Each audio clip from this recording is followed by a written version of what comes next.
was really upset with us. They took out our internet.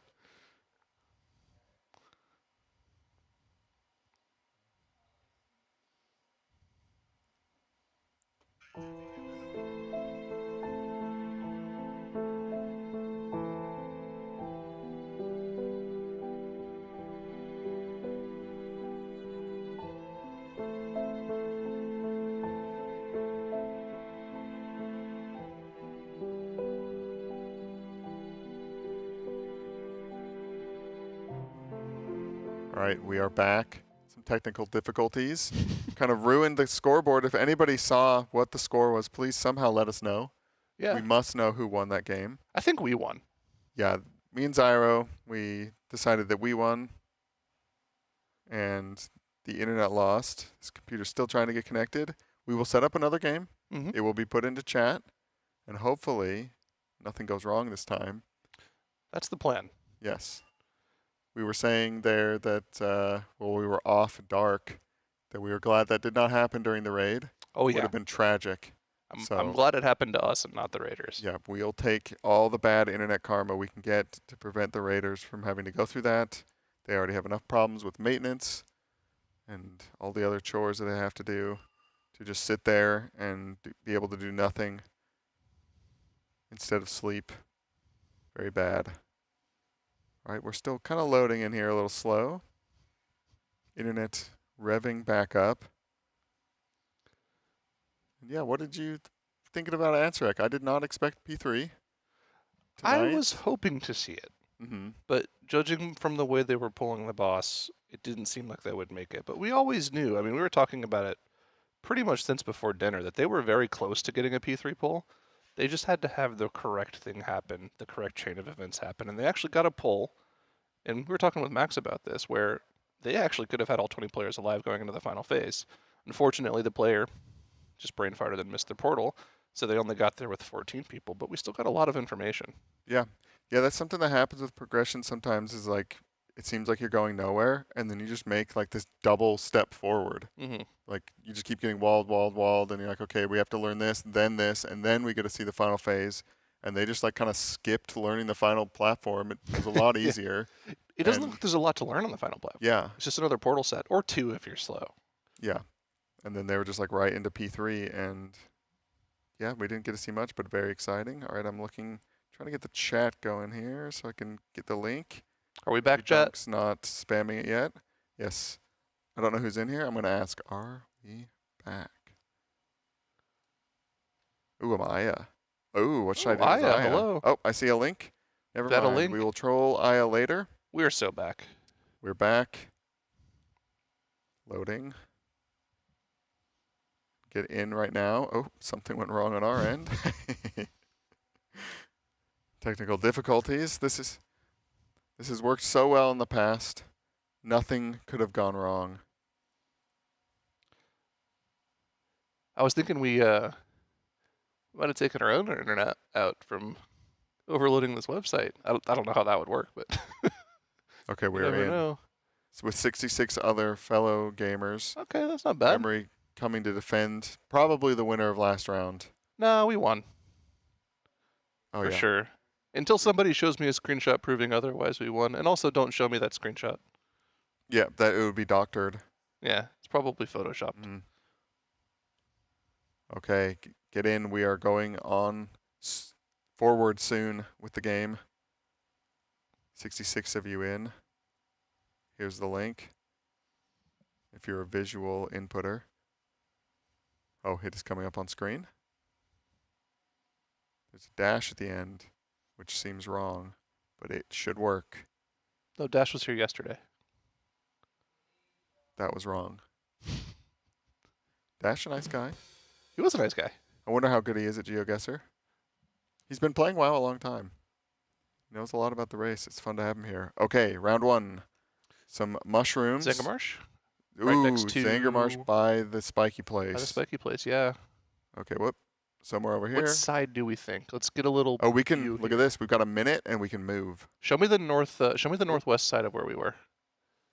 Oh. You can also return to start. We've got the button on the left. Mm-hmm. Oh, I I'm think losing we control. are just southeast of the westernmost point of the The Stone Spire Ridge. Like over here, you mean? No, like over on this side. Yeah, like right here. Go south a little bit, see if we can run into the lake. Oh, yeah. South. Ooh. Keep going. Give us a view, turn around a little bit, see if we can see a lake off to our southeast. Oh, I'm losing control here as it loads. Yeah. Oh, is that a lake? wait. Hold on. That's like a little... It's like the oil field stuff, maybe? We only got 6 seconds. Do we want to change our guess? It might be off to the east. It is. Go. Oh. Okay, that's Did I closer. get it in? That's closer. I think that's closer. Okay, that's not... We made it better. Oh, yeah, I guess I didn't even The brown notice ground kind of gave it away. Brown, yep. Yeah. Okay, we probably gained like 2,000 points with that movement at the end there, so. It got baited a little by the move. Sometimes you lose control. Our internet's still kind of warming up. We saved it, yeah. Good save. Okay. The important thing is to not get baited too much by the movement. You know, take in the information. Yes. This is high quality. This looks BFA to me right off the bat. This looks BFA north side of Zuldazar. What's that swamp area called where the blood Zandalari are at? I am not sure. Hold on. Zandalar. Sorry, which side do you say? North? North of Zuldazar. Nazmir. This is for sure Nazmir. Oh, it's in Nazmir. I'm pretty sure this is in Nazmir, somewhere in the northeast side of the zone. Somewhere on a road. Yeah, so zoom out a little bit. Go to the northeast side of the zone. I think up there on the north is where this is. There's like a road that goes from the middle up to the northeast. Yeah, somewhere in that area. Okay. Yeah, I think this is very close. We got this. We can move. We got more directions. Oh, can't go that far that way. I think we're pretty close, but I don't know exactly where it is. Yeah, you can see we got little dinos running around. Yeah, I forgot the name of this zone. Nazmir.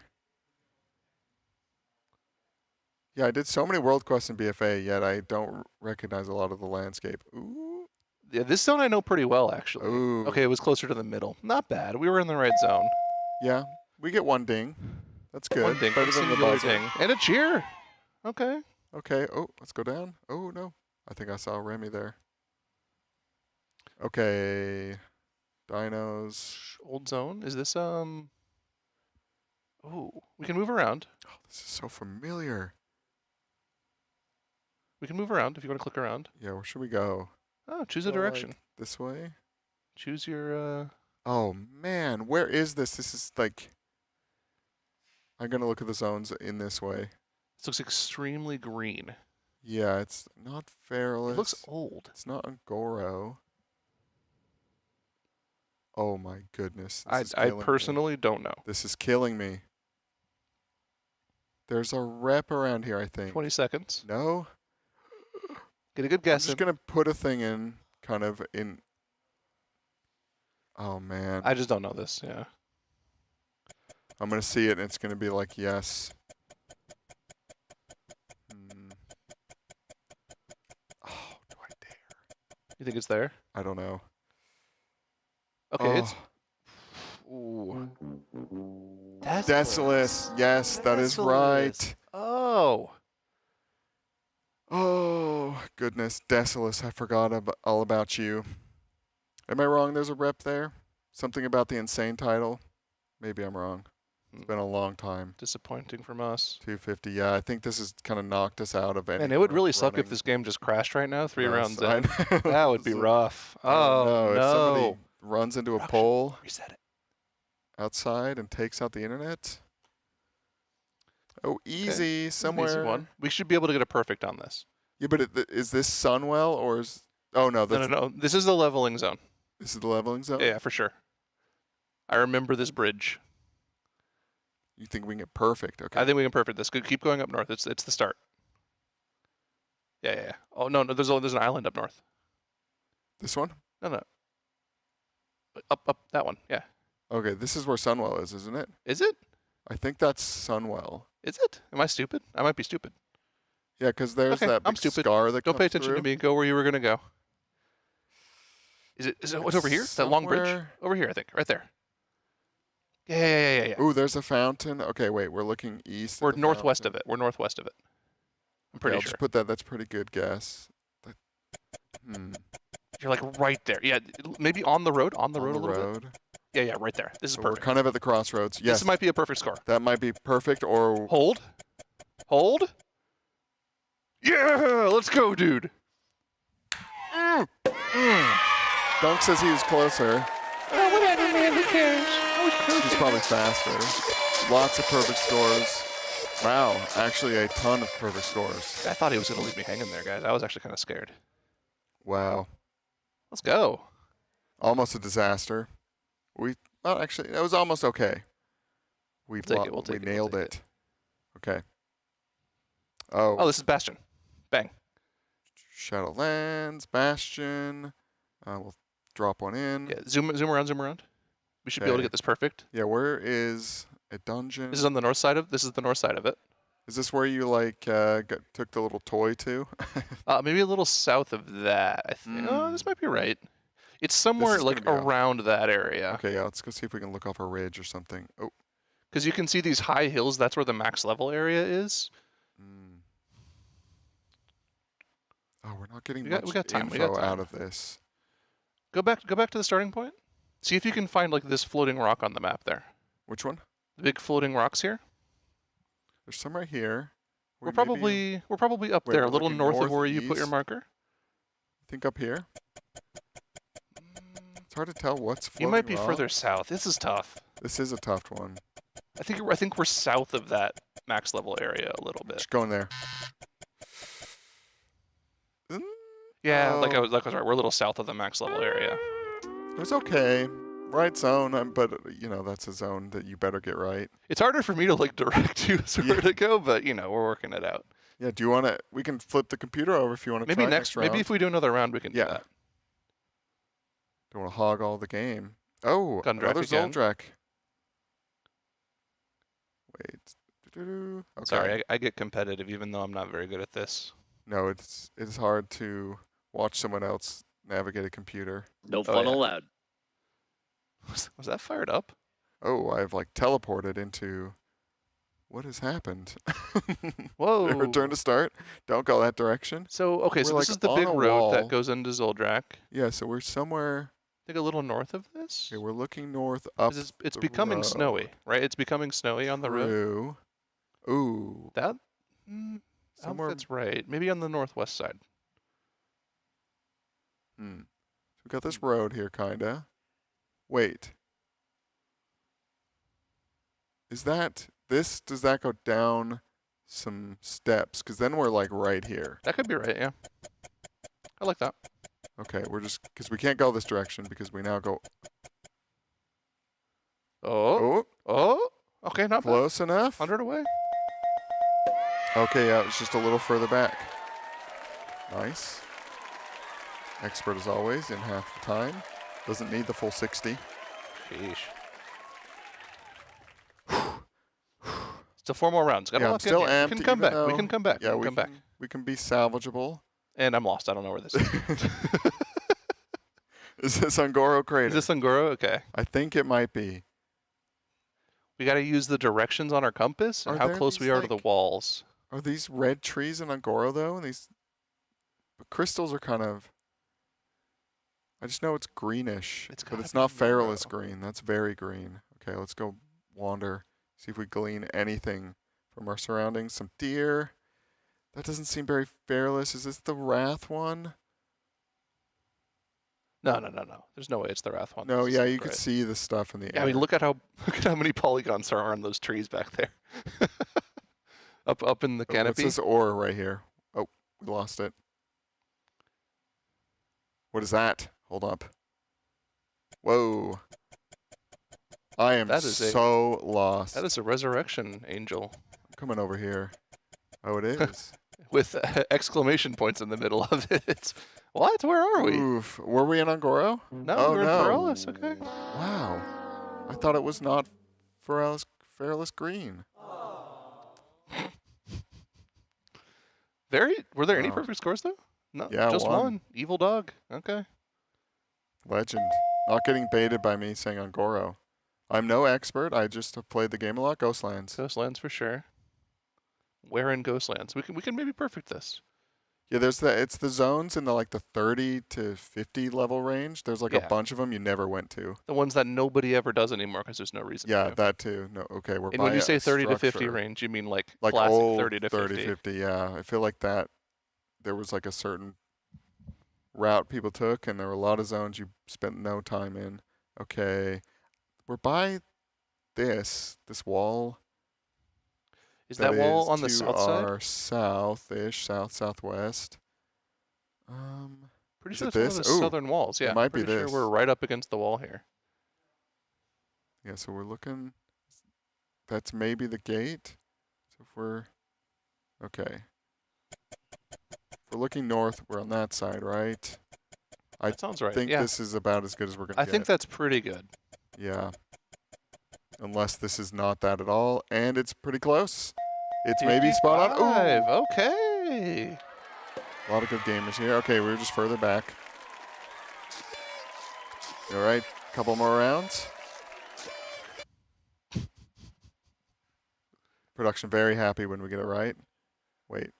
Oh, did Dunk beat us? Dunk's beat us, cheating. man. Dunk beat us.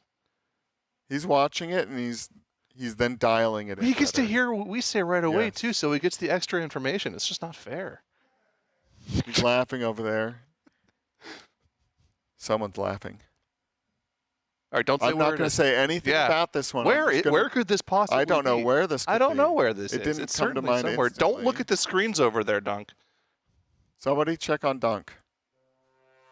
I hear him talking, I think. It's kind of sus.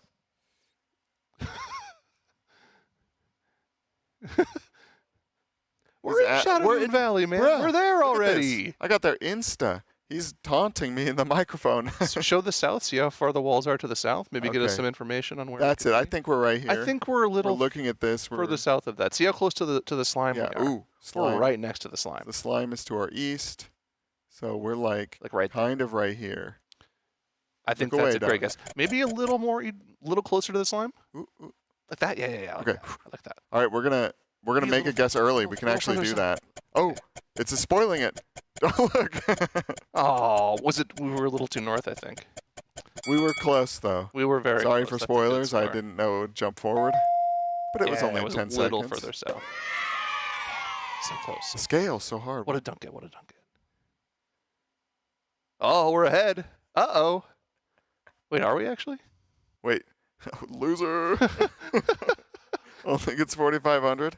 Took It him a whole took you minute. the full minute too? All right, we got one man. more to make it all back because he cannot win this round. Westfall. Too easy, you see? Nope. Azeroth. Westfall. We got a castle. We got. Oh, I remember that in Westfall. Alert. Yeah, I remember that was that a too. good quest with the Also void. the tornadoes too.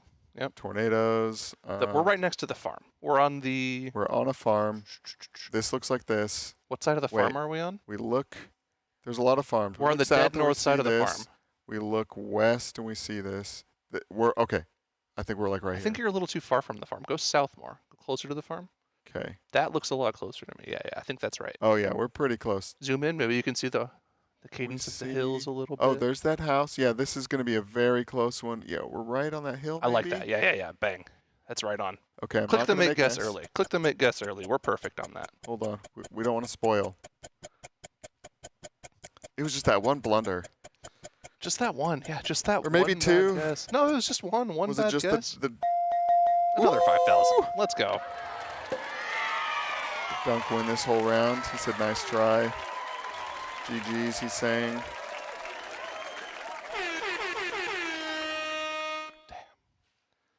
A couple perfect scores though. Pretty happy with Beautiful. that. Yeah? Who's our overall winner? Hit us Doesn't hit us feel- with the total standings. You can Oh, click yes. on that. Double standings. What do we got? Evil Dog. Evil dog. Okay, let's find who really matters. Me?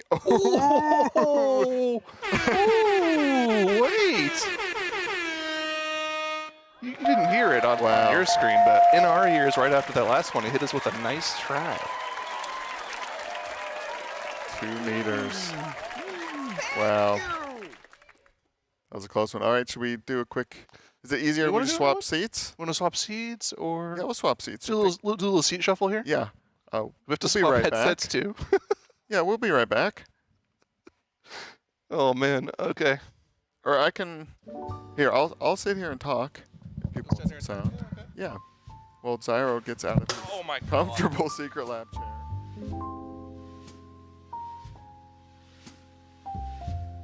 Not move? move. Should we Let's try- stay here. I feel Let's it's go gonna again. move Things the falling computer. is bad. We'll play another one as is.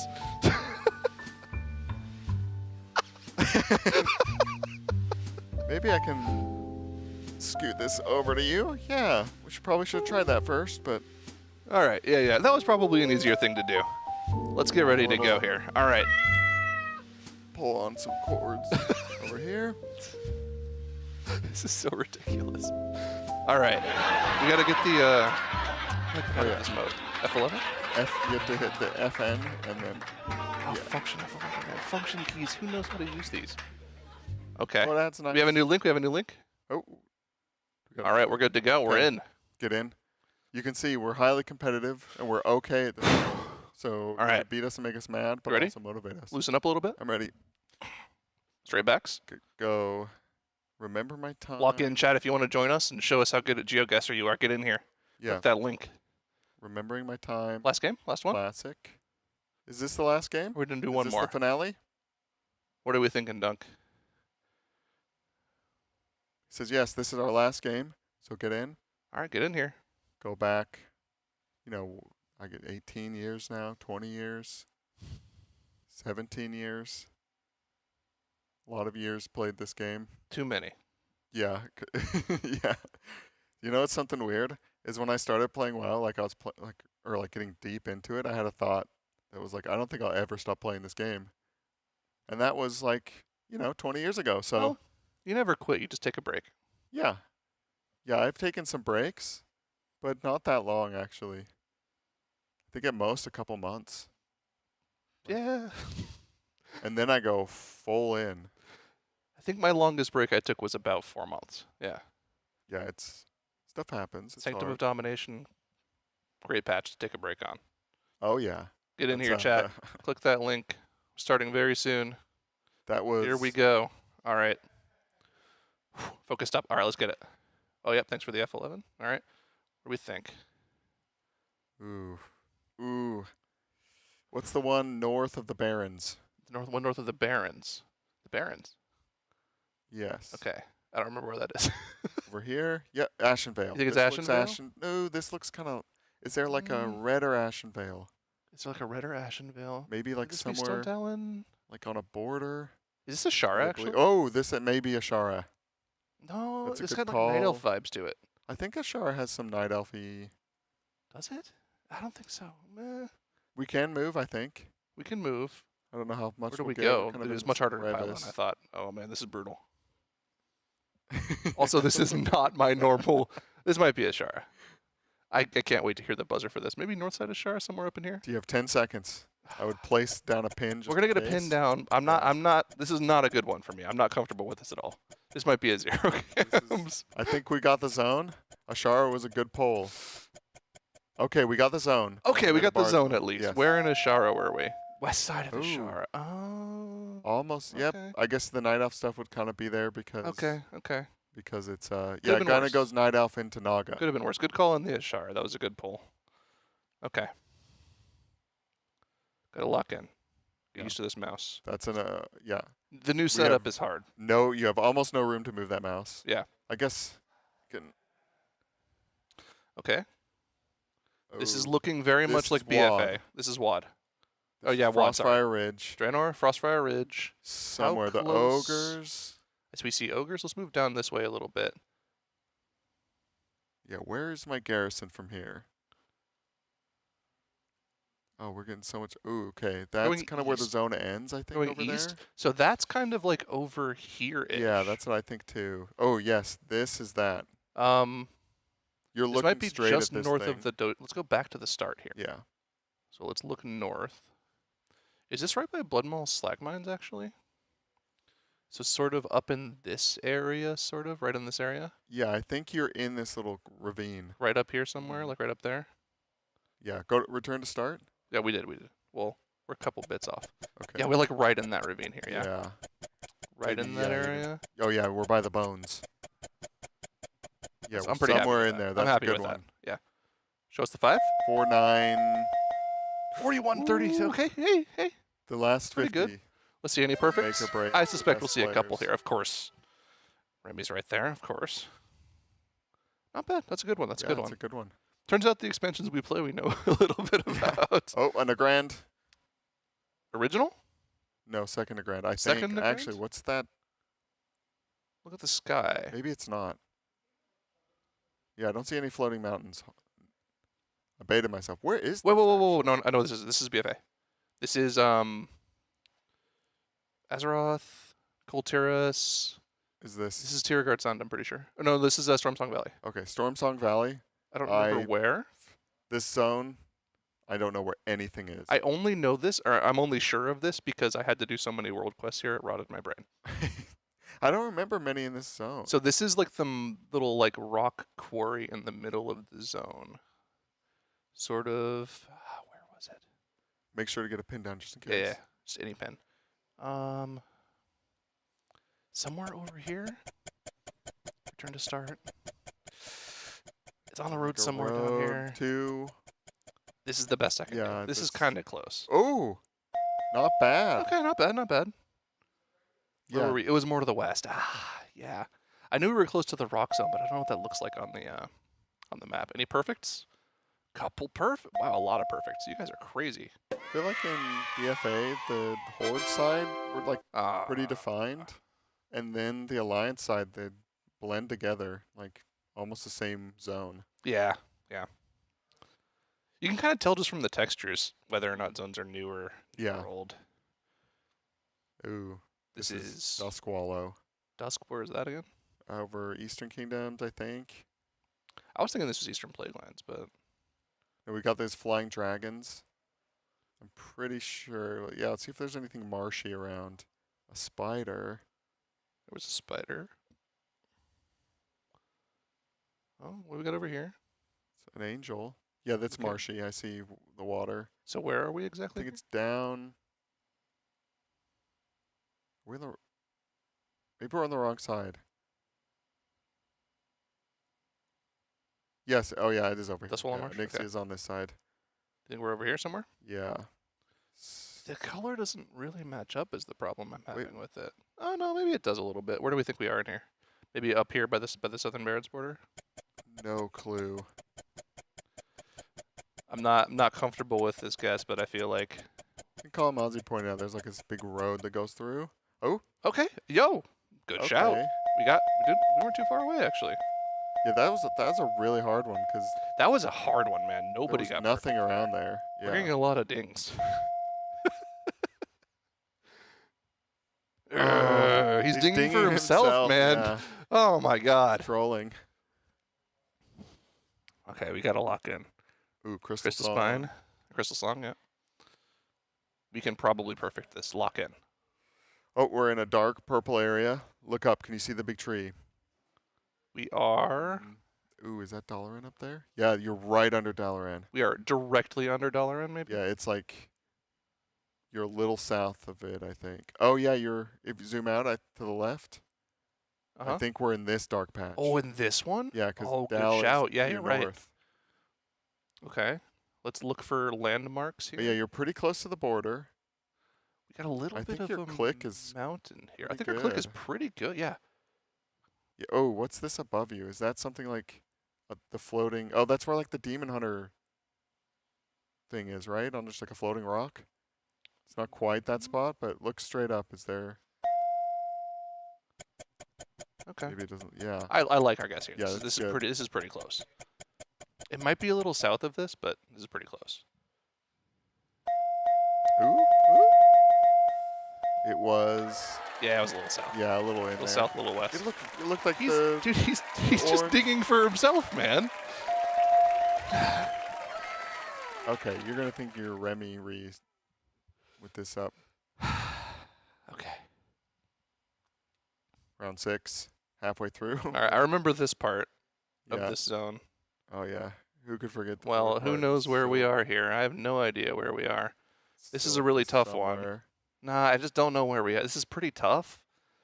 Dunk probably doesn't know where this is. Is it by this little. Well, we're looking mermaid to the thing? west, and this is the really big tower in the west, zone, right? This yeah. thing.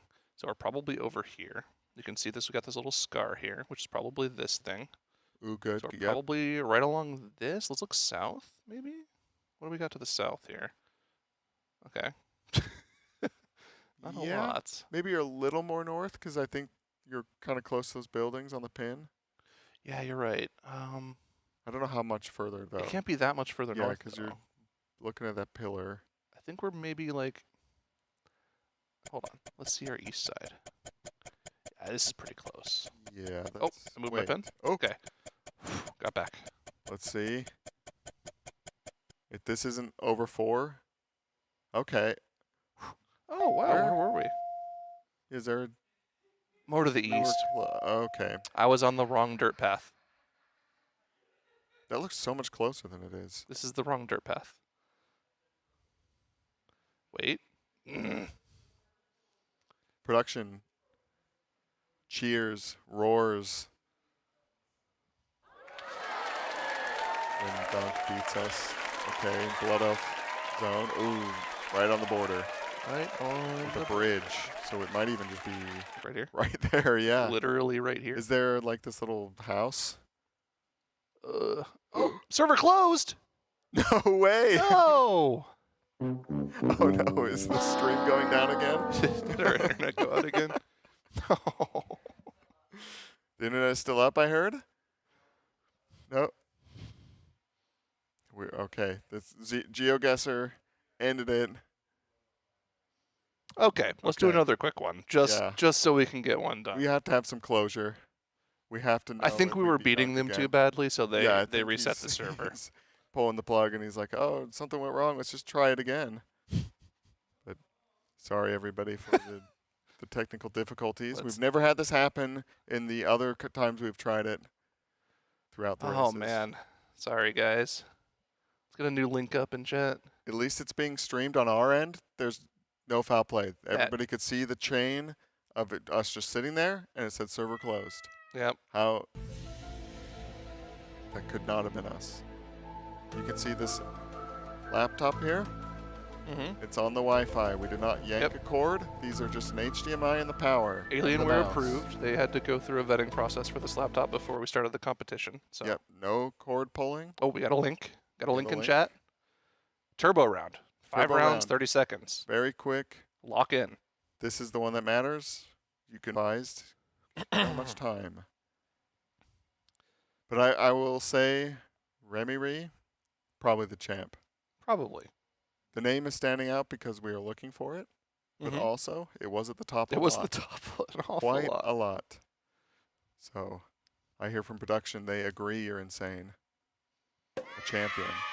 Yeah, we played this with Trey one year when he was general manager for Liquid Guild, and he was crazy. So fast, instant on everything.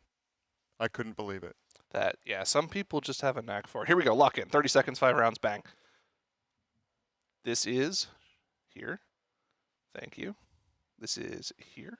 Revendreth, yep. Where in Revendreth are we? Shadowland zone's Take a look. very distinctive. West side. This is a very large wall. Is this the main city? It might be. It might not be. Gotta take a look around here a little bit. Let's go off to the west. Oh god, we have no time. Oh yeah, this is speed round. Somewhere up here, maybe. I don't know. Not That's in the bad. middle of the zone. Not bad. Oh, it's the middle of the zone. I didn't know if we were close to the big tower or not. Oh, I Not our forgot about finest the showing. time limit. Okay. Our finest showing. Yeah, we're also racing the clock on this game lasting. Before the server bonks itself. Okay. All right. 4 more rounds. Okay. This is Pandaria. Pandaria. This is down here in the Valley of the Four Yeah. Winds. We are. How close to the farm are we? Can we see the farm? No, but we can only see this. That, which Is like pretty close to the city, right? Like Which the is, like, city right here. zone? Yes. so. We are like just south of that, probably around here. 5 seconds. Oh, okay. I like got your our pin. guess. Yeah, that's a good one. Probably right around here. Ooh. Okay. Yeah. Very good. All right. A Nice. little further south. course. From the top. Yeah, we got 7 from that one. That's- Okay. We know our mop. We know our mop zones. Yeah. Oh yeah. Lived in Beautiful, Missipend area. beautiful zones. Okay, this is Wrath of the Lich King.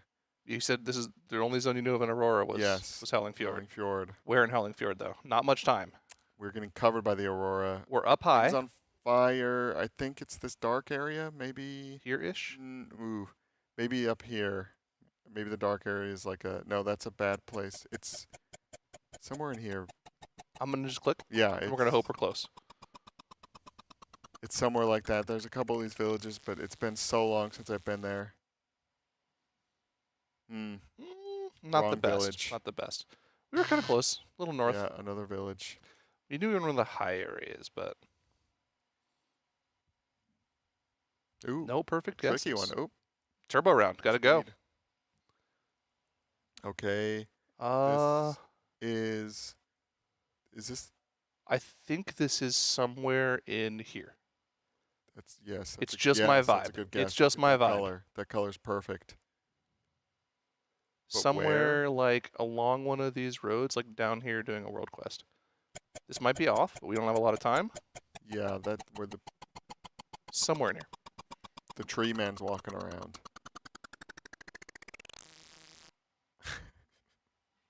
Oh!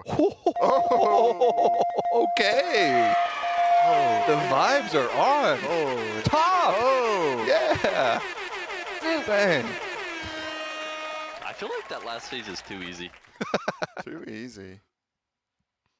Okay. Final round. Oh my Oh, god. another one. This is So Shadowlands, easy. Arden Sort of. Field. And I remember exactly where this is. I actually. Okay, hold on. Is this by the Queen? The snow, whatever? Yeah, this is right in here. I don't remember where. No, hold on. It's over here, I'm pretty sure. Uh-oh. Oh, no, where is it? We've got some confusion on which It's like blue one of these swirlies little on the ground zones, we're one of these looking little at. swirlies. Place one, place one. Somewhere in here. Oh! What? No, it was the east side. I was right the first time. No. Oh. I threw it. Through it. We threw it. That clock is quick. Ow. Now indeed. All right, Okay. let's see. See the total score. Who's going to be on top? Who do you think it's going to be? Uh, I'm going to go Remy. Yep. Yeah. All right, well, Dunk, production clearly cheated. Dunk is a good competitor. Yeah, he's a good Very dancer. close. Good competitor. Very close with us. So congratulations, Dunk. You win this time. But we know what you did. GG's. We know what you did. Ding. Ding, ding, ding. Yeah. Well, thanks for playing GeoGuessr with us, chat. Yeah, thank you guys for playing, and thank you, Sarah. It's fun. Yeah. Thanks for Secret Lab for these wonderful chairs to compete in. Thanks to the equipment for not breaking. Yep. Thanks for the equipment. Not so much the internet. But hopefully the internet stays up for tomorrow, where the Raiders will get in there, probably Mhm. around 9 a.m. I think Rise and Raid with Jack and Aya is at 8 a.m. PST. Production will correct me if wrong. But I'm excited for tomorrow. The race is really heating up. People are saying tomorrow may be the most important day of the race. Oh, And yeah. after seeing that they got to P3 today, I agree. So, yeah, I'm excited, and we'll see everybody there. So thank you again, Secret Lab, and thank you all the other sponsors, Coinbase, Secret Lab, Monster Energy, Alienware, RaiderIO, Wowhead, Warcraft Logs, and the DungeonDojo, and also our charity partner, the Santa Monica Animal Shelter. Thank you, everybody, and have a good night.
What is this?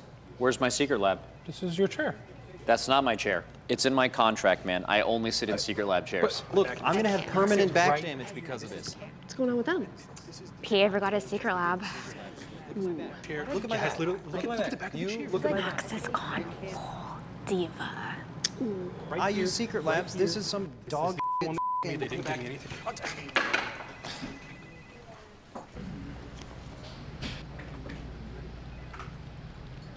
Ever since Max renewed his contract, he's been like weirdly obsessed with secret lab chairs. Oh, sorry. Let's He does everything in them. Like everything. There we go. Right there. Like I get it. They're great chairs. But it's just like a bit much. Just like a little too far. I guess he had it put in his contract to always be sitting in a secret lab chair. I mean, who does that? When did that happen? Good secret lab.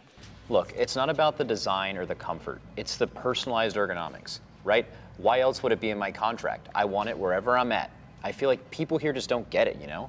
For sure. Like, it's like when you're used to sushi and then you go back to canned tuna. You just don't want that, right? No one wants that. That's crazy. I feel like we should be focusing more on prepping for the actual race than like what chairs we sit in.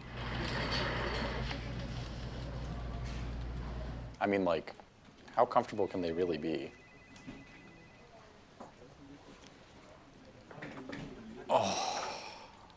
Okay, I kind of get it. Let's move my 2 to a 3 and my 5 to a 7. I'm gonna take a quick dinner around then. Actually, you know what? Instead of the 3, maybe move that to a 1. That way I don't have to come into the office until way later, hopefully. Hey. Yeah, sorry about that. Look, it is what it is. I'm a nice guy, but secret lab, that's the only chair this butt sits in.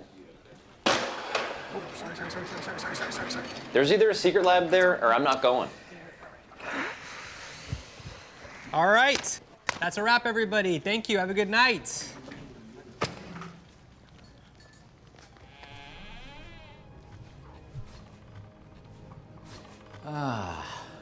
There's my secret lab. You want to see something really cool?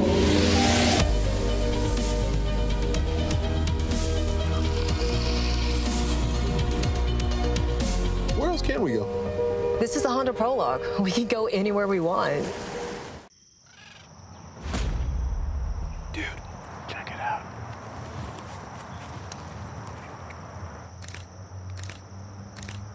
How does it look? This is so great. Look at the definition. Do you think Max will like it? Like what? Oh, that? You guys realize they're giving us a bunch of those for the race, right? They will? Yeah, that's the new Alienware 2725QF 4K dual resolution gaming monitor.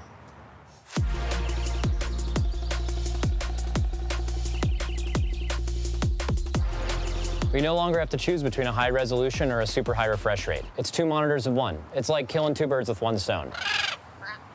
No, my bad.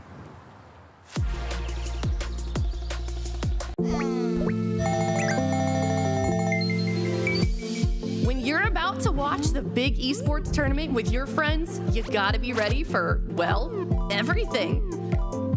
Pack your bags and sign up for Team Liquid My Blue, and you'll be on your way. Go on quests and adventure to the peaks of esports where points and rewards await you.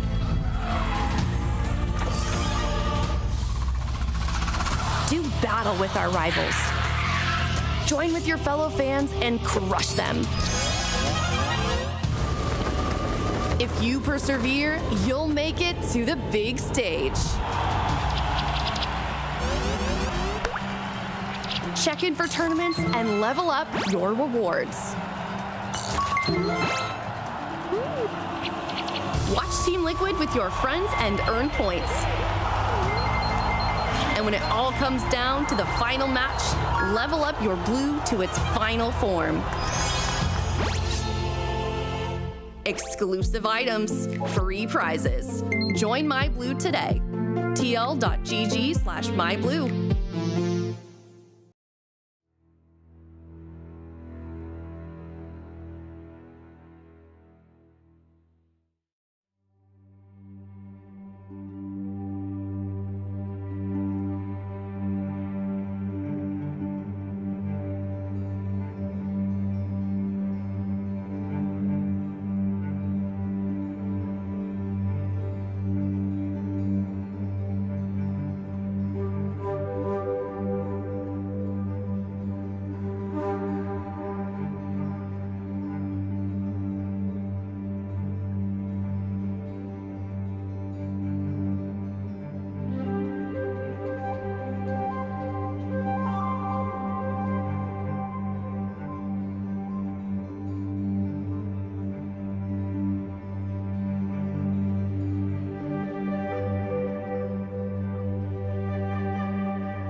Hello, everybody, and good morning. Welcome to Rise and Raid. My name is Aya. And I'm Jack. And MyBlue as well is kind of in with us in spirit here at seal.gg/MyBlue. Of course, if you want to know what this is all about. Here's my blue. Where's yours? Oh, this is MyBlue. Oh, this is my blue. This is my blue. This is my. Get on it now. Oh gosh, all right. It's gonna be a long day, I think, but that's okay because there's all kinds of fun things happening this morning, including this morning's breakfast and the rest of the food menu for today, Jack. That's right. Here is the chef's menu for the day. We've got the breakfast burritos once again. We've got our home fries, overnight oats, and tons of fresh fruit. Yes, lots of fresh fruit. And this morning they separated the fruit. They separated the berries and the melons/pineapples, and I'm a pineapple hater, and I was very excited about that this morning. Usually I just load up on the strawberries, blueberries anyway. Kind of pick through. See, like, it was ingrained in my head at a young age not to cherry pick things like that, so I felt like my dad was watching me, like, cherry pick through the fruit every time I would do that. I would do it anyways, but I was like, I'm so sorry, I'm so sorry. Oh, man. You know what I'm not sorry for? The steak and fajita bar is back. It's my favorite. Yes, love a good steak and fajita bar, and some chips and salsa. Yes. And rice and beans. I just load up those bowls. Do you? Whenever we have the steak and fajita bar. It is my favorite. I load it up, grab some extra chips, break them up a little bit for a bit of crunch in the big rice bowl. Yeah, no, that's a good strategy. You can kind of mix it up a little bit. And then for dinner, we've got the Dragon Slayer Special, which is my favorite meal that Heidi makes. It's like the roast beef. Yeah, the braised. With the braised beef, and then she's got the whipped Yukon potatoes, dinner rolls, and dinner vegetables. Yeah, I think they were broccolini last time. Ah, yes. Yeah. The Raiders actually ate all of their veggies. Shockingly, yeah. Heidi gets them to eat their vegetables. Yeah, I actually got in a little bit late, and then all of them were gone. And I was like, know. Plenty of braised beef, plenty of potatoes, veggies gone. Yeah, yeah. Well, She certainly is a magician. I think they probably ran out because she probably didn't expect them to eat the vegetables. Probably. Usually that's like the last thing to go. So Yep. maybe we'll get some broccolini this time, but that's okay. They come first. That's true, they do. Yeah. The hard work that they put into it, and honestly, with a marathon of a race that we've had this season, it's easy to see why they need to be well fed, well taken care of. And a lot of the Raiders have been taking care of each other along the way. No, it's very true. It's very humble to see. And somebody like the Honda MVP of the day also is definitely exemplary of that. And that is Trill, Mr. World of Warcraft himself. He's got a bit of a busy day today, Jack. That he does, while balancing everything that the Race to World First is thrown at him and coming into boss fights late, getting less reps than other people, still making sure he's performing at that peak level they have the expectation of. He's also got AWC qualifiers today. Yeah, he is gonna have to play in those offline games to qualify him for the first AWC Cup, and also this arguably is the most important day of the tier so far, Jack. That's right, we've finished our full re-clear, and now we're getting back into Queen Anzarek. And so there was a lot of pressure yesterday to make sure you're making the most of your time, getting as much loot as possible. And Trill notably had to come in late on Princess Kaiveza, learn the fight with many less reps than everybody else, and he was in there for that world first kill. Yeah, we love Trill, Mr. World of Warcraft. Always in a good mood as well, which hard not to be. Hard not to be, but it can be kind of easy when the raid goes late and when there's extra stressors, a lot of extra concerns going on of making sure you're taking care of yourself, balancing AWC, and the fact that they're still keeping vibes high, the fact that they still have people like Trill bringing in that high morale pays a lot of dividends later in the race when it's just smashing face into Queen Anzarek over and over again. Yeah, no, it's very true. So we'll check in on him later. Good luck to him. I don't know how he's going to manage to do both, but hopefully the scheduling of it works out. I know like Sidu and Scott and like the sort of like the head of the guild or like the esports stuff here, Stuart, have been kind of coordinating to try and make that work out for him today. That's right. And well, if anyone can figure it out, it's Mr. World of Warcraft. Yeah, very true. So yeah, it'll be right. It'll be all right. Yeah. Well, we are partnering, of course, with the DungeonDojo for this race, and they're going to give us some updates. They have been giving us some updates on the other guilds that have been competing alongside us here in the Race World First and working on their own progression. And we're going to check some of them out. Honestly, is one of them, and here they are, honestly, hailing from the Oceanic region. That's right, very long-standing Oceanic guild. Here we get a chance to see Brood Twister Ovanax for them, as progression in this encounter has been incredibly difficult for all but the world's first guilds. Even for them. Yeah. It was taking a lot of time. You were seeing the entire room filling up with that black blood throughout the encounter and just acting really as a soften rage for the fight. Everyone just bathing in the black blood at the end of the encounter. You can see how little room that they have for those sticky web dispels that need to go off, which deal a ton of damage. And of course, they're going to be rooting players, making it harder to dodge a lot of the purple swirlies on the encounter. This one has been absolutely brutal for a crazy amount of guilds. And while there were some nerfs and everything, this weekly reset, nerfing the health of the colossal spiders, I believe it was nerfing the health of the parasites as well, citation needed. Yeah.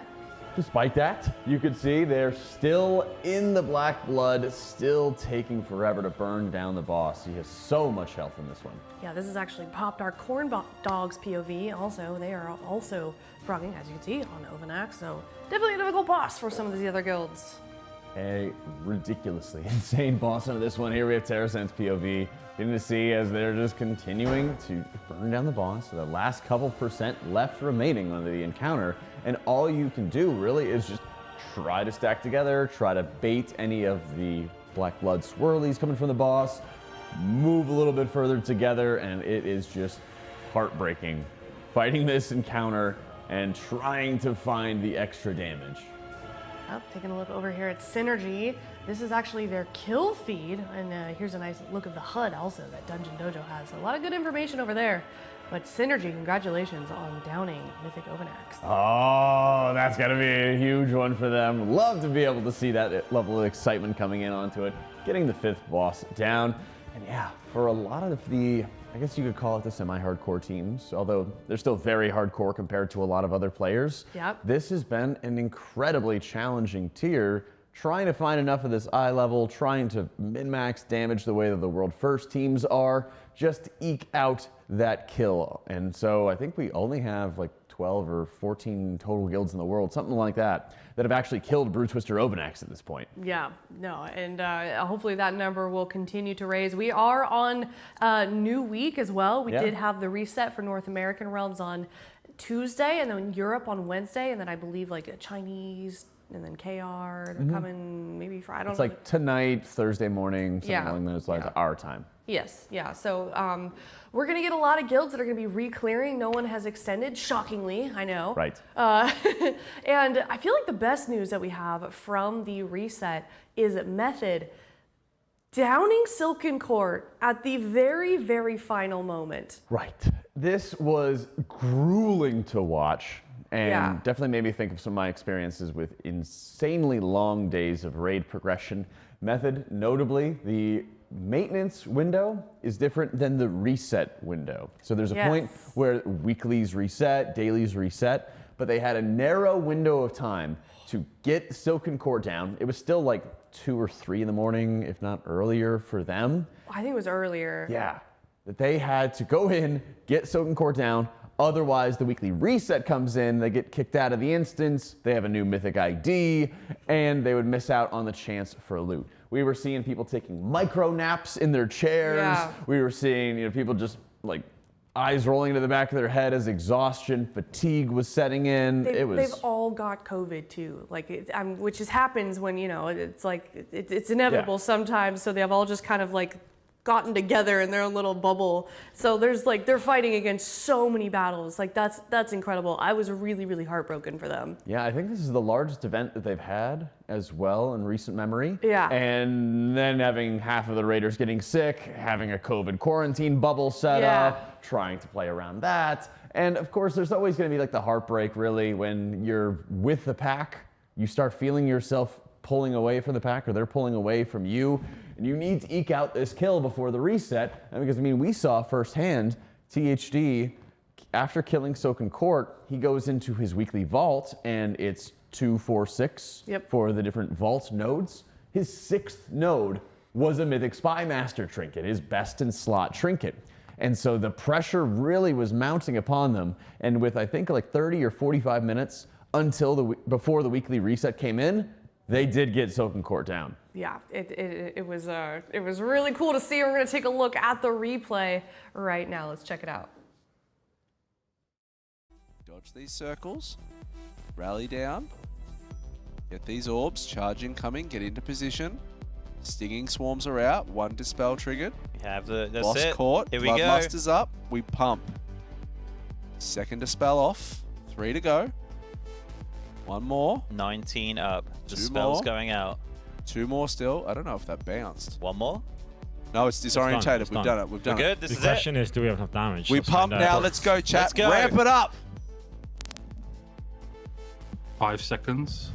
4, 3, Crystal GS gonna start. 5. 1. Here comes Enrage. 4% Enrage. 3%.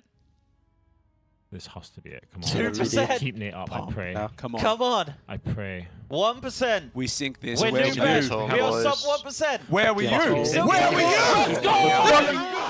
Let's go!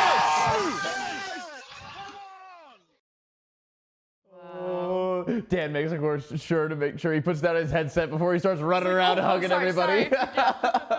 Yeah, very, very demure. Oh, I love to be able to see that. Yeah. That was an absolutely incredible kill. And you don't have to be a Method fan or rooting for them to win the world first to be cheering them on, supporting them through that journey. Because for all of these teams, it's a slog at times. You have these moments of just trying to get the boss down, just trying to find some additional amount of damage. There's the pumpkin hour that sets in where you start seeing players sort of falter along the way, making mistakes they otherwise would not. There's been a lot of adversity for the Method squad.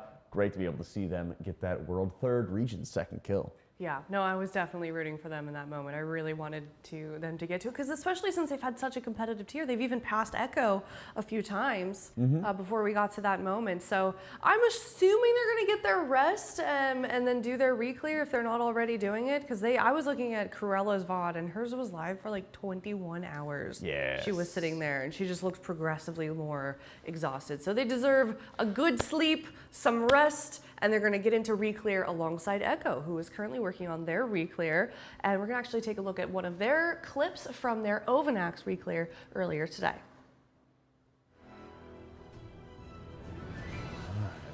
Hey, here we can see the very end of the encounter for Brood Twister Ovanax, and despite the nerfs that were made just for the ads themselves, the boss HP is still high enough that the room gets filled with black blood all of the way, and they have to continue dodging on the encounter to make sure they finish off the fight. This is grueling. Kind of makes me wonder if they kept everybody in like their AoE builds just to make sure they kill off the ads, and so as a result of it, they just didn't have as much of the boss damage. Of course, you can see there is a lot of dodging at the end of the encounter, but they try to keep everyone pretty closely stacked before they start moving and dodging around for the Black Bloods. Since they know that they're going to be targeted on players or around player locations, it makes it a lot easier to dodge. So probably a little closer of a kill than they would have liked. But at this point, yeah, if you just have a couple deaths or something like that, if you get a one-shot, two-shot on these fights, that's more than good enough to continue. Yeah. No, and they're going to be keeping on with their re-clear. I hear that I'm just getting this from chat, but I hear they're struggling a little bit on their Princess Kaiveza re-clear? Possibly. I mean, we had, I want to say, 11 or 12 pulls onto it, and there was a decent amount of time that the guild was just talking during the polls, figuring those kind of things out. So I'm curious as to what the actual pull count is for Echo, since we had a little L bar that was showing how many pulls for the re-clear for our team. Okay. So I would not be surprised though, because Nexus Princess Kaiveza, you basically just have to like continue rolling the dice to make sure that you have a good pull. So they could have easily had, let's say, 1 or 2 good pulls. They make a mistake or something like that, then they just kind of have to keep on going and going and going until they get the right pull for them to get the boss down. Yep. Oh, well, we'll definitely keep tabs on them as they head through their re-clear, and then Method, of course, when they wake up, if they haven't yet already, when they're done with their break. I hope they're like just now waking up. Me too. Yeah, it might be like 10 hours. Yeah. I hope. I hope they get some rest onto this one. I'm sure once they do, they'll close that gap pretty quickly. But of course, like I said, we will be keeping tabs. But yesterday, we spent the entire day re-clearing, doing some splits, getting some Mythic Plus as well. It was a very productive day. I didn't really get to see much Mythic re-clear myself on my casting box, except for Ovanax, and then they kind of like melted it down. The ones that I did see. So, no, I mean, lots of gear. We saw lots of wooing when the vaults opened as well. So lots of good drops. There were, and it was a great highlight as to the importance of getting that Silken Court kill before the reset onto that one. And so we had some incredibly juicer vaults with a lot of celebration and excitement going on as everybody's sort of tuning in for it. I love the vaults, and I love how they've added it so it's not as random as it was, for example, in like BFA where it's just a box to open. And we started off our day cracking open those juicer vaults. THD, you can see in the top right corner there, that is the node that he earned by killing Silken Court. And so you were able to see a direct result, really, of killing Silken Court, unlocking that loot option, and being able to get that best in slot Mythic Spy Master's Web, his best possible trinket that he can get in the game. They got as a result of killing Silken Court before the weekly reset came into play. So we had re-clear going on, but we also had some interesting things for the re-clear. Yeah. Where we killed the first 4 bosses of Mythic. And then you kind of get to the branching in the path, like we have our inner Honda boss web, where you can choose to go with Brood Twister downstairs or Nexus Princess upstairs. A lot of trash. So they cleared through all the trash to try to farm for some BOEs. We call them BOEs, but basically you could trade the item to anybody in the raid group at the time. Right. There's 6, I can't remember the exact number, but it's 3 out of 6 for the Mythic track. So it's an almost like fully upgraded item, very high value onto that one. Then they get out of the instance, do some heroic Anzarek splits for 30 minutes, come back into the instance, start clearing through trash again, and they did this, 5 or 6 different times, Yeah. and ended up coming up with like 4 or 5 additional items for their team as a result. Definitely worth it. Yep, and that helped them. It paid some massive dividends when they go into Brood Twister, when they go to Nexus Princess, when they went into Silken Court for the rekills. They got all of those done today, or last night, and now today, it's just Queen Anzarek. Sure is, yeah. But we had some other interesting things happen yesterday. We had a special guest. That we did. Yeah, we were joined by Dash and his lovely dog. So we had some extra time over there to kind of pick his brain. He's a big fan of the Race World First, and he was clearly had been following very closely as well, just like lots of knowledge on everything that's been going on. And it was cool to have him yesterday. Did you meet his dog? Absolutely, of course. I met Azula. Azula, Yeah, yes. his adorable golden retriever. Yeah, I was frankly a little bit more excited about the dog than Dash. Don't tell him that. Don't tell him that. No, I'm just kidding. He even said the same thing. He's like, I think they're inviting me because of my dog. Yeah, but we do have a clip of that, and we can check it out. But it was cool to have him, and it was fine. It was great also that we got to have like some actual like mythic prog on. I felt bad because on my segment that I was with, it was me as Ironic and Dash. It was like only re-clearing and a lot of filling for the most part. But I think on his final segment, he actually did get to see some mythic pulls. Yeah, it's great to be able to see, and it's it's one of the challenges, of course, coming in on reset as well. And yeah, there's the moments where there's a lot of re-clear, a lot of setup. The item level gains for re-clearing in this raid are massively higher than we've had out of other raids. And so there is that kind of importance on hand as well, just to make sure that you're getting those re-kills done. But hopefully he had a great time. I hope so too. But let's check out the clip. A 0.5 or down a 0.5 or something like that. Yeah, I agree. I usually tend to dislike a lot of the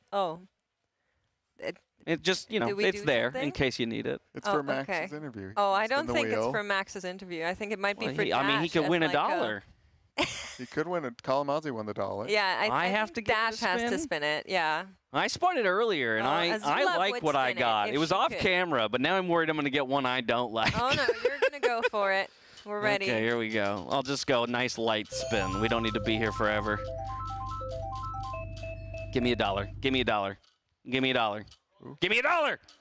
Oh? Yeah! Oh! Give me $1. There you go. Congratulations. Yo, this made the whole thing worth it. All right, fine.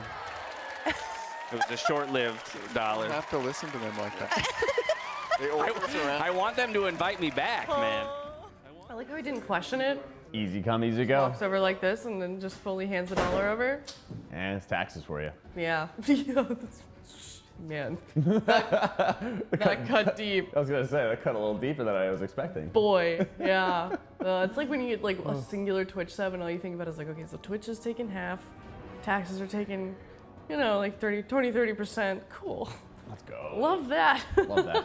Also love Twitch Prime, Yeah. But at least they get the benefit of ad-free viewing for the rest of the Race to World First. Very true. Definitely check that out. Subscribe with Twitch Prime if you'd like ad-free viewing. Do it. Makes us look good as well. But let's talk about Liquid, Team Liquid. They're rolling in here. We've got some progress that we're gonna hopefully get to today. Yes. We got to quite a bit yesterday in terms of Mythic. We kind of talked about it a little bit. Let's just go straight into the clip because I feel like we kind of already covered it. Let's check it out ourselves. Here's Boomy's POV. Because they were re-clearing yesterday.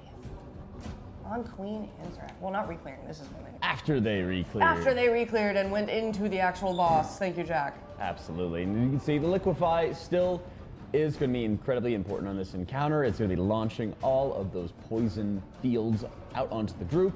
And you can see just how tightly stacked they are to make sure they have control over their total space. And there's maybe one additional of these web lines going out at the very beginning of the fight, but not too terribly much. Well, a lot of teams were having, like my own team, was dropping off their bubbles here at the edges of the room. You can see here they're dropping them off just to the side of where they had previously dropped their Liquefy fields and their web fields onto this one. You can also really quickly see with the origin of the webs how much additional web spread there is onto the group. And since you need all of the space possible, pretty similar to like Sired and Athreus Phase 1, it can get insanely important to make sure they have that proper coverage. Of course, when you're breaking out of those root effects, if you use like immunities, you're automatically dropping webs, and you can already see how much space is being saved in the room very early on in the fight.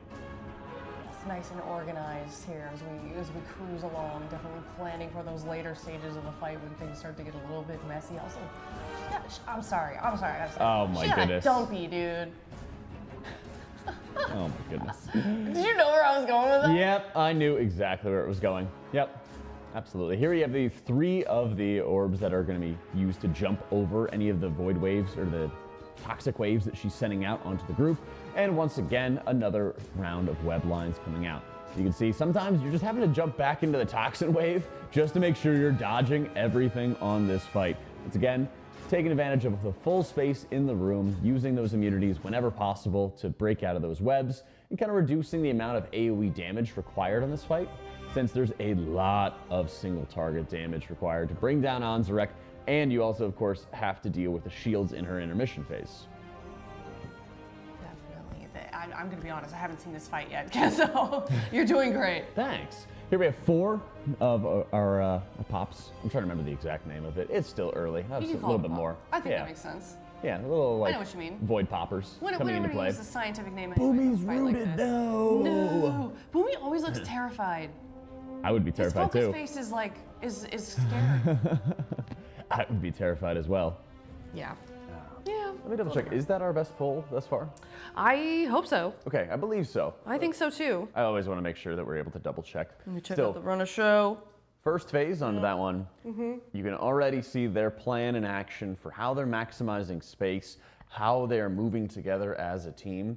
And this is something that was really noticeable even on like Sired and Athreus, maximizing space, making sure they're in the right position to kill off ads, and then how they're having the entire raid sort of shift together. There's going to be basically an unending cascade of additional burst damage onto the encounter, at least from what we've seen thus far. And they got to make sure, especially on encounters like the end bosses, usually you kind of just funnel in dozens, if not like 100 something wipes into like perfecting phase 1 and avoiding any sort of doubt as to where somebody needs to position, where they need to set up, because then later on down the line, you have so much more to work on in terms of the progression that you can't be fumbling wipes into like phase 1. So this practice is definitely key. Yeah, we're going to get more practice on that, of course, today once everybody gets logged in and ready to go. Do you know if they're going to do anything before just heading in to get some pulls? I don't know if they finished everything, but it seems like... I can't imagine that there's much more that they would be getting out of Heroic. And at this point, Mythic Raid, there you have Is that THD? From the voice of THD Do we himself. trust him, though? I absolutely do. I would with my life. I do too. He could put out a gateway and not show me where the edge of the gateway was, and I would take it every time. Wow. Yeah. Absolutely. So it looks like we had some Mythic Raid planned all day long, which is going to be wonderful to see, since this is really a golden opportunity for them now that everything has really been cleared out. They have gotten through all the chores, they've gotten through all the setup. They had a very strong re-clear showing with not too many wipes early on.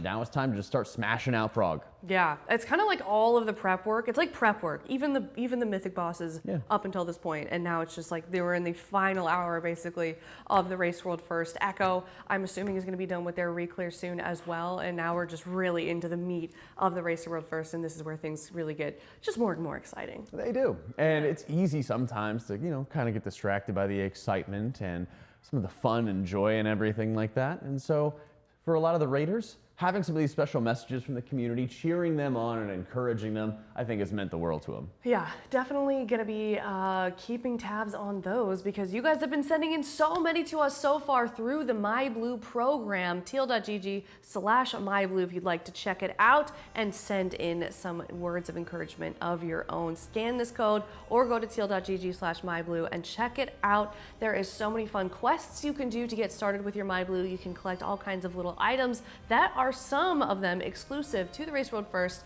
and World of Warcraft inspired. You can see some of those items right now. Ooh. And everybody's been kind of dripping out their little MyBlue. I wish we had like some of the IRL ones up here. We could put them on our little... Oh yeah. That would be fun. That would be really sick. be able to have on hand. These are great because there's a number of ways to earn some of these customizations Yeah, for them. that's very true. There's a number of quests, for example, that you can have to customize your My Blue, and a lot of them inspired, of course, by the Nerub-ar Palace raid.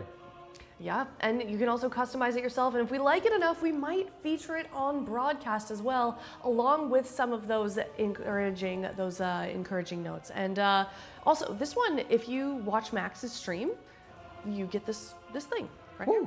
Nice little Nerub-ar Palace robe. Yeah.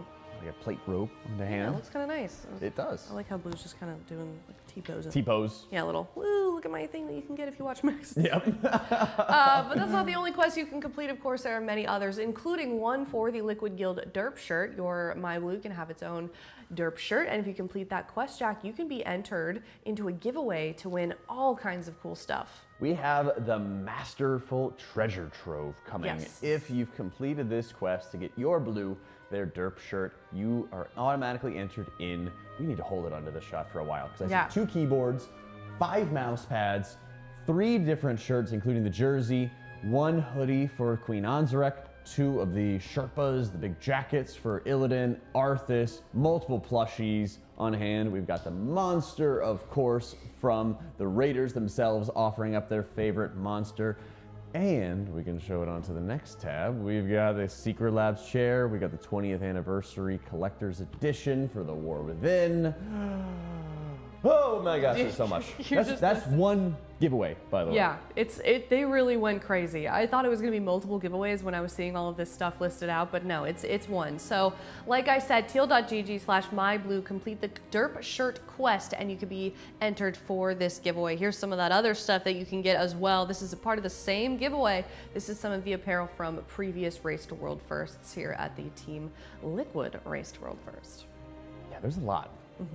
So make sure you bring up My Blue today, check it out, and even if you don't win, you're also able to pass along some great direct messages to the guilds. Yeah, let's check out some of those messages that we've been mentioning here. Here's 3 of them. The first one, let's go Liquid Guild, all the love from Argentina. Hey, thank you for that one. We also got, you guys got this. Make sure you take care of yourselves first, and then bring some fire to those spiders. And then this one says, cheering on Liquid Guild for World First Answer. I'm looking forward to the boys in blue taking it home for NA. #freedom. Freedom! Yes. Thank you, one and all for those. It's fantastic. We'd love to be able to see all those customizations and your own creativity as well. They already have some of the axes and the, gosh, I'm trying to remember the name of the weapon, but they had the Regicide blade from yeah, Nexus Princess Kaveza as well. Love to be able to see them, so thank you one and all. Love the creativity so far. But thank you so much, everyone that has submitted your My Blue. Like we said, teal.gg/myblue. Definitely go check out that derp shirt quest. Yeah. It's very easy. You just go, I'm seeing a lot of questions. Just trust me, go to the link. It'll help you from there. They're fun. They're fun and they're simple. Fun, they're easy, and it's a great way as well to support the Raiders and the Race to World First alongside of it, you know? Yeah. Another great way is with some awesome shirts. Yeah, some of the shirts that we've got here for the Race to World First this time around. We've got the jersey, we've got the derp shirt, we've got the hoodie, we've got the shirt, we've got some mouse pads, all kinds of cool stuff, Jack. Absolutely. I'm very excited about the mouse pads every year. They also have the jerseys, like you mentioned, which have just above the horns of Anzarek herself. They can have the gamer tag in the front and, of course, featured along the back. And these are always just warm, cozy, comfy, great for any situation, great for any occasion. Yeah, definitely. You're wearing one of those. Well, this is not the Race World First hoodie, but you are wearing a Team Liquid hoodie. That's right. I always try to get like 1 or 2 of these every single time. Yeah. They're just comfy. Dude, they always do that. They always give us a bunch of goodies, basically. That's right. Here. Lots of apparel, some other things sometimes. Kalamazi. Oh yeah? Here's a good story. Do you know the story better than me? I just know he keeps being making his Florida man warlock noises I don't know, I'm gonna ruin my suitcase. Oh yeah. He just brings a carry-on every time and he's like, I'll never fit all of these. And I'm like, but just check a bag. And he's like, no, I won't fit all of these. Pretty sure they pay for a bag. Yeah. I check a bag and it's half empty because I just know they're gonna swarm us with swag. Yeah. Yep, every time. Team Liquid is paying for you to check a bag, Kalamazi, and yet you carry it on. Riddle me that. I know he's asleep right now, but somebody send him this clip. We'll play. Yeah, we'll play it back to him and everything like that. I overpack and I make sure that there is room because I don't know. These things can last a long time, and they're kind of grueling. So I'm like, I'm going to bring all of my creature comforts, or I'm going to get exhausted by the end of the 2 weeks. Exactly. Learn that in Boston. Bring all the things. Bring all of the things. Did you bring any pets with you? You have like 4 animals. No, but I did get a picture last night. I video called with my partner, and he held up, the animals. Show like, dog. one by one, like they miss you. But no, I definitely miss my pets while being here, and which is why obviously I'm an animal lover. So many of us here are at the Team Liquid Race World First here, which is why we're so honored to be partnering with the Santa Monica Animal Shelter once again for this Race World First. And the fans, you guys from home, have been supporting it so much. Thank you everyone for being so generous so far with helping us with our cause. We are at, does that say 19? That says 19, Jack. There we go. Your eyesight's getting better. No, I looked over at that one, which is a little bit bigger. It's a little bit closer to me, but $19,000, which means we are less than $1,000 for our date with Zalatath. Oh my gosh, it's coming quickly onto that one. And for $25,000, we hit our peak gold. We're gonna have to make some new ones, but we're also going to be waxing the leg of a member of production, one of the Raiders, and one of our commentary team. Yeah. Kai and Dratnos very willingly, they're almost too quickly volunteered for that one. A little bit. Yeah. Telegon, he's our Raider that will be waxing his leg. He was a little bit more hesitant, but I think he only did it because he thought we weren't going to get to $25,000. And Jack, it's kind of looking like we are. Oh, it absolutely is. Through your generosity, we've been able to support the Santa Monica Animal Shelter. This is the second time now. And last time we were able to help fund a play area for all the little doggies. Yeah, play area, a lot of medical fees as well. So really these donations are going to an incredible cause. And here are some of the pets that we featured, $30 sent to our charity, and you can have your pet featured as well. Oh my gosh, is that a hedgehog? Oh. Where's it at? In like the middle, kind of in the middle? Oh, it is. Yeah. Wow, look at that little guy. Looks so happy. Yeah, and then there's like some sort of parrot bird. I'm not an expert. Somebody correct me, I'm sure. We've got some Love the little husky in the bottom right. Yeah, do you like huskies? You seem like I feel like I've heard you mention huskies before. You should get a husky. They're a lot of maintenance. I mean, they're a lot of work. That's true. And they have a lot of opinions. They have a lot of opinions. They do. I love the husky like screaming thing that they do. It's so cute. Well, it's like the smarter the dog, like the more they'll like talk back to you and they'll kind of. Can confirm. Own a poodle does talk back to me. But yeah, no, I love huskies, and I love all of the animals that you guys have been sending in. Please keep them coming. Also, $30, and you could submit your transmog as well. Listen. I gotta say, we're not great at rating them. I feel like we're kind of mean. I don't think I'm mean about transmogs. Okay, Tettles is mean about transmogs. You know what? You're right. It's just Tettles. Yeah. The rest of us, I think, are fair. Absolutely. As fair as can be for people that aren't transmog people. Is there like someone that's in the community that's known to be a transmog person? Like kind of a famous, I don't know, are there transmog influencers? There should be. Yeah. That should be a thing. There's probably Usually it's someone. people's like side hobby or something like that, you know? Yeah. Sometimes people will just like bust out of nowhere having like the most insane knowledge of every single item in the game over time. People are saying Asmongold, but of course, he did his transmog competition back in the day. I was leading to, maybe we should bring them on the broadcast. I don't think we're gonna get Asmongold to come on here and do a segment with us, 2-3 times a day. Let's see if he's busy. What he's got going on? Yeah, we know call him that. right up. Yeah, absolutely. I don't know. Someone let him know that we want him for our charity segment, please. But you know what we also want to highlight with our charity segment? We want to highlight some of the amazing animals you can adopt. We sure do. Teal.gg/adopt. We have been featuring an adoptable animal at the Santa Monica Animal Shelter every single day. Today we went with a cat. I let my boyfriend pick this one out. Aw, Lester. He picked out Lester. He loves cats. Look at those little grippers. The Talons. Yeah, the Talons. Yeah, we need Kalamazoo over here with the Talons. But this guy, he's a senior kitty. He's an old man, 14 years old, and he's been at the shelter since August. So honestly, not that long. But apparently, he's very playful. Loves his catnip, mice toys, making biscuits, and cuddling. Aww. Yeah. Look at that coat. Yeah, and I Very think shiny. I know, very shiny, and I love that. I think it looked like he was mid-biscuit. Right. Yeah. He must have been. And I gotta say, as someone that adopted a senior cat from a shelter, they're the best. They're the best cats because you adopt a dog, you want to go like hiking and stuff and maybe be active with it. But cats, you just want to snuggle around. Yep. And senior cats they're gonna do that. They just want to sleep and snuggle. Yeah. Yeah. And eat. And eat. So honestly, I cannot advocate for adopting a senior cat more. So if you're local or you can find some way to transport, please go check out teal.gg/adopt and check out Lester and all of the other incredible animals that are available for adoption. That's right, they are indeed. Yes. And they are at capacity as well for dogs, so if you're interested in a dog, they have a ton of them. They've been working on having the play areas, make sure they're well socialized, learning their basic commands, all of those big things, just to make sure that they are as well prepared really as they can to be adopted to their new forever home. Yeah. So please go check it out. But also monetary donations are extremely helpful as well. So we're super excited to be supporting them.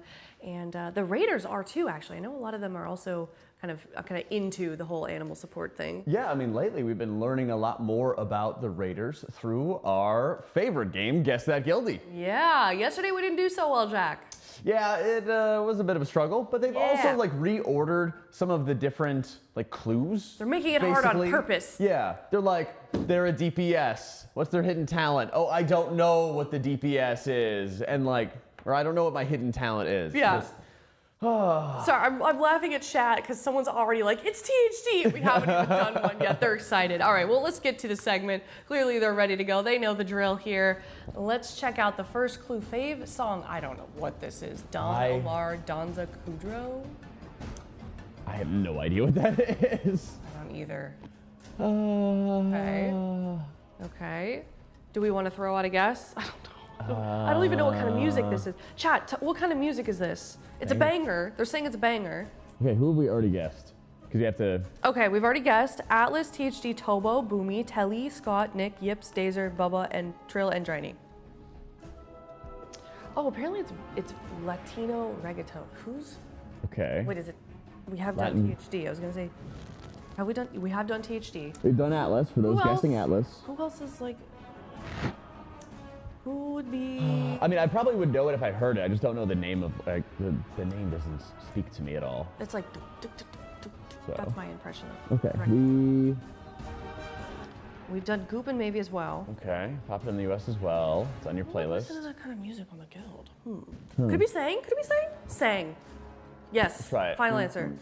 Darn. Wait, I'm so dumb. He listens to in-game music. Yeah. Okay. Well. Canes. Box combo, no slaw. Oh. Terrible. A gamer of culture. No, what? Canes is the best. Yes, it is, but the no slaw. Probably got extra bread. Probably got extra bread. Is Canes a Midwestern thing only? It's in Texas. Probably in Tennessee. I know it's in Texas. Okay. All right.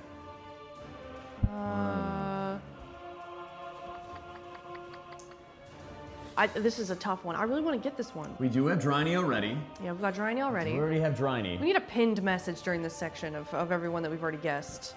I know. So the chat can help us out. It's honestly a struggle onto that one. Yeah. How about I'm Exile? I'm Exile. All right, let's guess it. Exile. We're going to guess Exile. Dang. Oof. Okay. So Vanus, also a gamer of culture. Yeah. On that one. Okay. That was a banger boss. Boy. Sevi? No. We haven't done Sevi yet. All right, let's guess Sevi. Let's get Sevi. Wow. Okay. Hidden talent, schedule planning. Schedule planning? Okay, so this could be an analyst. Could be. Schedule planning. How is that a hidden talent? What in the hell? We do have Bubba already. Guys. Yeah, it's not Max. Schedule planning? Max? That's funny. What if it is Siori? What if it's Siori? If it's Siori, I'm gonna laugh. It's Siori. You wanna guess? Yeah. It? Okay, Siori. No. Okay. I don't think I could. Okay. They're an analyst. Okay. I don't think it's Bart. I know he listens to techno. Well, wouldn't it be? Because we already have Bubba and Tell. That we've already had. So it's either tags. I guess it's gotta be tags. It's either tags or Bart. So I think it's tags. Tags. Oh my God, it's Bart. Is it Bart? Did I? Orisa. Okay. See, the analyst threw me off. Our banker. Our banker. Yeah. Okay. You know Sales what? manager. I guess analyst is kind of an umbrella term now for just anyone that's in that room. So. That is true. Okay. Okay. They're like locked into the side room, You off know, into the corner. Schedule planning makes sense. Yep. Yeah. Yep. That It's all should have coming. should have disqualified a number of different people. Yeah. All right. Wow. Okay, Orisa. Okay. And we're stinking. Yeah. Shout out Orisa. Yeah. I heard a lot. Scott and Max commenting on how well Orisa has been doing for the last couple of tiers. So. We love to see it. Yeah, we love to see it too. So, man behind the scenes that does a lot of work that doesn't get appreciated enough, I think. Can we redeem ourselves? Yeah, let's redeem ourselves. Let's do another one. Okay. Chat, should we do another one? We need it. We need it Yeah. really bad. Yeah. Okay, let's check it out. Fast food. Burger. Burger. Burger. I can't do that. Is there any EU players that we have not guessed yet? Oh, we've. Impact. Okay. Dang. Can you imagine if I got that right? I would have been into it. Running in StarCraft 2.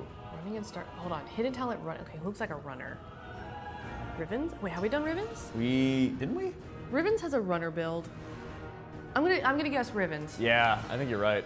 Let's go! Does he not look like a runner to you? Yup. That makes so much sense now. Got the runner He used to build. wear like a gator around his neck every morning. Really? Yeah.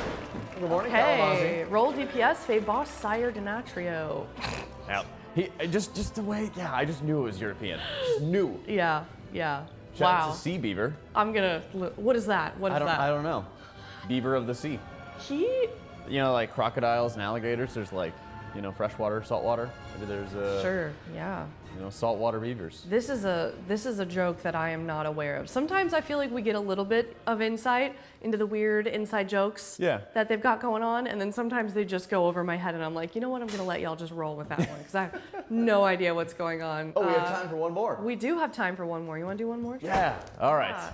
Let's get to see. Check it out. Sushi. Sushi. Okay. Who is a man of?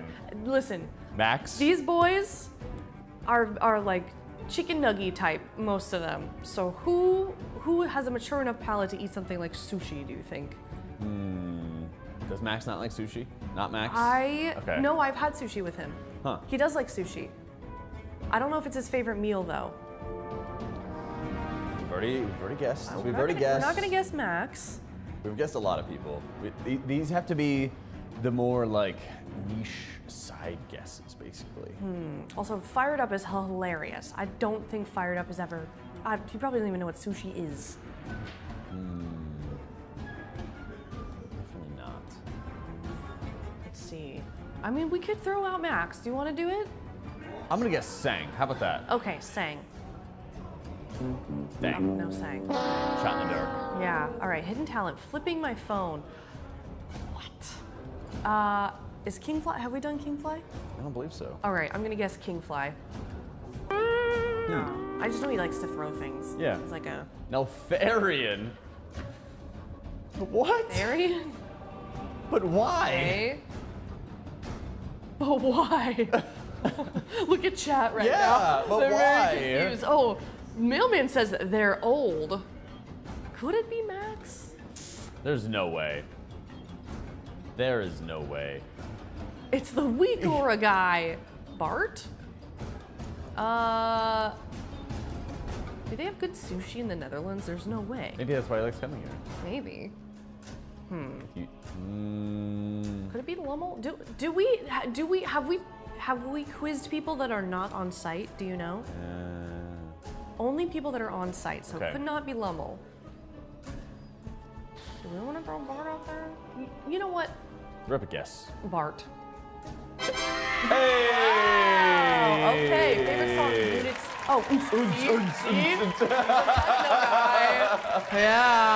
Yeah. Yep. Since I'd like to shout out Rosa, Martine, and Yves. Really happy to have found you guys and can't wait to get back and see you all again. Aww. We love Bart. We'd love to see it. Great guy, Bart. Yeah, he's very helpful in multiple ways. I learned. Absolutely. I don't know if you noticed during. Oh my gosh! Now I'm like Princess Kaiveza. Right. When it would go to intermission, or not? Sorry, not Princess Kaiveza. Oh my God! See, look, now my days are mixed. So when it would go to intermission, and when the whole room would turn dark, the graphics would change. On the side. That was Bart that helped coordinate that. With Warchamp. Love that. Yeah, I don't know how they figured it out, but he helped us with some of our graphics, I guess, and making sure they worked. That's huge. Yeah. There's always little things behind the scenes that you're learning about everyone helping out with. I and know. Now we get to learn a little bit more about the Raiders themselves. Yeah. And the core consultants. So hopefully we'll redeem ourselves. Oh, you know what though? I'm gonna take the W with the Riven's guess. That's right. Yeah, it said You did get that Runner, one. and it just came to me. Spot on. Yeah, I'm gonna go add him on Strava now after this. All right. Well, thank you everyone for hanging out with us, and this has been Rise and Raid with My Blue. My name is Aya. And I'm Jack. Thanks so much for hanging out with us. We'll be back in just a bit.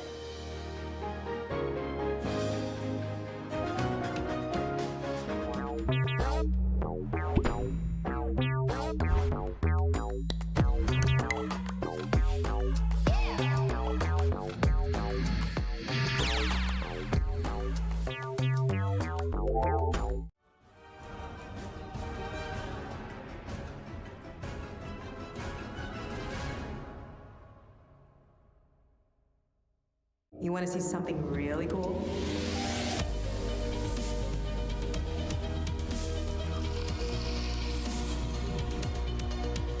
Where else can we go? This is the Honda Prologue. We can go anywhere we want. Dude, check it out.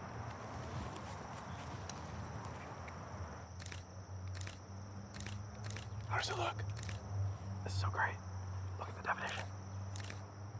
Do you think Max will like it? Like what? Oh, that? You guys realize they're giving us a bunch of those for the race, right? They will? Yeah, that's the new Alienware 2725QF 4K dual resolution gaming monitor.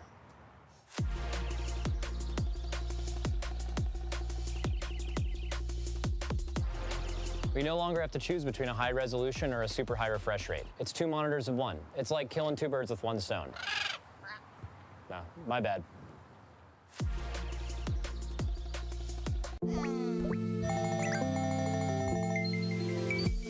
When you're about to watch the big esports tournament with your friends, you gotta be ready for, well, everything. Pack your bags and sign up for Team Liquid My Blue, and you'll be on your way. Go on quests and adventure to the peaks of esports where points and rewards await you.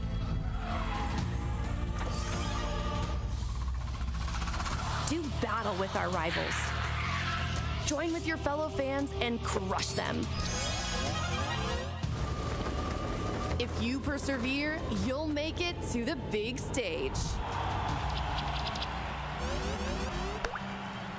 Check in for tournaments and level up your rewards. Watch Team Liquid with your friends and earn points. And when it all comes down to the final match, level up your blue to its final form. Exclusive items, free prizes. Join My Blue today. tl.gg/myblue.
When people call him American as well, it's crazy. Okay, so things we learned near the end of yesterday too were like that that late movement. I think for now, until we see the intermission, that last one, give triangle and diamond so much room. We'll get them closer with time. Also, who's popping star and orange in the last set? I'm orange. I'm star. Okay, that star has to be at 1.5, 1.6 on the dot, and orange has to be before the cast for the other two to even have a chance.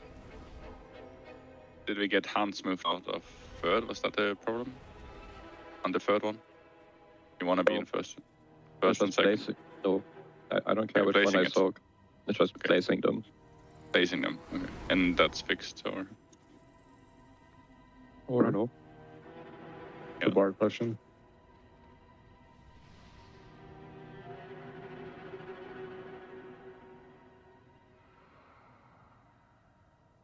Guys, let's fucking go. Press the gas. Yeesh. Oh shit. You know what to listen to, Shaq? Yo, hit that shit. Is it gas pedal? Yes, sir. Oh, fuck. Hit that shit in the queue right now. Wait, how the fuck did I guess gas pedal like that? Hold on. That's crazy. What do you guys think Daddy Yankee's up to these days? I thought it was gas pedal or started up, but I fucking guessed right. We going? What are we doing? I'll put it on. Check everybody here. Need 30 seconds. Dude, my favorite And song the is other Ice bird. Cube.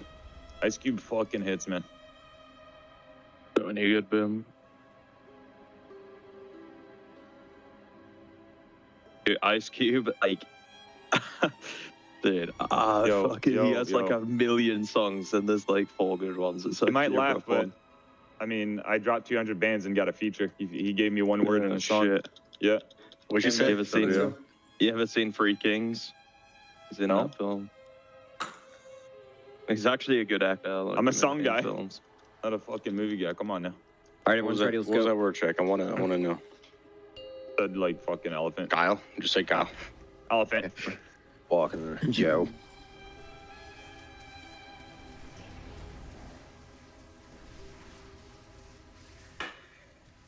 Five, 4, 3, 2, 1. The Nerubians will ascend! Liquefy. We're moving.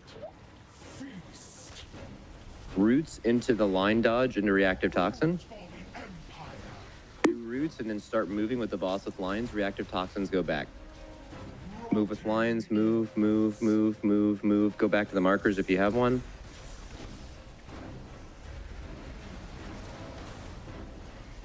If they're ever this close, Shaq, it's super important that you, you know, you're fucking W, Shaq. So, Dodge. W. Dodge waves, dodge waves, dodge waves. Okay, liquefy 2. Ready to move. We're moving, and then same thing. We're doing roots into lines again.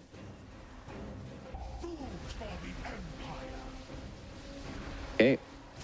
We're breaking. and moving for lines in 3, 2, 1. Move, move, move, move, move, move, move, move. Nice. We're staying here, doing lines, just spreading the fuck out. And there's some markers down. Okay, and look at the markers.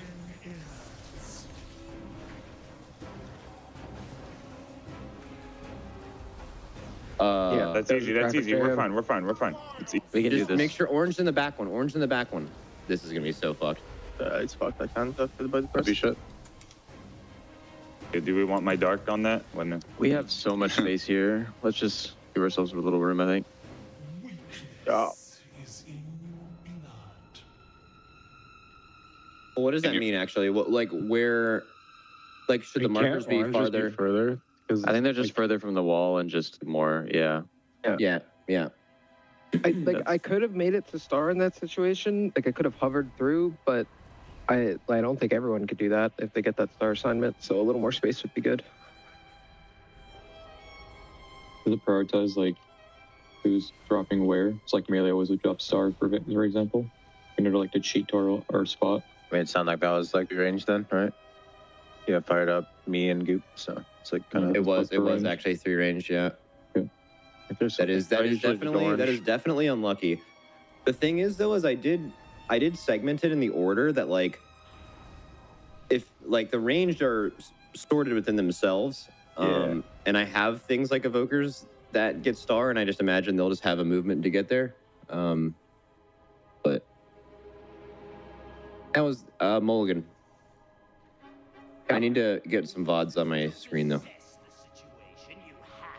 Go again. Have we started all the VODs yet? I haven't started, but it's man. I can tell you. You better start a chat. I just restarted the new one.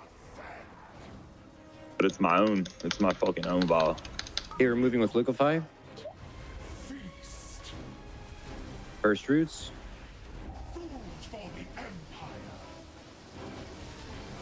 Moving with roots.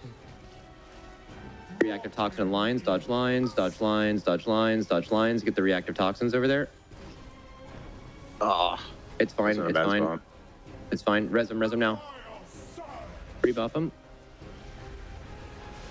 Yep, so I'm not gonna be able to pretty me on this one because I fucked up on the first one. All right.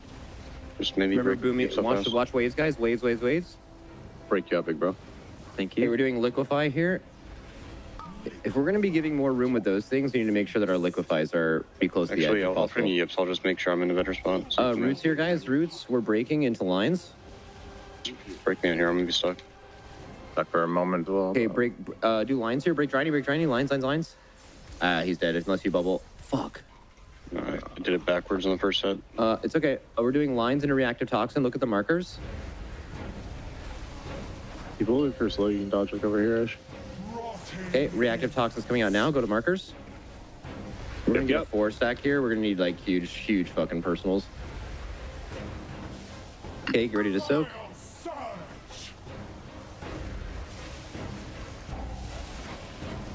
Use health pots and health stones on the liquefy. This is gonna hit so fucking hard. Is someone rewinding when this hits?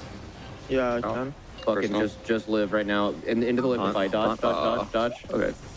Holy taking feet, fuck, Scott? we're alive. What? No, is Scott dead? No, I'm dead. Okay. AoE these tombs. Move for lines. Scott's roar. Move for lines. Try to finish them off so they can move. Still practice this movement. Okay, well. Markers far. We have a dive. Markers are far ahead. They're not arms. Oh, those markers are good, by the way. Like the distance thing. Maybe we want to do it like here-ish, maybe? No, those markers are fine. Well, we have no room, but we have no room to do the intermission actually right now. Yeah, it needs to be on like this line that I just think. I mean, that's too close, I think. No, yeah, I think we used a lot of extra space. I think we used a lot of extra space at pull. It needs to be in relation to the like you need to have a lot of like a good amount of space to put the roots, like the news for the roots and spread for lines there. Your stuff to Hello, everybody. Good morning. Welcome back to the Team Liquid Race to World First. My name is Aya. I'm here with Kalamazzi and Automatic Jack. Kalamazzi, this is kind of demon hours for you. You doing okay, buddy? I do what I gotta do. I gotta be up early. I'll be up. What are you rolling your eyes at? Rolling his eyes?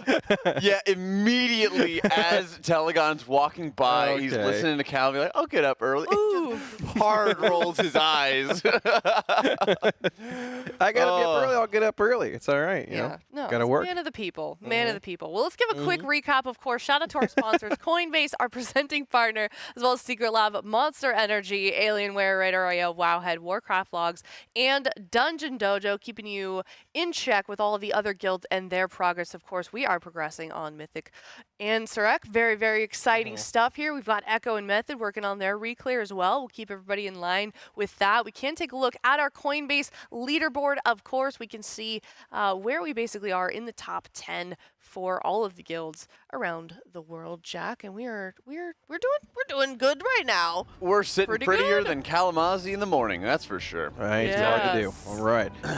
Yeah, definitely. Well, Team Liquid, as you can see, 7 out of 8. Echo, 7 out of 8. Method, 7 out of 8. Hot Pot Hero, of course, their reset happens. It hasn't happened yet, so they could get to 7 out of 8 before their reset, and then we'd have 4 bosses, kind of neck and neck at the same time. We can take a look at the Honda boss progress. Like I said, we're 7 out of 8. We're over there on Queen Anstrek. 63.76% is currently our best pull, and hopefully we'll see some prog maybe within the couple pulls here as they get started for the morning. But there's kind of still a lot to learn, Jack, on this boss that we're still working through. Yeah, you can see them moving through their positioning, and of course, as the bombs, the big detonations throughout the encounter in the first phase are increasing in damage every time, you can see how much more easily players are falling apart, dying, and the need for defensives, personals, anything with the kitchen sink to survive is going to be assigned there, is going to be used there. And then we're going to have to kind of see what the intermission is going to be bringing for us, because the space constraints on the fight, like they were already talking about, are very real. We've been able to see how they're adjusting their web positioning, and they're adjusting any like the liquefy, poison drops. All of those things matter so much, and you can just see from the very beginning how pixel stacked they are. Yeah, they've also mentioned that shield is, I believe, 10% of the boss's health, which is about a casual 800 million, which is a lot of health when your raid is sort of fragmented. You're almost running on fumes at this first phase 1. Plus, you know, getting the boss a little lower, like this is timing based, right, is relevant. We're not even sure how much damage we need in this phase 1 to beat the check in phase 2 or more phase 3 and such. So there's probably decent ways to go, but we're getting there as far as mechanics are concerned, right? So them popping both those froth pools there, staggering them properly. After the first set, there's another one. There's 3. And then you have to stagger those froths, I believe, every second or so. Jack, if that's correct, I'm pretty sure. You have to stagger them every second to not pop them both at the same time simultaneously. They've also changed the cadence of phase 1. There's these webs that come out early on in the phase, much earlier than Heroic. So a lot of those stat cleave profiles that you've seen Enhanced doing a lot, Frosty K has been doing a lot possibly at times as well in certain fights, like Brood Twister, are also very relevant in the first phase of this fight for that just strong cleave profile. As you can see, they have very limited amount of time to be able to drop off those webs or to drop off some of the bombs, get back into position, and the webs themselves, those web lines, can be really brutal for a lot of the timings on the encounter too. Here you can see they're spacing out some of those detonations so that they can get those jumps and kind of alternating them at different times. Yep, those 3 pools of waves coming out at the dodge right here from those 3 individual froths they pop, like I mentioned. There is that fast wave or that fast web overlap there pretty quickly as well, but you can see how tightly they're placing all these pools like Jack mentioned, because they want half the room or more available for the intermission, because I haven't seen it. So I will admit that from what I've heard, when the boss pulls you in the intermission, it leaves webs under your feet. Unlike how it doesn't on Heroic, which means you need as much room as humanly possible. Those webs hurt a lot, and you're also dodging green, like large green pools coming at you, while finding new positions to rotate around the room in the intermission. And like we said, 800 million health on a shield is a tremendous amount of health to break at that point. Yeah, you can even see Sang just trying to drop off his bomb in the right location and just dying as a result. The damage that it does to each of these players is obscene, and it does a lot of splash damage to players who are standing around them. Also, we're getting prog on the first pull of the day here. Second pull?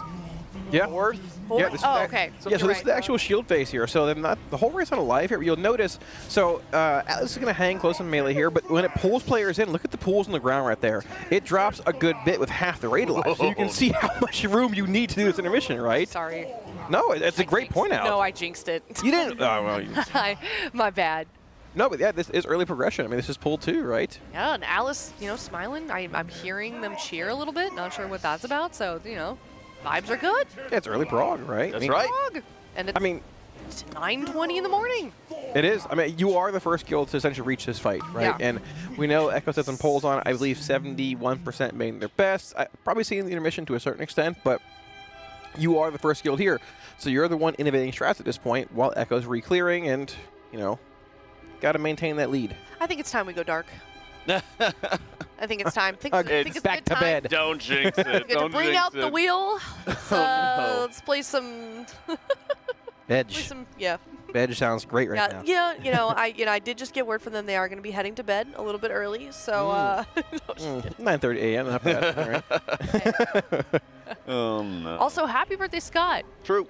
It is Scott's birthday. I feel really bad because Jack and I have a longer time to wake up in the morning, so we're already like energized and we're in like commentator mode, and they come in kind of sleepy, and I like screamed at Scott like happy birthday, and I think I was a little much. It came out of a little much. He had these dark Ray-Bans on. Yeah. He literally He did. came around the corner after you said it. He was just like no emotion whatsoever. Just walking the room. Oh no, I kind of feel bad now. I'm just sure you He's a morning person just like Kalamazoo is. You need to give me a solid 3 hours to wake up, and then I'm okay. Get the blood flowing,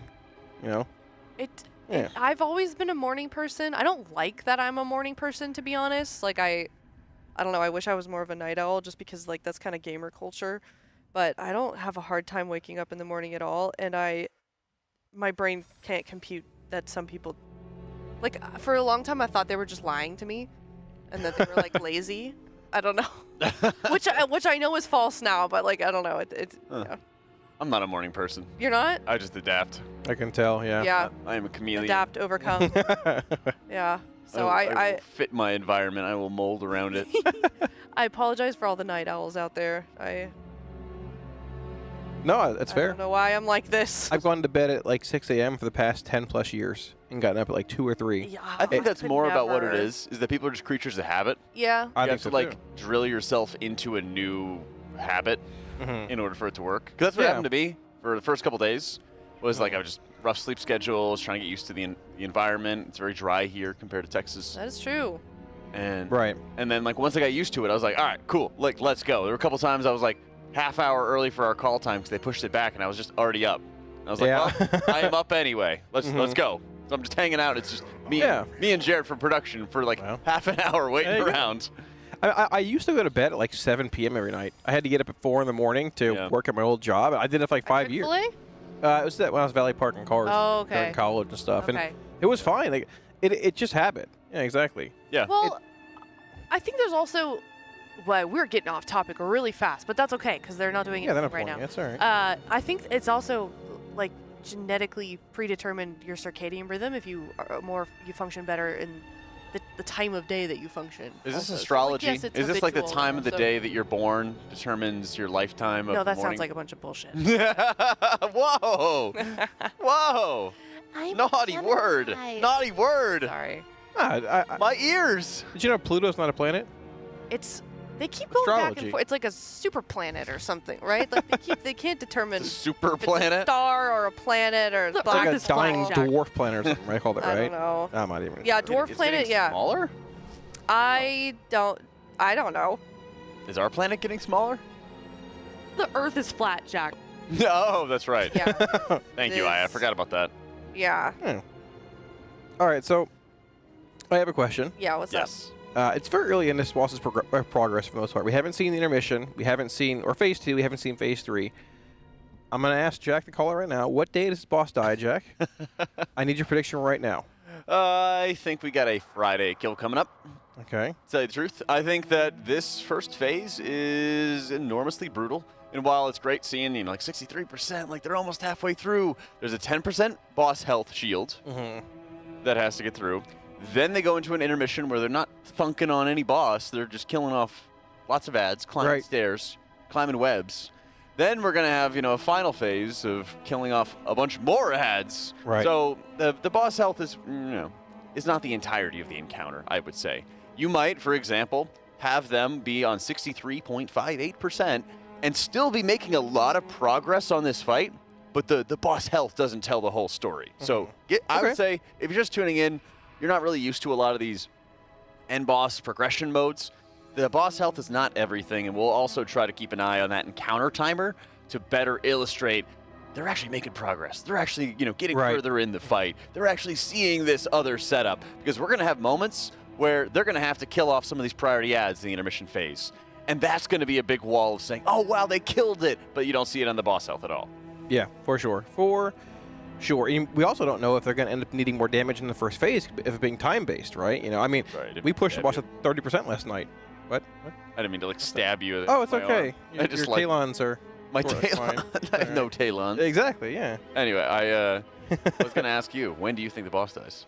I was talking to some of the players coming out this morning. They said this weekend. Ooh. But that could constitute a Friday kill. I was going to say, is that is Friday the weekend? 5 o'clock Friday after 5 o'clock? It's the weekend. I was going to say, yeah, Friday after 5. I think that's a pretty safe guess. Yeah. Friday morning, Friday afternoon, possibly. I mean, I think we'll know a lot more today. It's Wednesday. I mean, we have an entire day ahead of us here. We had progression on our second poll, essentially. I think we'll know a lot more towards the end of tonight. This is doable. That is for sure. So, any predictions, Aya? I have been going with Thursday just because it's convenient for me. You know, the AWC technically starts today. They what they call the offline games, where they sort of have all the teams that signed up for AWC play in a bracket today, and then they compete all the way up to the top 8. Those start today. And then, yeah, so if it dies Thursday, that's good for me. And it's good for Trill, because he's going to try and balance both today. Do you think that the Race to World First schedule is going to be convenient around you? You know. Think back to Boston, Aya. Yeah. Aya casting in a dark closet in the back. Oh my gosh. AWC. Literally killed bosses. Like, while I was live on AWC, you can hear the cheers through my camera. Those are good times, though. Those were fun. I think it's because AWC is coming up, it's definitely not going to die at the time you think it is. Yeah. It's a distinct just out of spite. What happened to me? That's all right. I mean, Trill also not in this fight currently, which could change. Yeah. Yip's bringing that monk debuff, so we'll see where that goes in the long run. But it's tough balance of both. Let's see. For sure. So, imagine if Trill brings down a world first, also brings down AWC. Dude, he would be really. He's not streaming right now. He would be really. Even more Mr. World of Warcraft than before.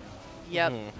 Yeah, I could see it. He did it before, didn't he? Once. Possibly? Didn't he win the Race World First at AWC? In the same year? Yeah. I don't remember. Probably, knowing him. Probably, yeah. But, no, good luck. Good luck to him today. Yeah. But we do see them getting back into these Mythic and Shrek pulls here. So like I mentioned, the cadence of this fight in Phase 1 is different from Heroic. You end up seeing these webs coming out a bit earlier. Now you will see these double froth pools come down here, which we just saw a moment ago. The next set's going to have actually 3 in them. You want to stagger them basically a second apart so you don't overlap and kill the raid.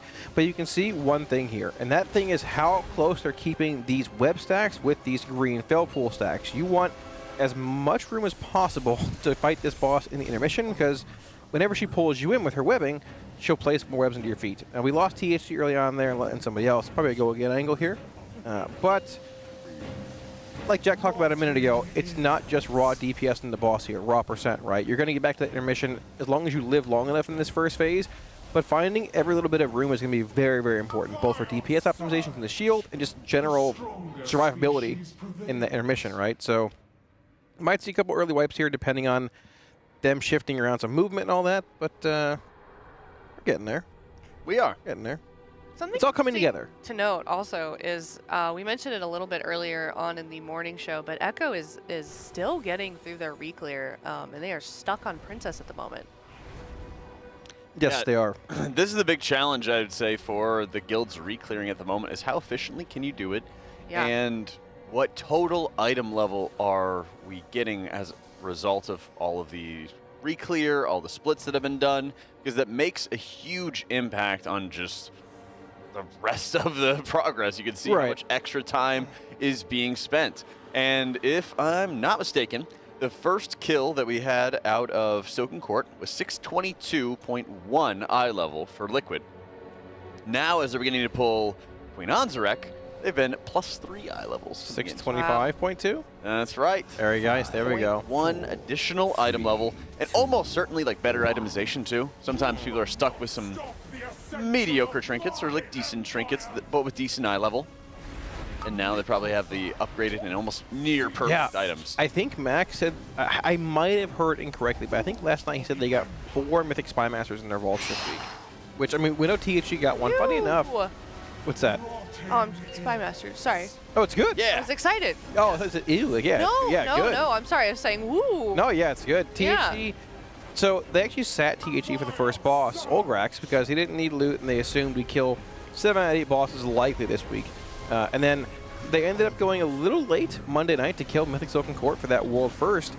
That kill got THG his last vault slot, and also unlocked Soaking Court on everyone's loot table for them.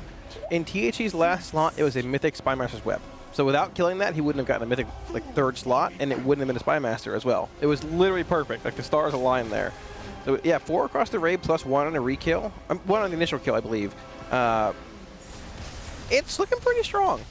Hey. I believe, maybe a bit of a spoiler here, but Mages hard carried that burst on Soaking Court with Lust there. I think they hit around 4.5 to 5 million DPS with that big Lust burn. Yeah, so a lot of that's due to Spy Master being an exceptionally strong trinket. One that will likely go down, and it's one of the better ones we've seen in the last few years. I love the control you have over it, having like a 20-second cooldown to activate it whenever you like. Here you can see, of course, the Venom Froths. I was looking up some of the extra names for them. They have the Froths that are dropping onto the ground. You need to make sure that your team is using them to, of course, jump over the various Venom Novas the boss is spewing out, but also that the Venom Nova itself doesn't touch the Froth, detonating it and, of course, wiping the raid. There's really important to like both space out everybody in the raid and split them up. So first you have 2 of the Frosts and you have to go 10 and 10. Then you have 3 and then you have to go, 7, 8. 7, 7, 6, right? Something like that. Yeah. Something along those lines, yeah. Quick math, quick forward math, exactly. There you go. Right. Yeah. It's pretty good. It's pretty quick. Not too bad. Now you have 4. Yeah, this looks insane too. We haven't seen this 4 Froth overlap a whole lot, so we'll see them move the boss through here. Right now, we're gonna have the raid position, so we pop basically 1 at a time in quick succession. So we're gonna pop 1 here. Yip pops 1 there. There's number 2. Moving back a little bit. These individual debuffs coming out. You have to spread with as well. There's 1, 2, 3, and 4. But you can see there's 4 waves of Bell coming out here. There's so much to dodge all this raid damage as well. But that's also intermission. It is. Again. So we're getting back to that choke point of needing to see this intermission more with the whole raid up. But look at the room. It's covered in garbage. How do you do that? I have no idea. How do you avoid? So I mean, basically there's nowhere to go there after getting gripped in. Yeah, I mean, it's going to be a really tight stack on one of the edges of all the webs you leave from the first part of phase 1, and then you just pray you push the boss fast enough. Yeah. But it's a massive shield, Jack. It really is. Thankfully, there's only a couple of the rests, the grab mechanic that's going to spawn those webs to begin with. So you have probably 3 rests that they'll have to deal with there. So they have some of the room, but certainly this is going to be the area for like immunities or high mobility classes, like running into the webs, getting rested, running back, something along those lines to maximize your space. Yeah, plus you got those large green, I guess, globules. You get the dodge coming out, and you're in a small pie slice in the end, and one's coming right at you. You're taking some web damage or you're dying, basically. It's going to be pretty intense. And we also haven't seen the intermission, which I'm curious about myself, because I don't know how we'd work this, but those grips on Heroic are pretty strong. I'm curious what that's going to, if that changes at all on Mythic or how it's going to look. I I'm excited for it, but also a little curious what it can even change in the first place. But, I mean, so what are the variances, or I guess the differences between Phase 1 on Mythic and Heroic? We've got multiple froths, right? There's the cadence of webs, and there's a third one I'm forgetting. Oh, it's the webs in Intermission, right? Yep. When you get pulled in. Webs for the Intermission. So we're having more detonations happening. Right. As well. I'm trying to also keep in mind that there's increasing detonations onto the raid as the lava waves or the venom waves are going out. You are having the raid damage pulsing out onto the group, and with more froths as well, you have to deal with more of those explosions. You have to deal with higher explosion damage onto everybody. This makes it insanely difficult, and that's really what's happening, is that people are just kind of getting like wombo comboed right now by the intense amount of damage going on at the very end of that first phase. Kind of couple that with not having like the perfect positioning, so you're getting some more webs getting dropped off, some more venom getting dropped off in positions that you need for the intermission phase. And so now it's a game to try to figure out how to survive. Are you surprised at all by the healer comp here? Double Prez, Priest, Paladin, or is that... Not at all. Not at all. Honestly. Not at all. I think that what we're going to have is, you know, is just double Prez all the way down. Okay. I do think that Shaman's quite good for this fight as well. Okay. But that being said, I think that... And where do you find the room, I guess, is the thing, right? Well, it would probably be the Holy Paladin. Okay. To tell you the truth. You know, Shadow Priest is not an option right now. Method's playing one, but yeah, that's fair. You know. I don't think it's great. I don't think it's the best. I think there are better options, right? Yeah, to get your 4th buff from. I think there's other better options that they could utilize or leverage at the moment.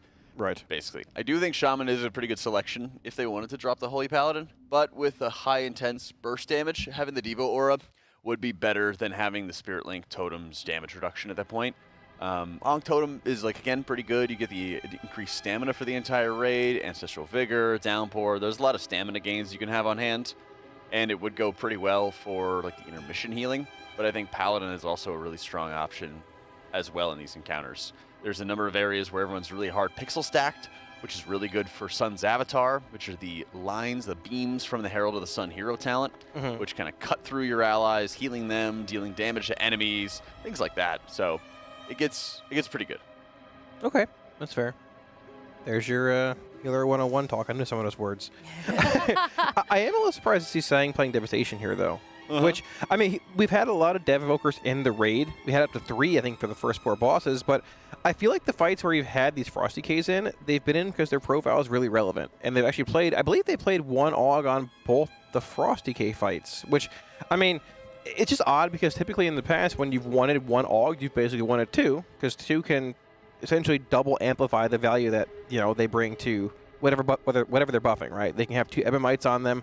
And Frosty K has been a class that you've seen, saw it on Brood Twister, saw it on Silken Court, saw it a couple of bosses before then too, for that really strong breath cleave profile, right? But on the bosses that are patchwork based, like Kaiveza, sort of like, I guess, Sikron in a sense, weren't seeing a whole lot of play. But this fight's got a lot of, you know, prio damage, AoE in the first phase on Roots, AoE in Intermission, and likely a lot of AoE in phase 3. But yeah, still that interesting dev split, which is, I don't like it. Yeah. Not from like they're making the wrong choice, but just like, I don't know, I want my damage, man. Sammy! I'm tired of losing my spot to these lizards every raid. I see. Sammy, sorry, I didn't mean to interrupt, but Sammy's here. This is That's fantastic okay. news. Sammy, come Morning. here. Come hang out with us. Morning. Sammy, come here. Come here. Sammy. Come here. I can't help with this one. Oh, no, not me. Come here. Not me. Wrong person. Jump over the couch. I've seen her do it. Sammy, Yeah, but I don't know that. Woof, woof. Too many chords over here right now. A dog barking. Yeah, soundboard. Morning GM. Well, yeah, but what was that from? Is that one of us? That was me woofing, yeah. Yeah, it was his woof. That was Tettles, actually. Ain't got no gas in it, man. So keep in mind, we did re-clear, and we're back on a Queen Anzarek. We got +3 item levels compared to our Silken Court kill. So we were 622 on the Silken Court kill. Now we're at 625 as we've gotten into the intermission phase for Anzarek a couple times at this point. Just a matter of getting everyone to survive. Yeah, also a big thing here, we have Vantis runes in this boss, which we did not have. On Silken Court, we ended up ruining Kaiveza due to that insane DPS check. It needed a 1 tank. So we've basically sent I think most crafts have been sent. THC made bracers, I'm pretty sure. I think we were farming trash packs for a while for BOEs yesterday. I think most of the juice has been sent, in a sense. What you have here is what you're going to get. You might have some M+ you can do for, like, maybe some Guildy Crest for upgrades. But, I mean, I'm pretty sure the players ended up sending Guildy Crest on, like, heroic pieces of relevance, like Spymaster's Webs, Mag Queen's Mandates, larger tier pieces if they didn't get them, for example, like Chest and Helm.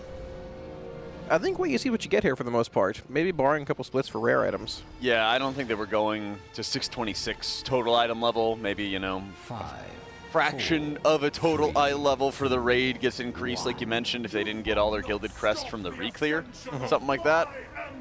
But we're back into the mix, and it'll be great to see what they have in store. I think we are also having the Renewing Blazes that can be applied to other players from the Preservation Evoker. They have the Flame Shaper hero talent where you can cast Renewing Blaze onto an ally for half strength. It kind of like looks at what damage you've taken in the last 3 or 4 seconds and then heals you for a percentage of that. That's going to be really insane for this Tank Buster that goes out, because based off the damage the boss deals with a Tank Buster, it also puts that fat absorb onto them. Yeah, very much so. So we see these 2 Froth Pools being popped here. This is basically the same as Heroic, where you have the pop 1 and 2 in quick succession with 2 waves to dodge here. But this is where the fight gets pretty intense. So you see them dragging the boss all the way back into the webs there for this just really good fail pool placement, trying to stack as much as possible in one part of the room. And then once you get that done, you have another set of webs coming in. Plus, you're going to have those Froth Pools going to 3, then to 4, then to 5, which makes things exceptionally tough when you're running out of space in this room, having more webs come out.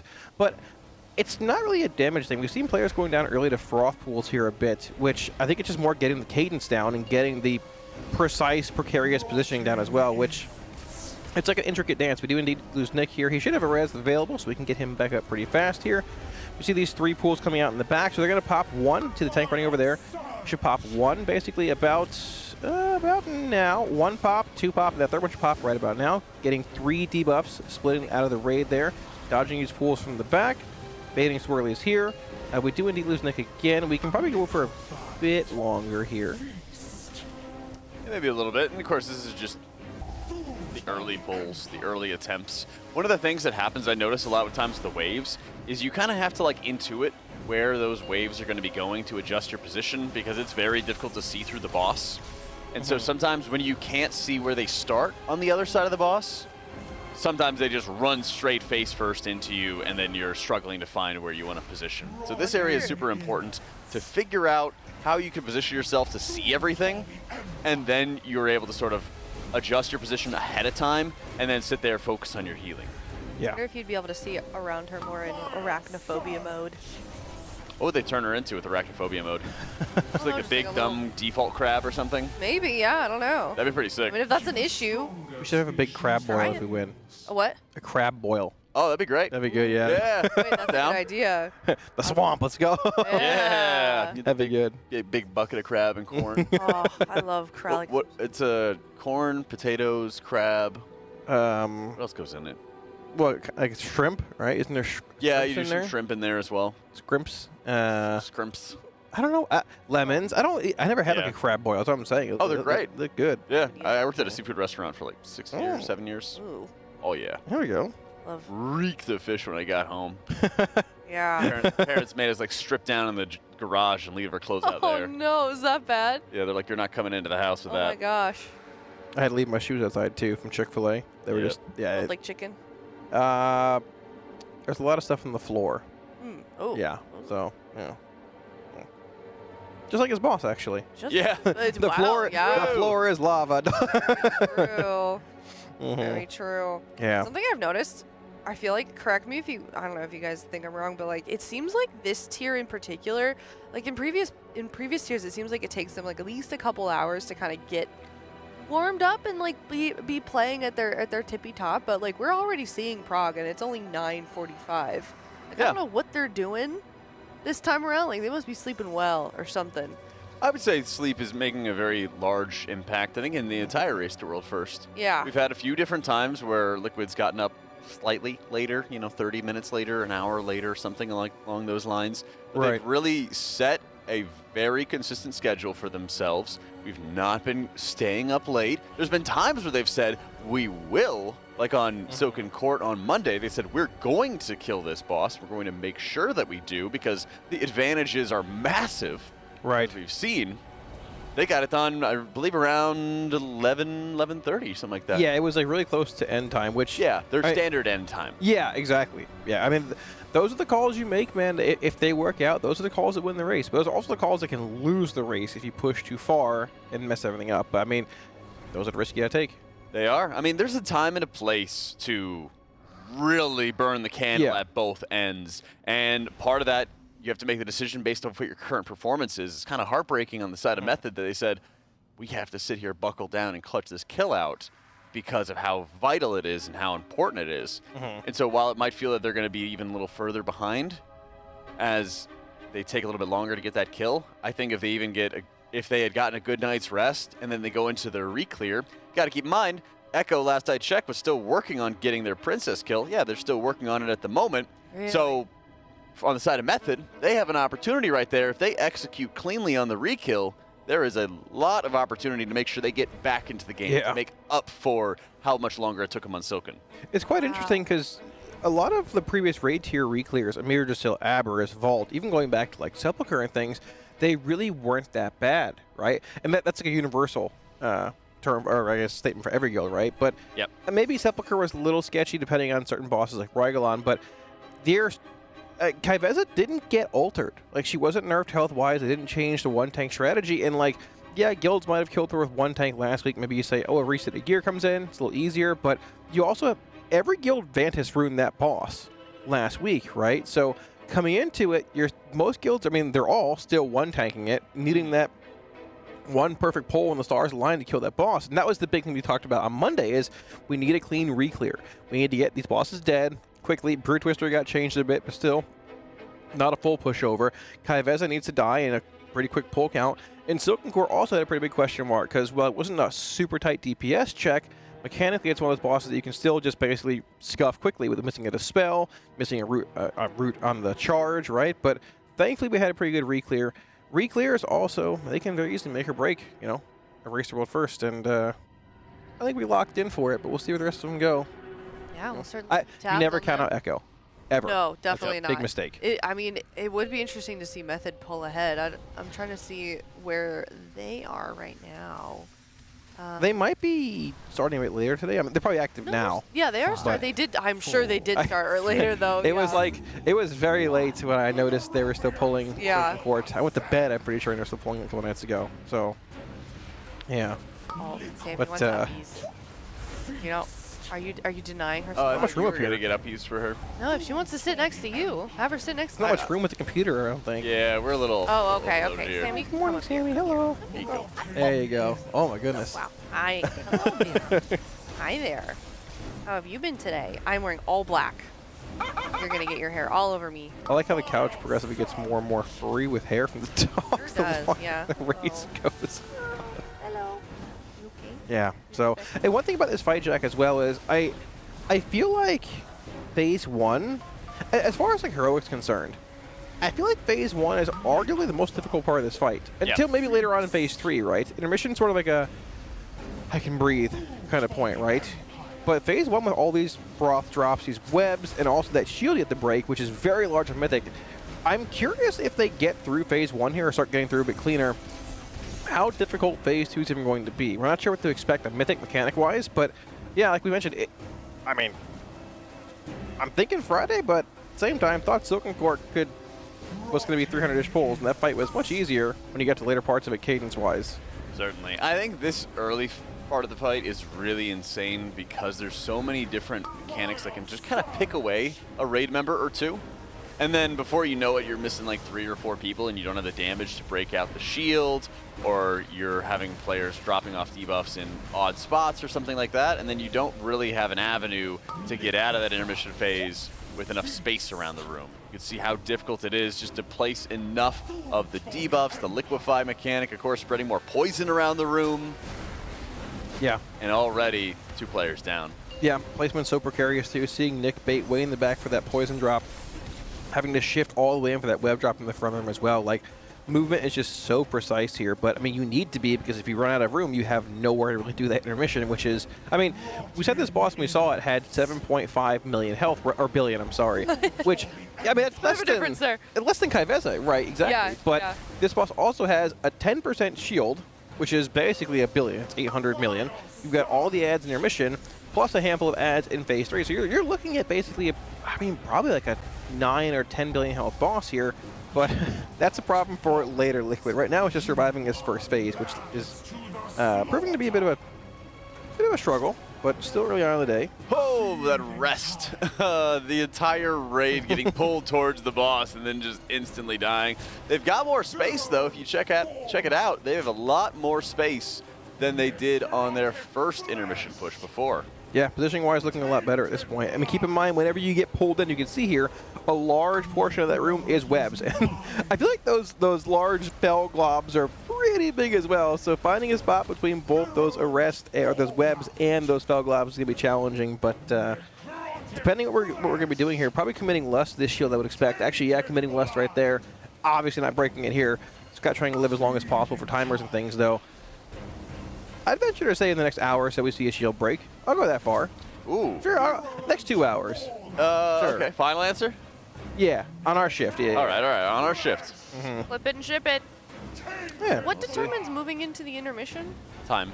Oh, just yeah, it's duration based. So that's one of the big things too is mechanically we're getting to a point where we're going to be more consistent, but we're not sure what the threshold essentially is in the boss in phase 1 percent-wise that you really want to kill it, right? Because, I mean, we pushed normal last night, and my guild split runs like 29% in the boss going into that.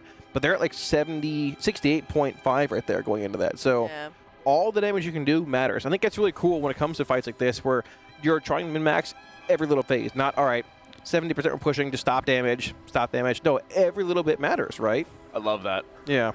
I love that. It's a huge thing I'm a fan of on especially end boss encounters, of making sure every single bit of damage is relevant and is important. And honestly, they might have to be saving some damage in the first phase just to break the shield. So that could be another critical point of, okay, they may not hit 63.5% on the boss again, but they would pool up enough of their damage just so that they would be able to kill and break that shield, move on. Yeah, you have to. I mean... Oh, very nice. She's slumped on me. We're just Still tired. Chilling over here. Forced out of bed too early. I know the feeling, trust me. Yeah. I know the feeling. I'm also wearing all black, so she's somehow found a way to get us both up here. Yeah. Doesn't the room appear, unfortunately. I'm sorry. No, it's okay. I get it. I'm totally okay with this. This is how I go. By hanging out with good people and being smothered by a dog and watching some World of Warcraft, I'm okay with that. I've had a good There you go. Nothing beats life. it. Oh, there you go. Yeah. Good times. Good times, good vibes. And if you like dogs, go to teal.gg/RWF-donate and donate to the Santa Monica Animal Shelter. You can also send in $30 and we'll rate your transmog or take a look at your pets. Just attach a picture in the message. Just link it. We're almost at $20,000 also. Which is that's a lot more than yesterday, I know. Let's go. I know. Someone's awesome. doing some pushing. We've got a date with Zalatath coming up. At 20K? At 20K? Yep. Oh, I don't know anything about it, but Teddle said he was excited. I think Teddle's claimed that one immediately. He locked it on that one. Yeah, and these are his words, not mine. I think he said it. He's desperate. Oh my god. I want that. Yeah, he wants, maybe he's a foot guy. I don't know. Loves in the air. Yeah. Well, you know. Yeah. You're at the Alienware training facility. Home with Teal. Definitely. Nice reference. He's still in bed. He can't respond. It's all right. He won't hear it. Just get a bunch of pings in the morning. Yep. Yeah. Oh god. I don't like that emote. Yeah. Which emote? Oh no. Oh god. The Zally toes, I guess. Oh. Yeah, we'll spam it. I like the Zally Blod. We have that one? I don't know. I'm not even sure what it is, actually. THC runs my emotes on my channel. I don't know what... Oh, that's a mistake. Yeah, whatever. Whatever he puts up is what's there. I don't know at this point. Even if you say kind of a THC daily 3 surprise. times, he'll show up in your chat. Yeah. Chat. His Chatterino has like 50 tabs in it at this point. I want that. I do want that and I don't want that. It's too much. Yeah. Oh, okay. Sammy is It's too much. I do have Zyro on my emotes. Oh, tomorrow. That's also a Zyro and mistake. Zach. Okay. Yep, they take care of mine. That Just is full of bad. Joels. Lots of Joels. Lots of Joels. Zyro was joling back and forth with the incarnates, I'm pretty sure, and he's still doing it now. It's a very proper emote. Yeah. Stood Well, the there's test of been time. an evolution of the Joels. Yeah. Maybe a warlock Oh. thing and being chaotic in He's general. not a warlock. Huh? He's not a warlock. He's a mage. Wasn't he a warlock at one He point? was, but he's abandoned us for Oh. class. So, I see, okay. He's abandoned us. Maybe that's for the best, to be Yeah. honest. Pushed him out. I mean... Did you want to claim him? Honestly, of the three of you, he seemed the most sane. That is the biggest insult I've ever had. Three of us? No, of like THD Oh. and Zyro and Kalamazi. Yeah, you're still insulting me. Okay. I am. Oh, speaking of personality and stuff, did you ever do that lawful good stuff? No, we've still chart? got it up. If we want to get through it while they're just kind of chain wiping here, we can do that. Production handed me a lint roller. Smart. Very kind of them. Yes. So if you're hearing weird noises, that's what's going on here. What is this lawful good thing? Oh, we're gonna. I chart? set up an alignment chart for Yeah. all of the caster. Whoa, this is a cool lint roller. Oh, okay.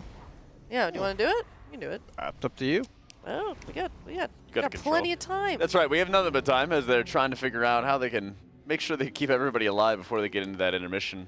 One of the weird things they have to do is they probably have to go figure out how they can start surviving some of the first bursts from those froths. Right. Of course, you drop the froth off, and then you later explode, dealing big damage to the entire raid. They got to figure out a way to make sure that they're surviving those and also getting as few stacks as possible. I believe it's based off how many people are like splitting up. Yeah. And going into like the frosts and getting knocked up into the air is determining how many like stacks is being dealt to the raid. Yeah, which I mean, you talked about them splitting it basically like I think 9 and 9 or something like that, roughly in the first two. But you have to split it more when you get third froth and fourth froth as well, which there's not enough time to like shift the different ones plus your debuffs and all that. You're popping them basically a second apart to dodge that massive wave from Queen. So yeah, it's hard to say, but damage-wise, looks to be pretty demanding, both from the boss and the DPS check. But we've seen them at points in the past find damage, like raw damage, on bosses where they shouldn't have before. Moving cooldowns around, getting more used to the fight as well, just pull-wise, right? You can find little ways to optimize damage, defensive usage, all that, and things come together just even with raw pulls, right? Certainly, and there's always that priority for all of the raiders and like how are they best able to survive some of these pulls. They might, like we mentioned, start pulling some damage from like when cooldowns are returning at the end of the first phase, going into the intermission. They might pull something up to like better DPS the shields. And a lot of times when you're progressing on these early encounters for like the world first environment, you are kind of stacking a lot of defensives on top of each other just to make sure that you're able to survive that one point. And then once you've survived it, you need to start pulling things away and then make an adjustment from there. All right. Well, you guys ready for this? All right. Sure, let's do it. We're gonna do an alignment chart for. I'm not very good at this because I don't play D&D, so I've got chat. I don't either. Maybe they can help us. Wait, has anyone ever done one of these? I've seen them. Oh boy. Okay. I've taken like the tests and stuff. We need a D&D nerd up here. Okay. So who should we start with? I mean, we can just start with Kalamazi. Jack, 100% lawful good already. Okay. I can't give it I can't help with this one, right? Like this is me. I have the input here. Dang. Correct? Dude, whole chat's got me already. Chaotic evil. Wait. Which one are you, Jack? They say I'm lawful good. Lawful good. Whoa. Yeah. Hold on. Dude, new paint is crazy. Okay, hold on. Jack talks like a paladin. Oh. Okay, I feel really dumb. I'm sorry. Hold on. I have no idea how to do Pause. this. So I don't know what. Okay, there we go. Lawful good? Yep. Yeah, I'll go with that. I agree. Lawful good. Top left. Okay. Wait. Okay. I'm grabbing. Having a little struggle. Production is laughing at me. Having a little struggle there. Production is laughing at me. I should have put this on. They're laughing at me. Stop. There we go. Lawful. There you go. Oh, okay. They're not laughing at me. We're good. Never mind. Okay. All right. Where do I go? You steal Tabasco bottles. True. You're chaotic. You didn't get the point of the story at all. Oh, I don't need to know the point. You're stealing. It's not stealing. It's not stealing. Okay. Well, let's move on. Are there any others that are there any in here that are like obviously? Oh, this is production, by the way, down here. This, the this little guy production right squad. here. Yeah, what is the one in the bottom left corner? What is that one? the box? Something evil? What is that? Chaotic evil. Yeah, so it's basically like following the rules. So cat. Oh, it's lawful evil. Okay, I see. Okay. Yeah. Okay. Do we think production is chaotic evil? No, Zyro is chaotic evil. I think. I think. Okay. I think Cal is chaotic neutral. Okay. Okay. Okay. So he will, not do bad things, but he'll kind of do a bit of everything. No, that's a different box. Middle row. Middle row. I have chaotic neutral. Wait, chaotic neutral. Chaotic neutral for cams? Yeah. Yeah, sure. Okay. I think Cam's true neutral. That's okay. Wait, who is going where? Killing me. I should not have this. We'll give Aya a minute to Mozzie is figure out chaotic his paint neutral? skills. Oh no. I'm chaotic neutral, I think. Yeah. You're chaotic neutral. I think Okay. that's right. Okay. I think chaotic neutral. All right, For, okay. For Cal would be good. Cam's true neutral. Cam's true neutral? Yeah. Chat, do we agree with that? I think we don't have enough chaotic boxes. Is what's going to happen here, actually. I don't know if we're going to be able to put everyone in one thing. We likely won't be able to, but we are indeed getting back into the polls again of Mythic and Shrek, seeing how precise they're keeping these both webs and froth drops stacked here, both being dropped in the back of the room here, almost overlapping with the webs. They are overlapping with the webs. So you're going to see the boss being pulled into the web here to bait these basically poison drops, right? In a quick line there. Liquefy. Yeah, there we go. Which do leave some pools behind. Going to have some webs coming out here as well, getting right up against those previous liquefy drops to drop those webs in a great place. Fired up hanging out a little bit in front of the raid, not the end of the world. You can sort of find spots. What's that? I believe that he blinked, alter timed, and then that caused him to drop his web out. Oh. Yeah. At the spot he landed, basically. Yeah, correct. Interesting. Okay. Yeah, these mages. I can't. No other class can do that. It's disgusting behavior. But regardless, it works. So we do have second set of froths coming in here, which is going to be that triple drop. So we're going to stagger it basically 1, 2, 3 pop-wise here, splitting the rate a bit more than we have in the second drop. Dropping those froth pools on the ground here as well, followed quickly by, I believe, another web drop, which, like we mentioned, there's not much room for error here, but we're doing a pretty good job at saving space. Dragging the boss back in the webs again here. Do indeed lose both Dryny and Zev here. One res available might be held for a healer. Days and Ass also go down. And there's just so little room for error in this first phase with how tight the strategy is. Yeah, there really is not much space for error. You can't really have any of these deaths. And this is also an area where it's looking at how do you map out everybody's defensive so it's the exact same thing every time.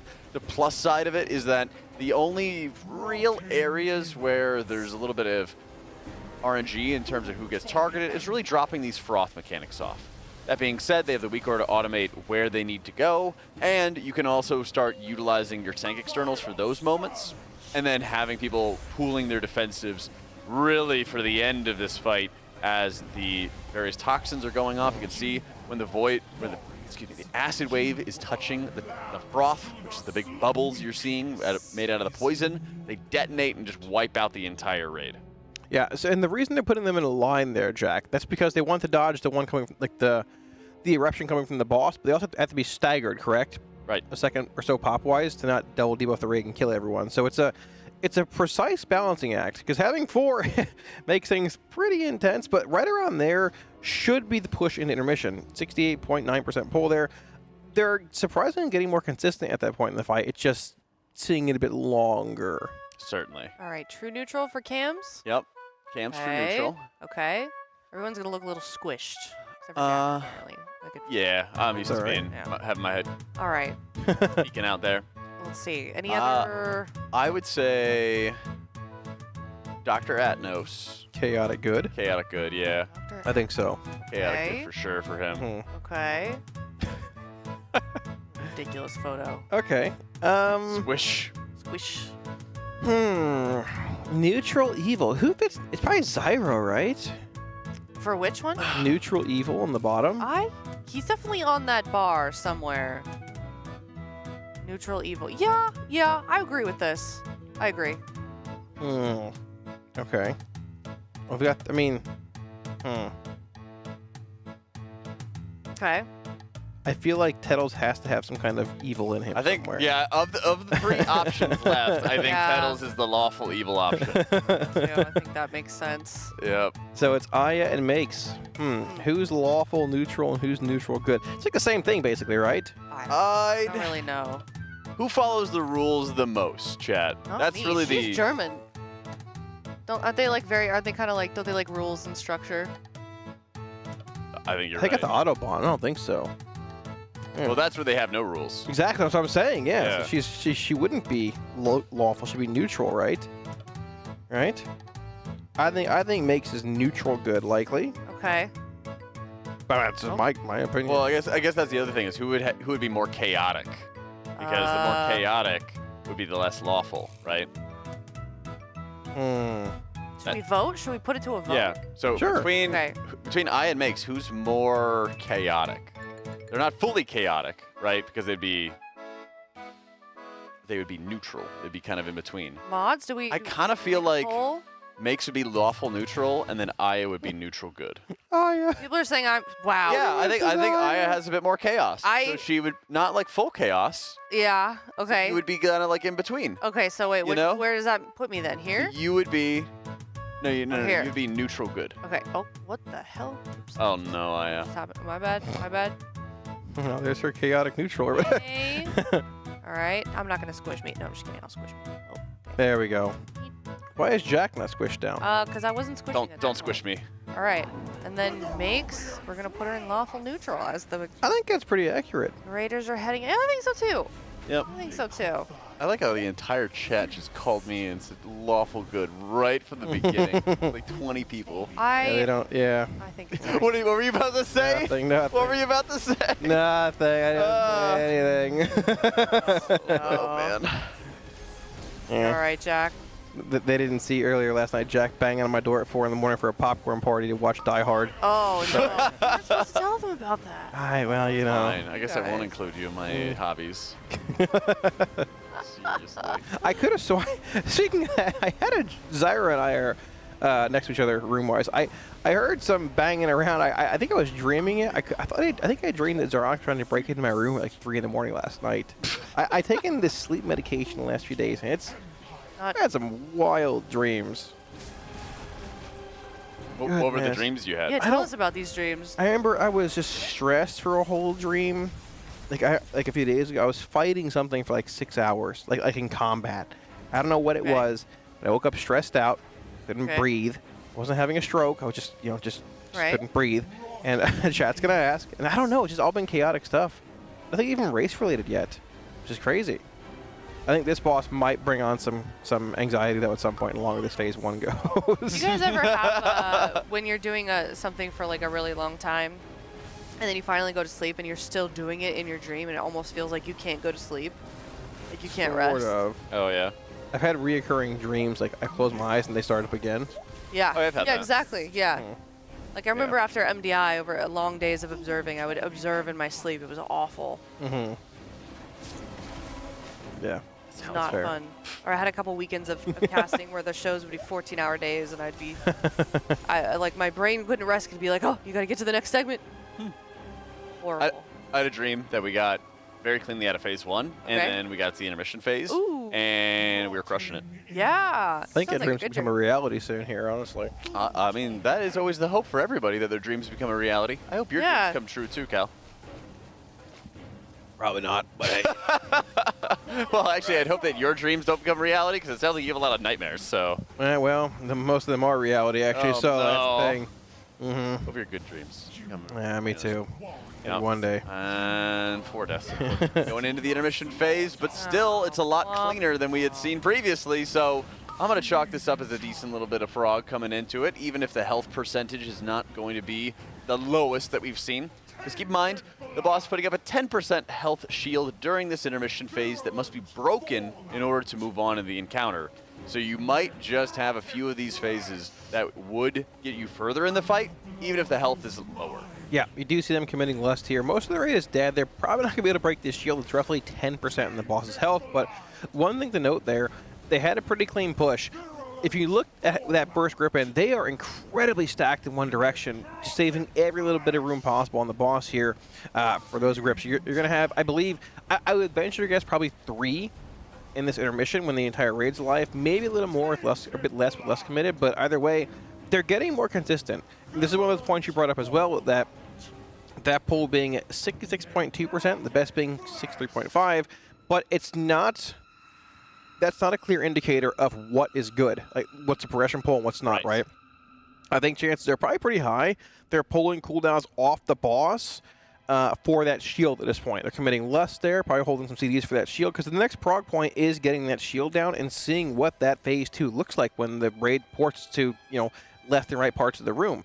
What are the ads like? What's the grip like? What, is there an extra ad? Is there an extra bridge? We don't know, but we're getting closer and closer to that point. So hopefully the next hour or so, we'll be able to see phase 2 of this fight. Here's a look at the final chart. Yay! I squished your face too, Jack. No! Chat, how'd we do? I think we did good. I've never played this game, so you think I should tweet it? Yeah. Okay, I'll tweet it. Cams has some chaotic neutral or chaos to him, but I don't know. That's why he's true neutral. Yeah. Because there's a bit of following the rules, bit of not following the rules. That's fair. Bit That's of fair. good, bit of evil. I guess. I guess. Cam's just throw a random joke out of left field that surprises everyone every once in a while. So he probably. Exactly. Yeah. You gotta just surprise everybody. I think Cam fits for sure. So we'll. I'm curious to get Cam's take on this actually. Maybe we should have Dr. Atnos build one later on too and compare the two. Oh yeah, Without I him think that's seeing good. I can control Z until the end here. I am not going to be chaotic neutral on that one. I'm going to be like pure evil or whatever.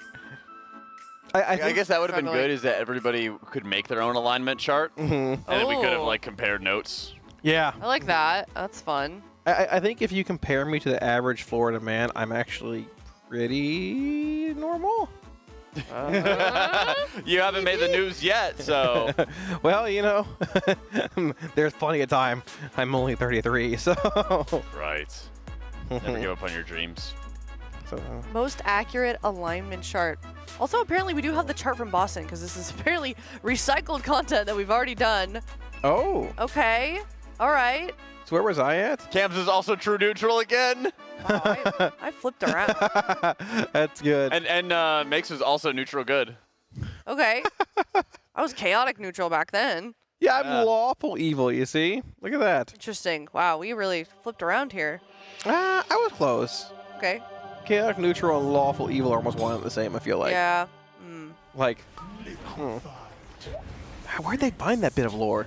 That's crazy. I don't know. Probably Twitter. Able to dig that up. Yeah. That one looks way nicer too. That was before we learned about the It is. Yeah, we learned a lot more. We know each other a little better now. That was so. pre-COVID. We all aged 20 years throughout that too. So was that pre-COVID, Boston? Huh? Is that pre-COVID? That was post-COVID. Oh, it was post. Oh my gosh. Yeah, no COVID. I'm old. I remember learning about COVID the end of, I want to say Nyalotha. It was Nyalotha. Yeah, like I remember it being hearing about discussed it. on the tram in the airport in Florida when I got back home. Oh. And we had one tier at home during Christmas time. Yeah, Nathria, which is that was one of the better races we had in recent history, actually. Yeah. Both guilds pulling simultaneously side by side, very similar to Amir Dusil. Imagine if that one was in person. That would have been crazy. They died. We won while I was grocery shopping. Like it was so anticlimactic for me, huh? Should have Uber Eats some food. I should have. I should not have left. Yeah. Should not have left. No, it's all right. You know. Yep. I left for our Keveza kill. Oh yeah, really? Yeah, I was a little. Yeah, we were already in bed when the Silken Court kill came through. I was here actually, but you guys were. Wait, when we have a moment, can we who filmed the caster POV? Do we have that? I know it's on Twitter. Yeah. We gotta analyze the pop-up. You see Cal's tweet? I did, yeah. I wrote that. Oh. I wrote that. Oh, nice. with the McDonald's machine actually. I don't know if you wrote that. I think I did. You might have chuckled at said it, but I typed it out. Okay. Yes. So you are lying. I dictated it to you. Yeah.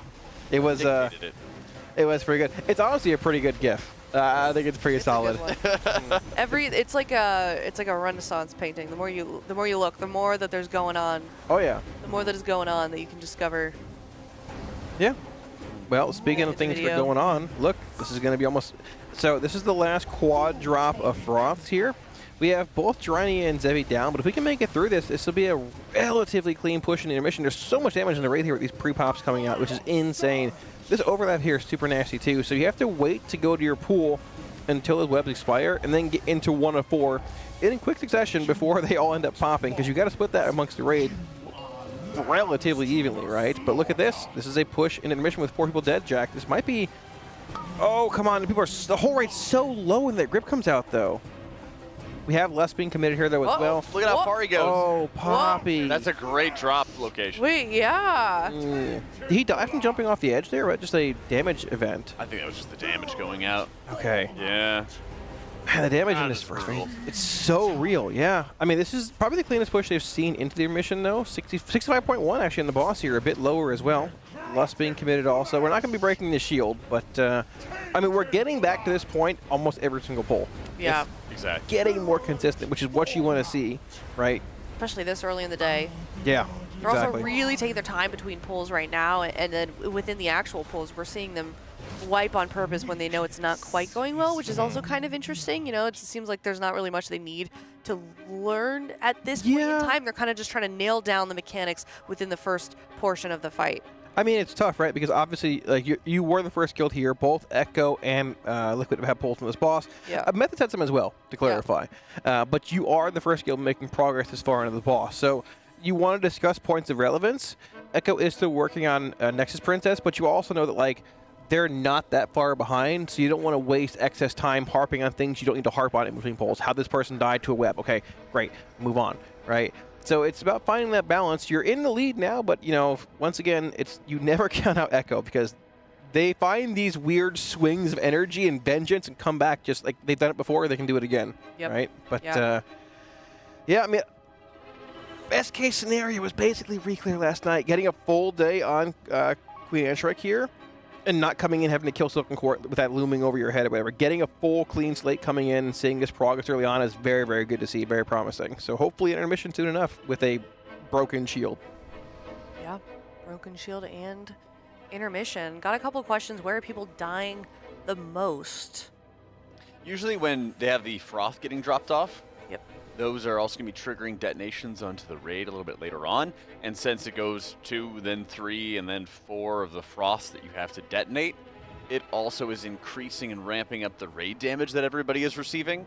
And so usually you're having a lot of those deaths after those frosts are going off and they're detonating onto the raid, and really just leading to just not enough stamina, not enough defensive value to keep everybody alive at that point. Yeah, and the interesting thing here is that they've already committed Vantis runes to this boss. There's none left in the raid, right? You've already Vantis this fight. You've already done... They probably have a handful of, like, splits left for maybe some rare items if they want to gear the character up. Probably a couple, like, heroic and Shreks if need be for some tier tokens. Maybe like on a...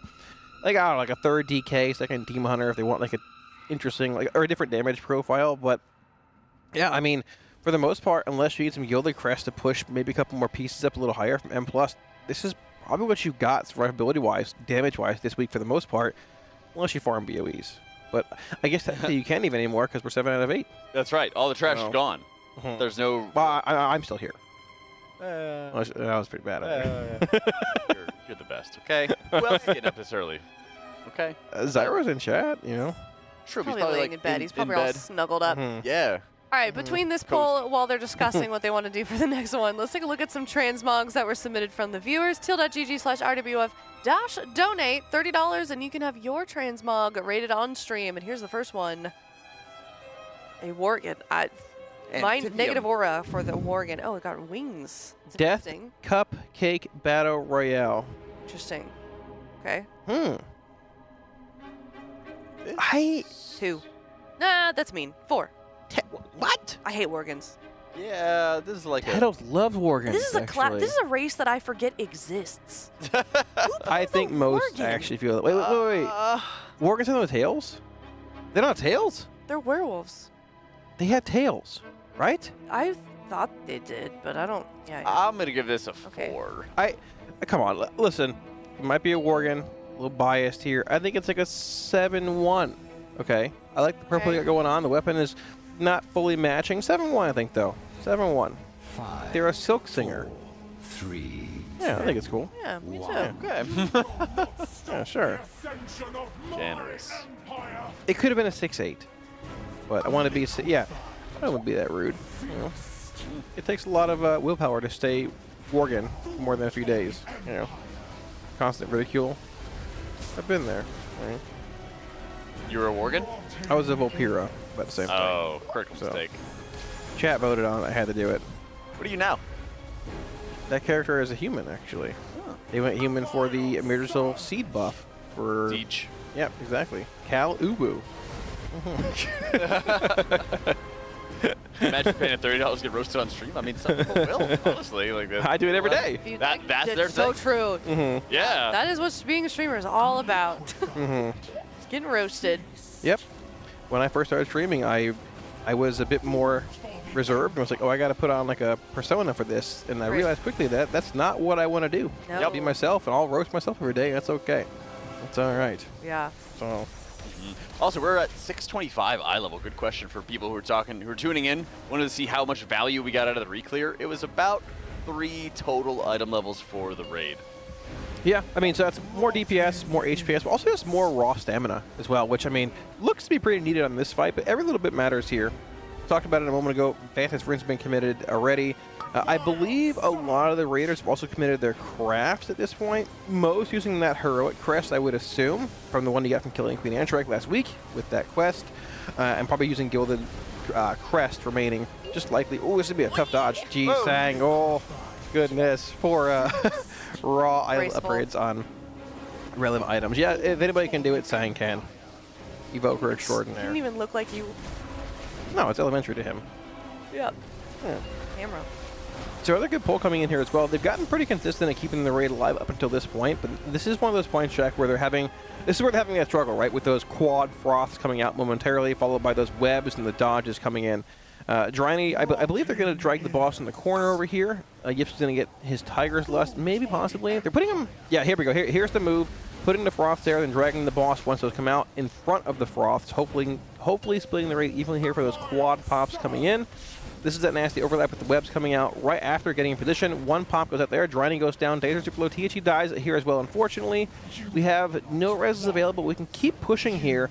This is, as long as Sarius is alive here, this is their cleanest push in the intermission we've seen so far, actually, Jack. It's 6.18%. Oh, my gosh. Yeah, unfortunately. That raid... I mean, they're still alive here, though. They're committing lust at this point. That raid damage is just so real on that grip, though. The whole raid dips below 20%. Yeah, you can see those multiple webs being placed into the boss there when that grip comes out. Tanking or sending a melee here to try and dodge those green pools easily, but here comes the next grip in the raid. Look at their health dropping so fast here as well.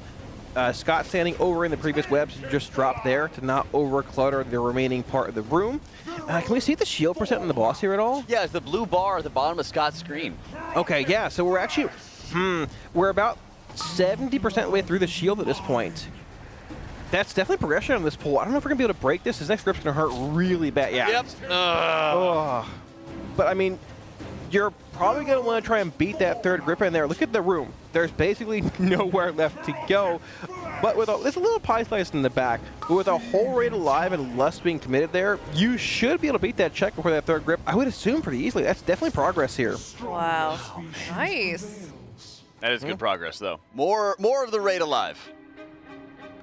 Oh, man. Well, if you're just now tuning in, we are having a great morning. Queen Antrak just had a really, really solid pull. We got that 63.58% too, not even an hour ago. So we're already seeing significant progress this early in the morning. About midway through this block also, lunch happening in a couple hours. So 32 pulls on Queen Antrak. Yep, we are getting there. Surprisingly consistent, which, I mean, for that first phase, a lot of volatility going on. The nice thing about it is that there's just the emphasis on like surviving and figuring out really where you can best position yourself for the plethora of mechanics that are going to be coming your way. So the more that they're getting the practice and more they're getting these reps in for just surviving, the easier it's going to be a little bit later on. They kind of have to figure out how they can like greed defensives, for example, especially those not reduced by Symbol of Hope from the Holy Priest. Find a way to like greed those, hold those for the absolute last possible second at the end of the first phase before they get into the intermission. Yeah. It's similar in some ways to Kaiveza, where you only want to use your health pot or your health stone if you absolutely have to in that first phase, because you're absolutely going to need it near the end of the intermission phase, for example. Yeah, I'm sure at this point, the analysts are likely sitting down for a minute or two saying, okay, we saw the damage going out there on the raid. It's exceptionally real in that grip phase in the intermission. What can we do now in phase 1 to move healing CDs maybe later on in that fight, which is more Jack's area of expertise here, but I mean, you need something there. That first grip is incredibly demanding, and I would venture, I guess, beating a third grip, but planning in case you don't. Yeah. I mean, you're going to want to beat a third grip. I'm not sure if it's going to be possible for them to beat one. I don't think we beat it in the first push here. Maybe eventually, but we're also lusting at that point as well, which, I mean, depending on how this fight looks in phase 2 and phase 3, I feel like you might not. I mean, it depends. But I feel like you would likely want to move that lust for more raw boss damage, maybe in phase 3 when you have to deal with those tank ads, those web ads to pull the whole raid in one direction, those spiders that ascend from the ceiling you're trying to kill and soak those effigies they leave behind, right? There's definitely other choke points in this fight where you can make a case for allocating lust, but the question is, can you beat that shield even later on without it? It's 10% of the boss's health, which is nearly 800 million damage. So it's going to be tough to see where that, or interesting to see where that goes. Probably a tough DPS check without it, but consistency is very important. And they're getting more and more consistent in phase 1, which is, well, it's good to see. I'm still calling it phase 2 before our shift's over. Phase 2. Might not be a clean one. Yeah. We're going to see it. I mean, you just have to kill one ad, right? You got to kill one ad, and you get jumped up into phase 2, right? You do, right? Yeah. I mean, you could do that with like 5 or 6 players, like. You could. I mean, I don't know. Depending how many are alive, I don't know if you have to have one player on each side, or if it's just. I'm not sure. I think so. Okay. Yeah. Pretty sure. It could be a Razageth angle where they send the whole raid to one side initially just to see as far as they can, and say, hey, you go over here and tank this part, and just hopefully you live long enough. But, I mean, easier said than done on a fight like Queen Anne Shrek. Definitely easier said than done. You just get there. Just live. Yeah, sure. Forehead. Yeah. Yeah. Well, that'll be the fascinating thing, is that I predict very early on, we're probably not going to have that low of boss percentage. Like, I don't think that we're going to get sub 60% on the boss for quite a while, because the priority is going to be on breaking the shield first, getting enough damage there. The point where they hit and they say, okay, we have to really min-max our phase 1 damage, that's kind of going to be a point where they're in like phase 3 or something along those lines, or phase 2. Yeah. I mean, we talked about the boss. We talked about it about 20-ish minutes ago, not having a duration check on it. It's just health-wise, so we'll see where it goes long-term. But damage-wise, probably coming up the more we get polls in here. All right, well, let's head into a Monster Energy listen-in for this poll, see what they're talking about. 5, 4, 3, 2, 1. The Nerubians will ascend! Liquefied. Feast. Food for the Empire. Okay, first tombs. Reactive toxins in line, same times. Just stop the toxins. Wait, move. Get the toxins over. Grinding looks in hell right now. I just panic bubbled, so. Goddamn, Goop, that was This nice. is fine, just be on the When are we left. gonna have to break you out? Second one, I think. So this next one. Okay, we're gonna single target you, it's fine. Dodge waves. Okay, liquefy here. Liquefied. Feast. Okay, second roots, we are single targeting out Dryny. Everyone else get a good spot. Dryny's being pinged. Everyone else target Dryny in 3, 2, 1, now. Kill it. Fired up's is fake. Kill it, kill it, kill it, kill it. Good. Fuck. Okay, lines here. Move a bit away. Fading away and then reactives. Lines, lines, lines, move.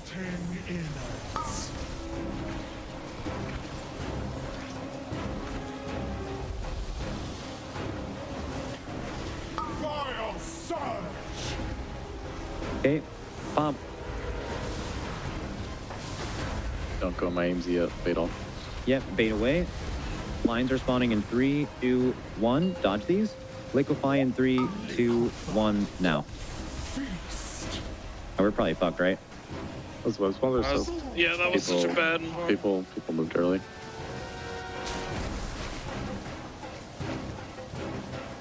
Let me check. Could be a mulligan, but oh my god, those webs were insane.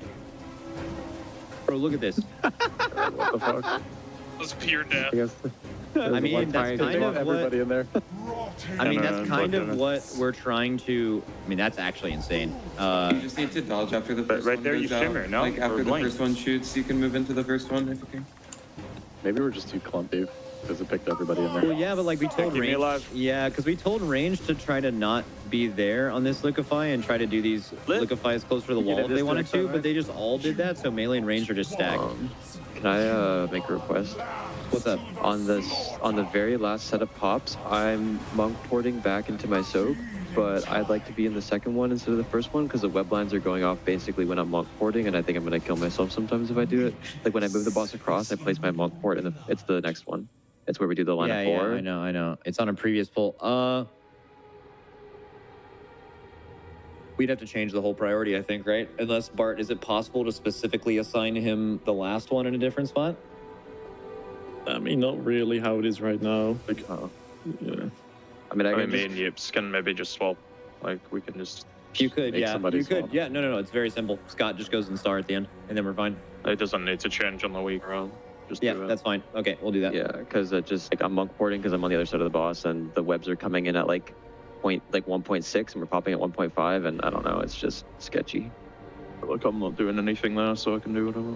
Yeah, just do it through a reminder. So I'm in star, yeah, and you're in orange. Yeah, you're just in the first soak, and I'll go in the second one just because it's... And I don't need to pop it, right? I'm just No, you're just going in it. Are we supposed to have 4 stacks on the last 4 pop, right? It's 1 per pull? Yeah. All right. Yeah. Okay, so that's 6.8 million damage everyone will take on mitigators. I mean, that's just gotta be like rally. So we have to rally it. You have But an can we AMG there, drop? Can we and- drop? Can we drop rally then on the 138? You will personally anyway, what it should be, right? I mean, what's stronger, Rally or Diva there? Well, they're pretty similar. stronger. Because he was only 8%. I mean, it's the same thing. When is this? 130? 138 is like where we Everyone's have, plus people are one. popping 2 minutes anyway, given that they don't take any. Okay, I think we can probably move rally away because no one's dying to the damage here. It's Yeah, it's just the webs killing people. Yeah, we can move rally away from there. I'll give him some time to update that. Do you move my rally, Lemon? Yeah, I'm moving yours. Okay. I mean, even 6 point whatever mil though, that's like you need more than just rally. Are people personaling that? I can't personally everything. Well, of course, I know, but like that. everything. I mean, people are not going to live that consistently with rally. But they need to lift the second dock. That's like 8.5 million. Are we living second stock just with Rescue Shield? Yeah, Like that's in an 8.5 Rescue million, Shield, someone like that? supposedly.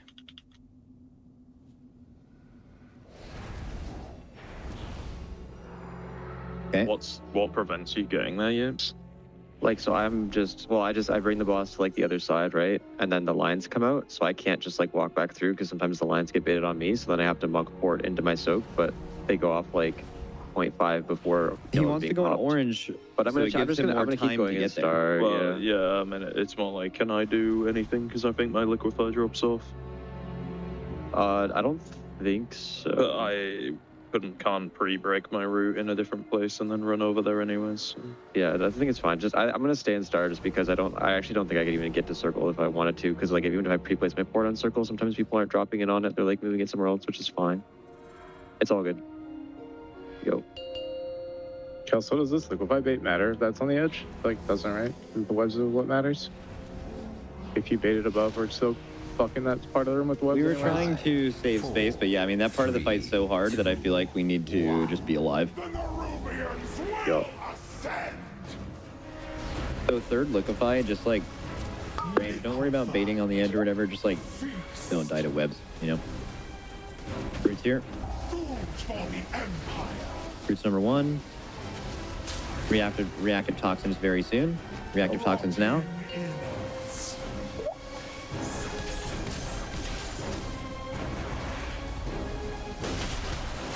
Tough Nick. That's good all over again.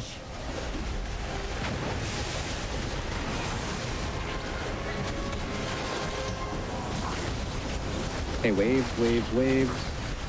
Getting liquefy. This is a really good bait liquefy. The next one doesn't matter as much. Liquefy. Good roots. Second roots. We're breaking these. Then we're doing lines right after this.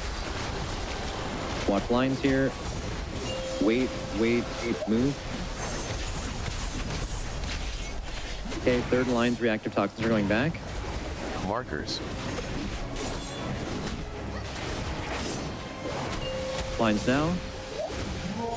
Reactive toxins going out, spread them out.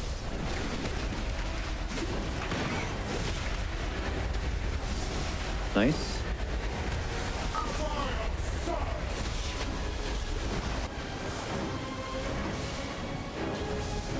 Don't go on my AMZ yet. 2 minutes. Okay. Dodge waves. Lines are coming out and then liquefy. Just live the lines, that's it. Okay, and liquefy 3, 2, 1, now. Good. Oh, fuck. Keep going. AoE here. Fuck these up. Fuck these up. Nice move. That was insane. Good, we're getting this is final wave here. Make sure you face correctly so you get towards where you want to put the roots. Yep. With reactive toxins. If you get reactive toxins, make sure you're looking where you want to go. Give them space, don't cleave each other. Okay. Roots going out now. Lines are happening now. Oh, someone popped. Lines are happening now. Oh. On God, I'm gonna say this a white. On God, I'm gonna say it again. I ran into that. I think I ran into it right when it spawned. Okay. Just trying to get across it. Yeah, Do you think it's worth like just moving the marks a little bit so it's like a little bit less tight? Like after we put the roots so there's some space to move and you're not like instantly running into them? Like star instead of like no, star. I mean just like shift everything a little bit Yeah, forward I can in the show room. you. He means like just have the markers 2 yards farther away from the group. Yeah, That's exactly. all. Okay. Yeah, like starting the line on new star. See new star? Yeah. W. And this gap between orange and diamond is good, and where triangle is ending is fine as well. I can't see it, so I can't. Fire, can you look at it? 1 sec. Where? Behind. Just the markers. Yeah, that's fine. I think the more room you can give between like triangle and diamond is better. It's actually it's the other way around. It's the distance between orange and diamond that is by far the most important. Diamond and triangle can be like right next to each other and they can pop it in time. They just need to stand near the back. Okay.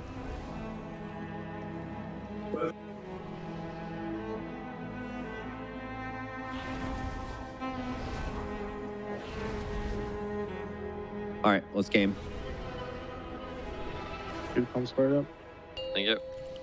And it is Benda hour. Boom. Randolph.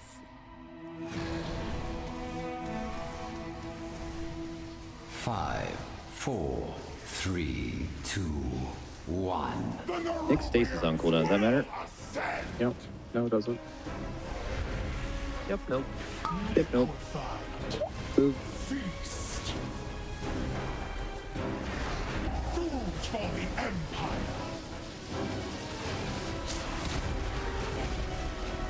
Okay. Reactives. We cleave with these a lot. Oh, we got good spawns. Ooh, he's alive. Do you guys have the lines aura with the sound on it? Yeah. Okay, I just won't call that anymore. Like the wait thing.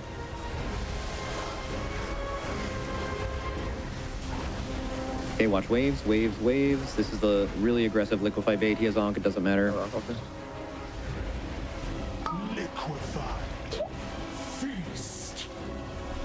Okay, roots here. Roots. And then lines right after. Lines here.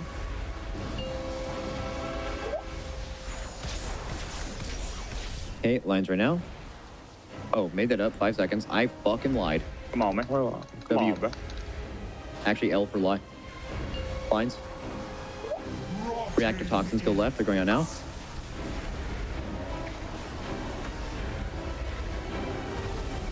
This is so pretty looking. I like it. Vile surge! Oh, too soon. I literally was thinking last poll, how long is it going to take for someone to do that? That's funny. God fucking damn it, Sang. Wait, so you're saying you willed it into existence? Hello, everybody. Welcome back from that Monster Energy listening. Saying catching some strays. What happened? Oh, that was right on target. He popped his froth, his little toxic bubble, a little bit too early. Okay. And unfortunately, that nukes the raid. As you can see, they are staggering their detonations of the froth. Okay. And now you know exactly why they do that. Yeah, makes sense. Those are dangerous pops. It's quite a precarious mechanic. Like, it takes exact timing, especially when you have 3 and 4 out on the raid. But every once in a while, it's going to happen. You run it back. It is what it is. Yeah. Make the mistake early on to not make it later. Yeah, and true. Yeah. That's a great opportunity for them. You know, joke around, call it out. Okay, it was a mistake. All right, we're going to fix it. We're going to deal with it. And with how the race is shaped up to be the marathon that it is, endurance, morale, positivity, all of this stuff seems to matter just so incredibly much for the guilds. All things I don't have. There we go. You bring a lot of morale to the team. We're all excited Hey, to see you do that and self-deprecating thing on your own stream. Don't do it in front of Jack or myself. We're gonna lift you up, Kalamazoo. Okay? Yeah, okay. I don't know. He's kind of heavy. I don't think we could lift him. I've been eating a Together lot of we taco. I had 6 tacos last night before Oh yeah, for you dinner. told me about that this morning. Five. Before we went on the desk, he's like, "Hey, just so you know, I might just leave in the middle of the cast. I had 6 Taco Bells last night. Did you? What did you have specifically at Taco Bell? 5 Doritos Locos Tacos. Oh boy. With spicy ranch. Oh my gosh. Okay. Did you put any hot sauce on those? No, I didn't. Sauce? Okay, I know what you're getting at here. No. No, I I'm not. I'm curious if you put any more hot sauce. I didn't steal the concerned about your bottle. bowels. No. Tattles put in a large. I think it was like a $50 order at Taco Bell. Jeez. All right. Yeah. This is after we already went to bed. The things that they do. Yeah. Taco Bell. Oh man. We should have Taco Bell Day instead of Pizza Day next time. I mean, that'd be good. I could. There's eat Taco only Bell. like 5 bathrooms in the. True. You're right. No, there's 7. Oh, okay. You know the secret ones? Yeah, I mean, there's like 40 of us here though. I have my own bathroom. It's fine. It's okay. There's like 40 of us Production here. had their own Taco Bell venture earlier this week. Our sound guy was late because he pooped. He had to take a poop in the morning. Sorry, sound guy. Calling you out. Oh man, he knows there's 7 because he's been to all of them. Oh no. Oh yeah, it's like a world tour. Yeah, basically. The world tour. Yeah. I am sad they got rid of their quesaritos. I gotta say. I never had it. I don't think. Oh, they're so good. They were really good. They got rid of them. They were like a burrito, and then they had a quesadilla on the outside. Quesadilla. It was delicious. That sounds good. Yeah, I know. Taco Bell. Any Taco Bell corporate people in here, bring it back. Cowards. All right, yeah, insult them. There you go. All right, that'll work out. Yeah. Same with the Alright, here we have Burger our King pops. Cineminis. Nope, I'm not done yet. Burger King Cineminis. All right, here we have our pops. We're gonna be staggering the pops. Is that what you're gonna say? Yes, that was. Oh my God, look at me. 1, 2, All right. and 3. I'm actually curious. That third pop was held further out towards the range clump. Is that on purpose, Jack? You think to dodge that wave a bit later on for more leeway, or just a random positioning kind of thing? Yeah, it just gives them a little bit more breathing room for the detonation. And you have to keep in mind that when you get knocked up in the air by the froth, it's also usually moving you forward. And so they want to make sure that you're not getting moved into the third of the frost and getting bounced up once again. Okay. You can only be in one of those circles. Got it. We got Tobo in chat saying need helpers for Roshanon Heroic. Group in Finder. Oh, Sir Tobo, please help Sir Tobo. Go help Tobo. Yeah. Roshanon Heroic. Go, go, go, go, All right, this is going to be that 4th froth pop coming up here with a nasty overlap. You have webs right into it afterwards. You have to be basically pre-positioned to get to your spot. We do indeed lose Boomy, Riku, Big Poppy go down here as well, but we are pushing into the intermission once again. Oh, we lose actual fired up here as well. Might be bleeding out a little bit here. We have Lust being committed. We lose Impact, Riku goes down. We can still push a bit into this and see some more Frog. So watch this grip in here. Look where they just were. That whole part of the room is filled with webs now, which is the reason why they're making as much room as possible, or I guess leaving as much room as possible out of that phase 1. Why precise positioning is so important on those broth drops, on those web drops. The shield in the boss here is 10% of the boss's health, which is about 780 million damage required. You can see that blue bar on THG's screen there with about 40% remaining. We've seen the best being, I think, 30, give or take, in the shield, but you know, we're getting back to this point almost every pull. We are, and getting a few more people alive, a few different people alive each time makes it even easier for everybody to get a feel for how they're going to be able to survive. You saw a couple smiles there by Atlas as well. Just having the vibe being kept a little bit higher for everybody, as they know that, like, this is just a grueling process that always needs to really be done. And being able to find a balance between productive polls like what we're seeing and being able to keep everybody positive, I think, is such a major factor. Yeah. For boss progression, because sometimes you get the vibes good, but then you're not making progress, or you're making progress, and you kind of forget to keep it light and keep it fun. Yeah, very much so. Just to clarify, the shield is 10%, and it might seem like a lot, but they're also putting Lust there as well as holding some cooldowns for that shield, we would assume. And we've gotten to that point with at least 4 or 5 DPS dead every time. Once we get a clean push, like Jack said, maybe a few more pulls of certain people being dead, but seeing that phase once or twice gets you a lot more familiar with what's going on mechanically, overlap-wise, where to defensive, how to play it for optimal DPS. That shield looks very difficult now. It's a lot of health, don't get me wrong, but it won't look as difficult with a full raid alive, with Lust being committed there, once we get to that point, which is hopefully somewhere in the next hour and a half. I'm not losing out on what I said here. Oh, yeah. Right. We believe. What did you say? Phase 2 you want to see? Well, I mean, basically breaking that shield's phase 2. Breaking the okay. Yeah, when the platforms spawn in on the left and right side. But yeah, I think it's way too early to call for any kind of tuning to that shield, just to clarify. I think we leave the shield where it's at and see where it goes. But yeah, keep in mind we also have ads in phase 2. Both those prio ads on most platform pedestals. I believe there's 3, plus a little bit of AoE, and also in that final phase, a lot of prio ads spawning with Anshrek, those tank ads, the web ads to grip you in, the spiders that come down from the ceiling, which you need to soak orbs from as well. So might not have as much health as Kaveza did, but right. Still a lot of opportunistic damage in this fight, and excess damage and ads and things you need to break as well. Yee. Yee. Yee. Absolutely. Yee. Oh, yeah, also correction for chat. Not only did Queen Anzarek stab her mommy, she didn't kill her. What? She didn't? Yeah, she didn't kill her. Gosh, guys, didn't you do the campaign? I don't read it. Man. I mean, is it spoilers? It's been a couple weeks. I'm just saying. Spoilers, chat, close your ears. It's been a couple weeks. Go ahead. Close your ears. Do it. Okay, here it comes. Wait, hold on. Let me pin spoilers. Somebody pin spoilers. Okay. Here it comes. I'll pin it. Okay. And she stabbed her mommy. Okay. And then she took the black blood and started experimenting on her mommy. Okay. And then turned her into this monstrosity that kind of looks like Olgrax, Oh, but yeah, it's not yeah. Olgrax. I did see that. Okay. Oh. Yeah. Yeah. Stabbed her and then experimented upon her. And then, yeah. Do we kill her in the quest line? No, we actually save her and they take her to black blood rehab. Oh my gosh. Afterwards. Very cool. Okay. Spoilers over. Okay. I didn't know that. Clear. Yeah, Okay. you're welcome. We're safe now. All right. Yeah, it's very messed up. It is very messed up. 5, 4. There's a lot of dark lore in World of Warcraft that people kind of brush over. Yeah, there's also a part of the quest line where you try to stop a bad person from doing bad things, and then you walk up to them and ask them to stop, and they kick you in the ribs. Yep. And then you do that 4 more times. Yeah. Where you're like, please stop, kick you in the ribs. And then you're like, I'm not asking anymore. And then they just kick you in the ribs again. And it's like, okay. Yeah, we don't even get to fight them. We just get punched. Well, I was like, oh, okay. I guess we can't stop them. That's like Zalatath currently. Give her a couple expansions, all right? We'll see what happens, okay? She's nimble. She's agile. Yeah. Well, she got no shoes on. Run real fast. Yeah, you know. Boy, that was a good one. I don't know if that was a good one, I but told everyone they're safe, so no more spoilers. Don't worry. It wasn't a bad person? No, it was definitely a bad person. It was definitely a bad person. You get kicked in the ribs by somebody. They're a bad person. They're not your friend anymore. times, actually. Yeah. What?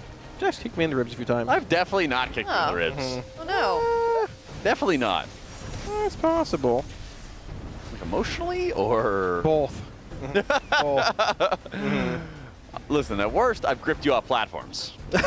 That's fair. He did. He didn't save me when I was flying off the platform on Olgrax before. I think it was maybe heading to Brew Twister or Blood Twister, whatever it is. No, Bloodbound Horror. Oh, okay. Basically, he wasn't there for me. What? When I needed him most in the game. Jack wasn't there for me. Dang. That's sort of how it is, but, you know. It's all right. Whoa, Fierce Panda spoilers, bro. Gosh, we talked about this. Did Echo kill it? Echo has indeed killed Nexus Princess. Oh. There it is. Echo is free. Just They got now. one more boss to rekill. Silken Court shouldn't be that bad of a rekill. It is a bit of like mechanical overlaps you got to deal with, but I mean... Are you cursing them already? I mean, I if I could, I would. Let's be honest. Like, you know, I might be a little biased, but you know, like That's it's crazy. I've said it before, man. Counting Echo out of the race is the biggest mistake of anyone's life. You shouldn't do it, because they've proven time and time again they can come in and make some serious progress pretty fast. Plus, I mean, they have a lot of phase one sort of laid out for them when they get back to Anshrek by Liquid progging this fight today a bunch, you know. So it's gone both ways in the past. Obviously, no favoritism one way or other, but I mean, it's how the race goes, right? So, but obviously, a faster reclear is something we like to see, or they would like to see. So, of course, they would like to see, sure. So, yeah. All right. Well, in the meantime, between this poll, we're going to take a look at some pets that are submitted from the viewers to our charity. Oh, here's True. Oh my gosh. Aww. Look at these guys. And Anian Rolo. Rolo, submitted by Trill's mom. We love Trill's mom. Hi, Michelle. That's nice. I like them. Little guy. I couldn't tell where Rolla was looking, but I see now. I see. Yeah. Yeah. Oh. Very cuddly. Cute. Very nice dogs. Very nice doggos. I like that. Oh. Thank you so Comfy much couch too. for your submission. Oh my god. Moxie. Moxie, shout out to IZ Panda. Yeah. We love the blur. Yes. The zoomy photo. The zoomy Fantastic. photos. Yeah. Yeah. Very agile. Rapid pace. Little side eye too. Yeah. Very nice. Little sleeping. That's right. That's what pretty good. Cal gives me whenever I talk about warlocks. Our desks are right next to each other. Or healing. He's just like, yeah, okay, yeah. Yeah. Yeah, I know these words. This is great. Yeah. Yapping. Top left is Jack when he's talking about healing. Bottom right is everybody else. Yeah. Oh. This picture makes me very nervous. What beautiful Very. eyes. It is. What a sweet kitty. I don't like cats or any animals near railings on balconies. I don't like it. It makes me nervous. I think that cat has But got incredible balance. yeah, Kitty's They know what alright. they're doing. Blueberry. They know what they're doing. Me, I would not know what I'm doing. Yeah. That full-timer. checks out. Right? That checks out. I like it. Yeah, my bad. Oh, Thank you. No, it's okay. I don't mean to be grilling you today, Jack. I'm just. No, it's okay. It's okay. Well, You're used to having things grilled instead of fried. yeah, I am. I had some burgers yesterday. Burgers. I ate 3. I didn't. Yeah, I know. You were loaded up on the burgers. I was like, man. What is that, Aya? Oh, I 3 is a lot. Yeah, you know. It's good. I didn't Yeah. end up They were having pretty them. good. Were they tasty? Yeah, they were pretty good. I make some good burgers. They were thick. Thick. One time she made like a mushroom sauce for the burgers. Oh, they were so good. That does sound pretty good. I haven't seen it since, though. I imagine a mushroom sauce would be wasted on a lot of the people in this building. Yes, yesterday's lunch was 3 burgers. Well, not without bread. 3 burger patties, 5 tacos, and a piece of grilled chicken with vegetables. Someone says, I thought Florida man claimed a gluten intolerance. Yeah, there's no bread. Yeah. Oh, you just ate the burger patty. Yeah. Oh, okay. And there's no gluten in the Taco Bell tacos? Well, I mean, there probably is, but they're not supposed to be. So. I don't know, man. I feel fine, so it is what it is. There you go. Fair enough. All right. Trying to Here's dodge one what we more can. pet we're going to squeeze in here before this next poll. Aww. Casey. Andy, where's your pet? You submit your pet at some point? Look at that. I submitted. Dog is so fluffy. You should. From Yeah. So fluffy. Yeah. Cash's We wanna Mel- see Geralt. How do you say that name? Cash has. Meow. Yo, meow. Thank you. I like this picture. It's very nice. Oh. Cash has a meow.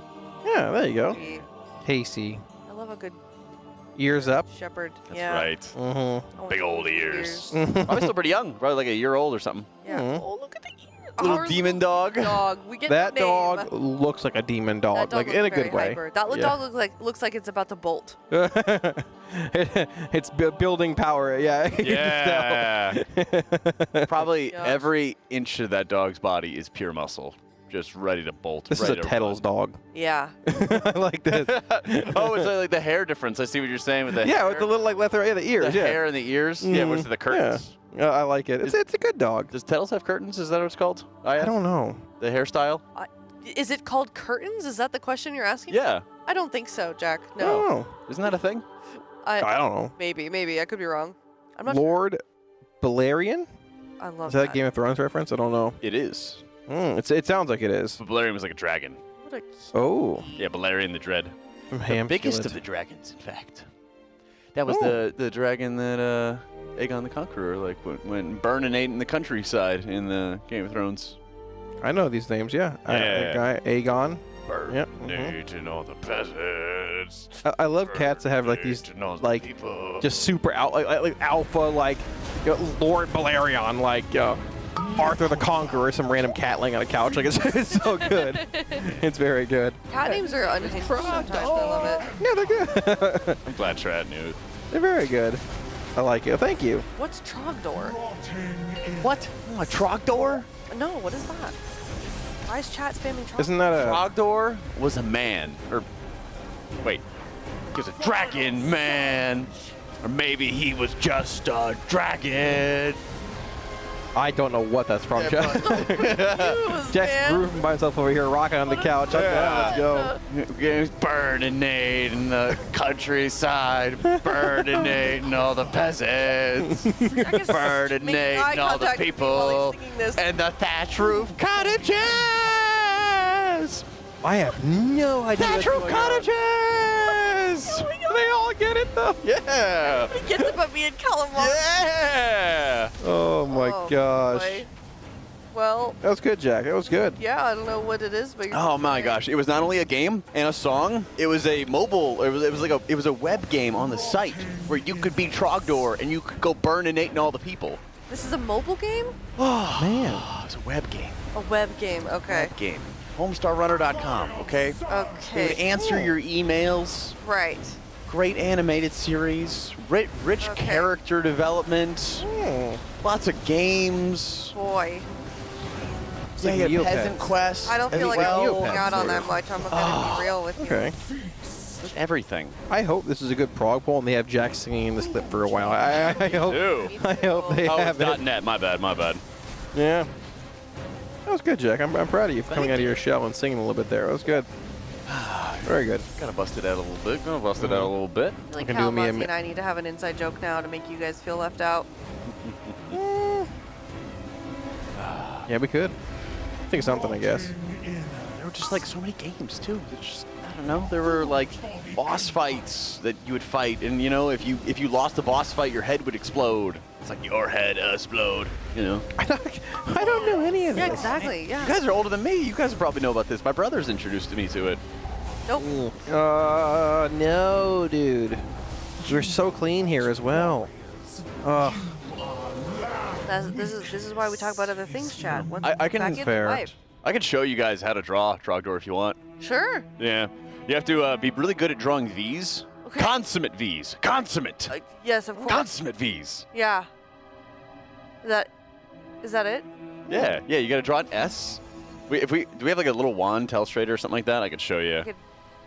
You could pull up Paint. What is a I could hand you consummate the V? HDMI. I can draw it for you sometime. Okay. They just said on camera, I'm not moving from this blankie. I'm cold. What is a consummate V? What is that? You have to. I have to show you. If I Draw tell it you, with your hand.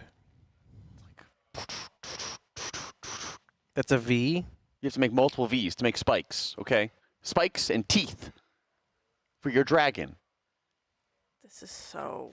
Let me walk you through this. Can we All play right, the game? Okay. First, you got to draw an S. Yeah, like a snake. Okay, great. There you go. Then you draw a more different S. Okay.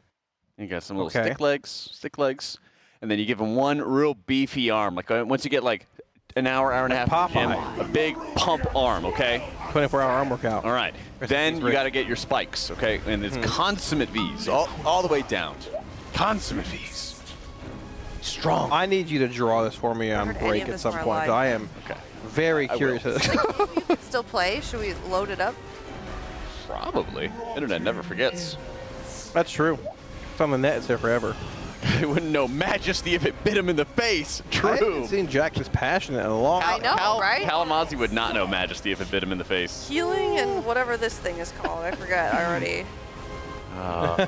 Everybody knows about this but you guys, Dude, okay? literally even production is quoting this thing in our ears, and me and Kalamazoo are just lost. Yes.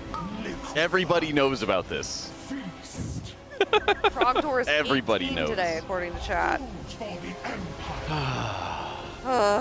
It just, I don't know, it was just a huge cultural thing. Like, even my sister got into it. Dude. That's fair. Yeah. How I missed this. I don't know how you missed it either. Oh my gosh. I was a Neopets person for a little while. Me too. Strong bad email number 58. Thank you, Chad. I'll have to go send it to them. You weren't a Neopets person, Jack? I was pretty big on Yu-Gi-Oh! Oh, Yu-Gi Man, I know that one. Yeah. I was really into the TV show. I even had the dual disc. I had a couple of the tins I would buy. I bought one of the tins just to get Buster Blade, which I thought was a good card. And I was like, that looks so sick. That's cool. Yeah. That's right. Oh, yeah, you don't know what the system is down. The system is down. The system is down. Yeah. I have so much to show you. I'm so sorry. I have so much to show you. So sorry. It's like, I just have to show you this entire world. You do, yeah. Yeah. Oh, Buster Blade was a good card? Okay. Let's go. Good. I feel more validated in my 10-year-old decision-making process. I had a Blue Eyes White Dragon. So did I. I had 3 pieces of Exodia. Oh my gosh. That's right. Not Neopets? No, we were talking about Yu-Gi-Oh! Oh, Okay. okay. Exodia was the god card, and you Okay. needed to collect all 5 pieces of it. Okay. And I saw it one time. This guy, kind of like a young kid, had walked in, and it was his grandfather's deck. And he'd like spent his entire life like collecting rare cards from like all over the world. And gosh, you know, this guy came into the card shop one time, tried to buy him out, tried to buy his rare cards and everything like that. His grandfather said, "No, absolutely not. I'm not going to do that." Boom! That rich guy sends his grandfather to the hospital. Okay, so the young kid grabs his grandfather's deck. Okay. Okay. His grandfather says, "You need to believe in the heart of the cards. Uh-huh. You need to go take down that rich guy." Okay. This rich guy, he's got 3. Okay, let me get you. Let me lay it out for you. He has 3 Blue Eyes White Dragons. There's like a dozen of these in the world and everything like that. Does that form like a Omega Dragon, or just like 3 different? It does later on. in its Oh, series. okay, cool. That's right. When all hope seems lost, Yugi had 4 pieces of Exodia in hand. And then he puts his hand over the deck and he says, "I believe in the heart of the cards. My grandfather made this deck." And what do you know? He draws the final piece of Exodia, kicks that guy's butt, sends him to the Shadow Realm. Does the guy die? Is it that powerful? No, he gets sent to the Shadow Realm. When you lose in Yu-Gi-Oh, you don't die. You get sent to the Shadow Realm. I thought you were like, okay, all right, okay. That's right. All right. That was good. That was good. That was good. I'm proud of you, Jack. Thank you. I'm sort of tearing up here a little bit. Oh, spoilers. It's a heartfelt story. It is, okay? It is. I mean, it is spoilers, but it's okay. This little runty bug guy goes and throws the Exodia cards off the yacht. The yacht? Yeah. They were on Jack? the yacht one time. Would you like Can you to draw your dragon, draw? whatever it was? Yeah. I could I don't do know. that. I don't know. You might have to just, I'll come on over. You might have to, yeah. Okay. All right. Okay. Jack's going to draw. Would you like a pip for this or something? I think they might just pull it up between pulls here. Where's my drawing tool? My drawing. Oh, here we go. Drawing. All right, listen up. Okay, First, we're listening. We're listening. We're paying attention. you draw an S, okay? Is that a snake? Yeah. Pipe down. Is it okay? Class in session. Then you draw a more different S, okay? That's a snake. Draw some little legs. And then you go draw his face. It's going to be a little wider of a face you have going on here. Okay? Okay. Actually. All right. and you gotta give him a nice, big, meaty, beefy arm. Whoa. Nice little vein in there and everything like that, because you know he's been pumping up a big old workout. Whoa. Okay. Onto that one. All right. Are those fingers at the end or talons? Yeah. Okay. Talons. Talons. Okay? When you make the spikes, you gotta be consummate V's. Consummate V's. Okay. Goodness. Okay. Is there any color to this drawing? I'm working on it. Okay, Oh, we're sorry, trying to get my the bad. vision Okay, down. okay, you don't sorry. you don't colorize until later on. All right. Now, is this a dragon or? Yeah, he's the dragon. The dragon. My bad. Aya. Sorry. Right. Killing me here. Are you trying to Spikes. do a mouth? What's this guy's name in? Trangledor? And his name is Trogdor. Hmm. Come on. Flip Then that you got, sound. you know, some stanks and some fire. Some stanks. Yeah. There we go. Oh. Yeah. Sassy looking. Oh, It's like Godzilla. Just Trogdor. With one okay? bicep. Kalmazi, please. It's Trogdor. You're killing me here. Trangledor. Where's the fill icon? There it is. That's gonna color the whole page. There's no. Ah, it didn't close it off. I didn't close it off. Yeah, it's okay. No fill. No fill here. Oh, that's good. We're not filling anything. His name's Trogdor. That does not look good. Stop lying. I think for Jack's. You wouldn't know Majesty if it bit you in the face, okay? I don't. I don't. I Sorry. know, right? Looks like it's about to bit. All right. Well. You know yay. All right. We gotta get back to Yay. polls, okay? I We have feel serious like- business going on. I feel like I've learned I spent so much time learning how to draw this. Yeah, it's very nice. Very pretty. Oh, we needed the tiny wings. I'm sorry. Yeah, I forgot about the tiny Oh, wings. no, buddy. Aw. Oh, man. Majesty. Back to the drawing. Majesty. Ha ha ha. Good one. If you're just now tuning in, we are learning about Trogdor, me and Kalmazi, and we're on pool number 39 here on Queen Antrek. We finished our re-clear about an hour ago, maybe a little bit over an hour, and we're seeing a little bit of prog this morning too. They're nice and energized from this morning and having some pretty good pulls. Yeah, they really are. So far. Yeah, they're getting surprisingly consistent in this phase one. Not to the point where they're beating that first shield or that shielded intermission, but they're getting there. The biggest progression point for them is getting through that quad pop of the froth effects, which increase from 2 to 3 to then 4 for each set, which is right before the intermission on the boss. If we can get that cleanly with the whole raid alive or even one person dead, you should see a pretty good intermission push into that shield and hopefully just a phase 2. Pretty simply. Yeah. Simple. Yeah. I mean, at this point, it really becomes a game of figuring out how they can leverage their defensives to survive some of the increasing damage from multiple froth pops, multiple explosion pops. There's such high damage at the end of the encounter. You can even see how well spread the players are, since as they drop these froth, these little toxic bubbles that you see onto the side, they pulse AoE damage to everybody around them. And so it's imperative that they're spread out, they're delaying the explosions of those froths, and then adjusting their position to be stacked once again and utilizing their defensives, because the bursts right here are able to wipe out players really in just a heartbeat. Yeah, we lose Lip and Draco here, unfortunately. We have one res available. The boss should be pushing, I think after, what do we have queued up here? We have the Venom Nova coming up with this. Yeah, this is one of those weird overlaps. So we're going to have, not here, but we're going to have one website come out, I believe, with the final Froth set, Jack, correct? Or is Yes. that, yeah. So that's the one where you have to basically sort of pre-position where you're standing so you can get to your Froth assignment quickly, because they pop very quickly after those webs have been going out. We do indeed see 4 spawning in here, making that sort of like that wall in front of the boss, which Yips will receive Tiger's Lust, running quickly with the boss past those Froths that come out, making it able to get max cleave on those. Getting into your soaks ahead of time here. 1 pop, you're going to see 2, 3, and 4 getting knocked over the lip there. Right into that swirly, enough time to dodge, but we lose a couple more. We can maybe More burst. More burst damage happening in a sec. Oh, yeah, gosh. yeah, that right there. That right there is what they need to figure out a way to survive. It's tough when you lose players to those soaks too, right? And I think the detonation was a little bit larger, because I think if you don't have the proper distribution for the group, since they had a few players dead, if there's imbalance with the players getting knocked up into the air, it actually triggers additional damage. It's a higher stack explosion. Ooh. And since they have such a high stack explosion, they can't really survive. And so they need to have everybody alive at that point, have perfectly distributed, 5x4, 4 froths, have 5 players per froth in there, get knocked up into the air, have the lowest stack possible for the Venom Bomb detonation, and then be able to survive and push into the intermission phase. Yeah. So one of the biggest things when you're looking at, like, is this going to be a good poll or not, is everybody going to be alive when those froth detonations that are knocking players up into the air, is that going to be present? And it's Trogdor! Oh, they made it look Oh, that's right. The eyes are above. That's right. Oh. Jack. I know. My I know, God. I know. It's been Where are his consonant V's or whatever we talking about here? It's at the bottom, literally on his tail. Consonant V. Oh, okay. Also on the inside for his scales. You could have said spikes. I would have known what spikes were. No. I'm trying to overcomplicate things here, Jack, huh? Oh, I don't know if... look at those lines. Look at that arm.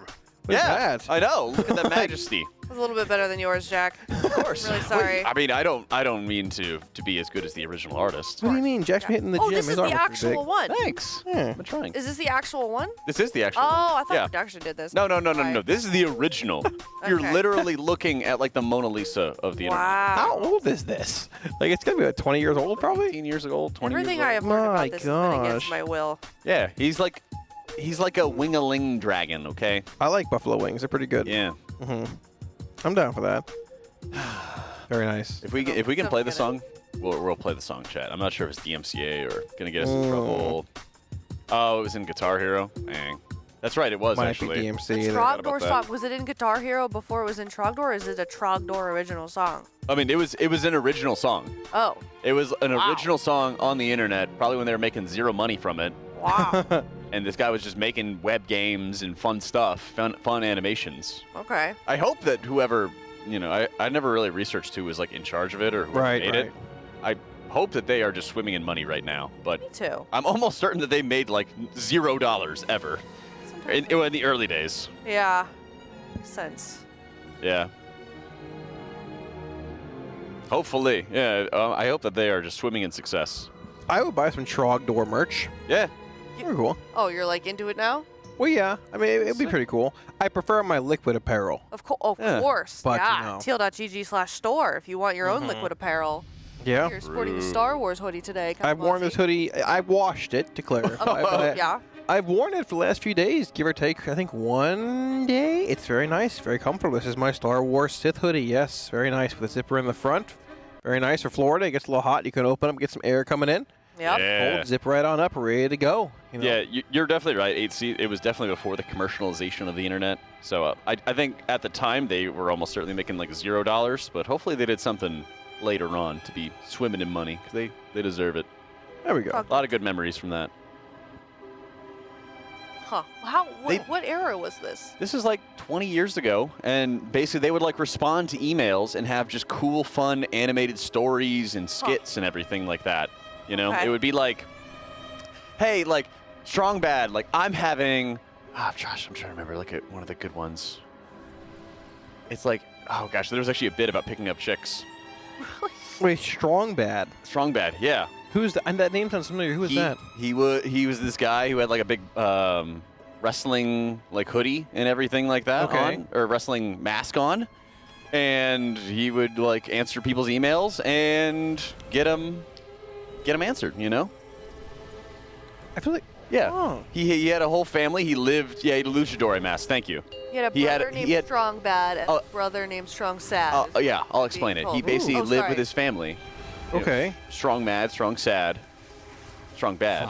Yeah. I'd be Strong Bad. Nah. Well, actually, it's kind of funny you mentioned that. I can definitely see that. Was there a Strong Glad? That would not be me. No. We know that. Yeah, and then he had a best friend who was this like Pikachu-looking dude called Da Cheat. Chief? Da Cheat. Oh, Cheat. Like Yeah, cheat. Da Cheat. Oh, okay. Gosh, you guys just I not don't- go on the internet? No, I I couldn't- just had albino black sheep brain rot instead. I literally couldn't watch Scooby-Doo. I was banned from watching Scooby-Doo as a child. What was My like the mom. first game you guys Crazy. played on a computer? World of Warcraft.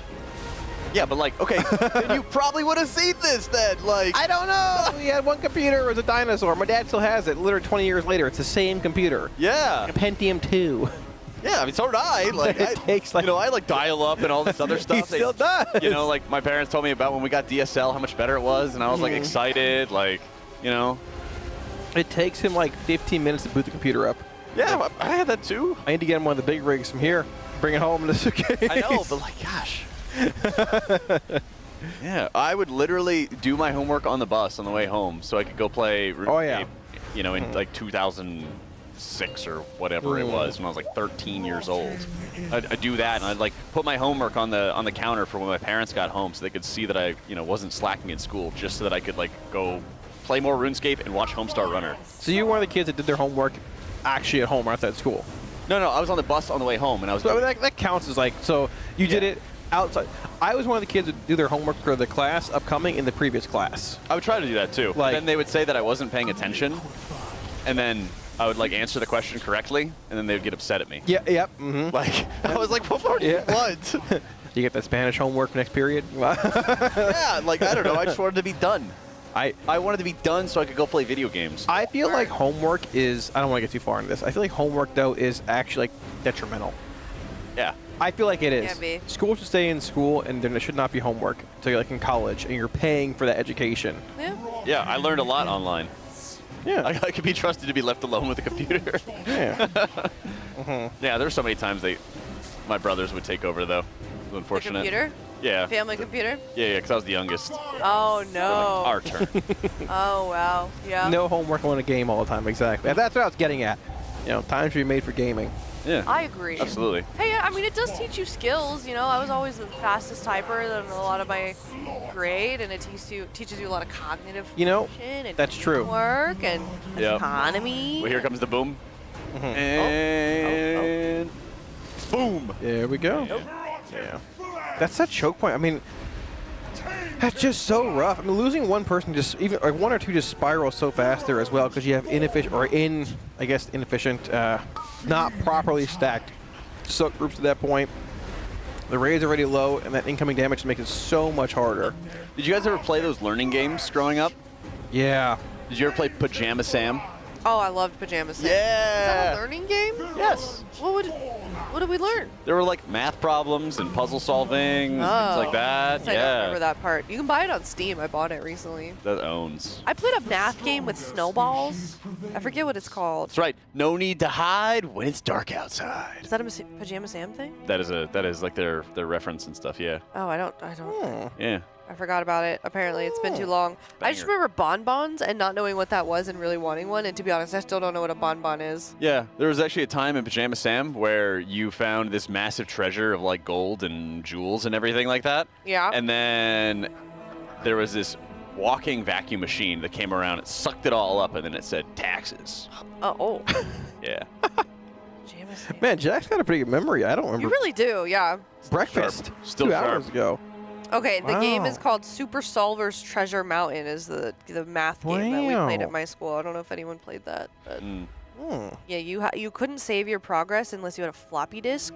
So I brought a floppy disk to school, and I was always the furthest prog on the math game. Heck yeah. Yeah. Do you remember when McDonald's would give away demo CDs to play on the computer? No. Okay. So one of my favorite movies of all time is Treasure Planet. Okay. And when they gave you a demo CD, because my parents would not buy online games for me or anything like that. They only trusted consoles.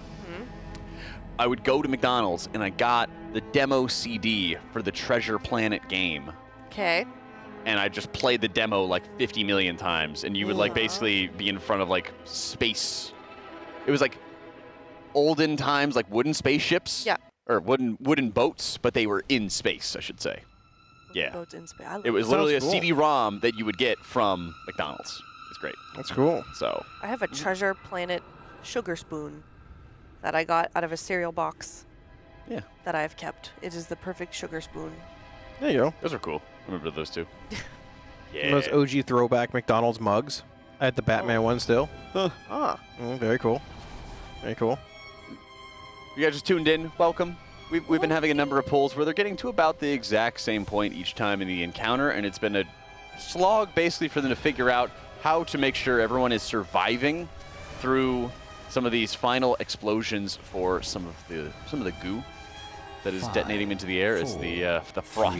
Basically, you're having an ever-increasing amount of froth getting dropped by players. They have to spread out the explosions to knock everybody up into the air, and then there's a blast, and you have to make sure that everybody is properly proportioned for the blast to survive, and that's really what's been kind of killing everybody off. So while we've been waiting to see what changes that they're making in terms of their cooldown allocation to survive that, we've been just kind of remembering the olden times. I have a few DMs about not knowing what Trogdor is. People are disappointed in me. Well, nobody ever. Oh, never mind.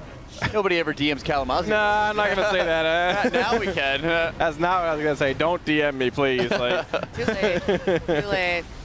I think Jack said it. Jack wants some DMs here and there. I'm good. I'm good. Yeah. All right. Yeah, I'm good on DMs. What is the actual like blast that's killing them called? It's from the. I want to from the froth. I think it's like Venom Bomb or something. I know Wowhead had the mechanic for Venom Nova.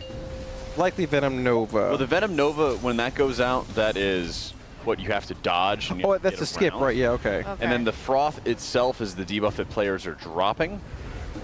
Try and find it for us here. And so you have to pop the reactive froth to jump over the Venom Novas.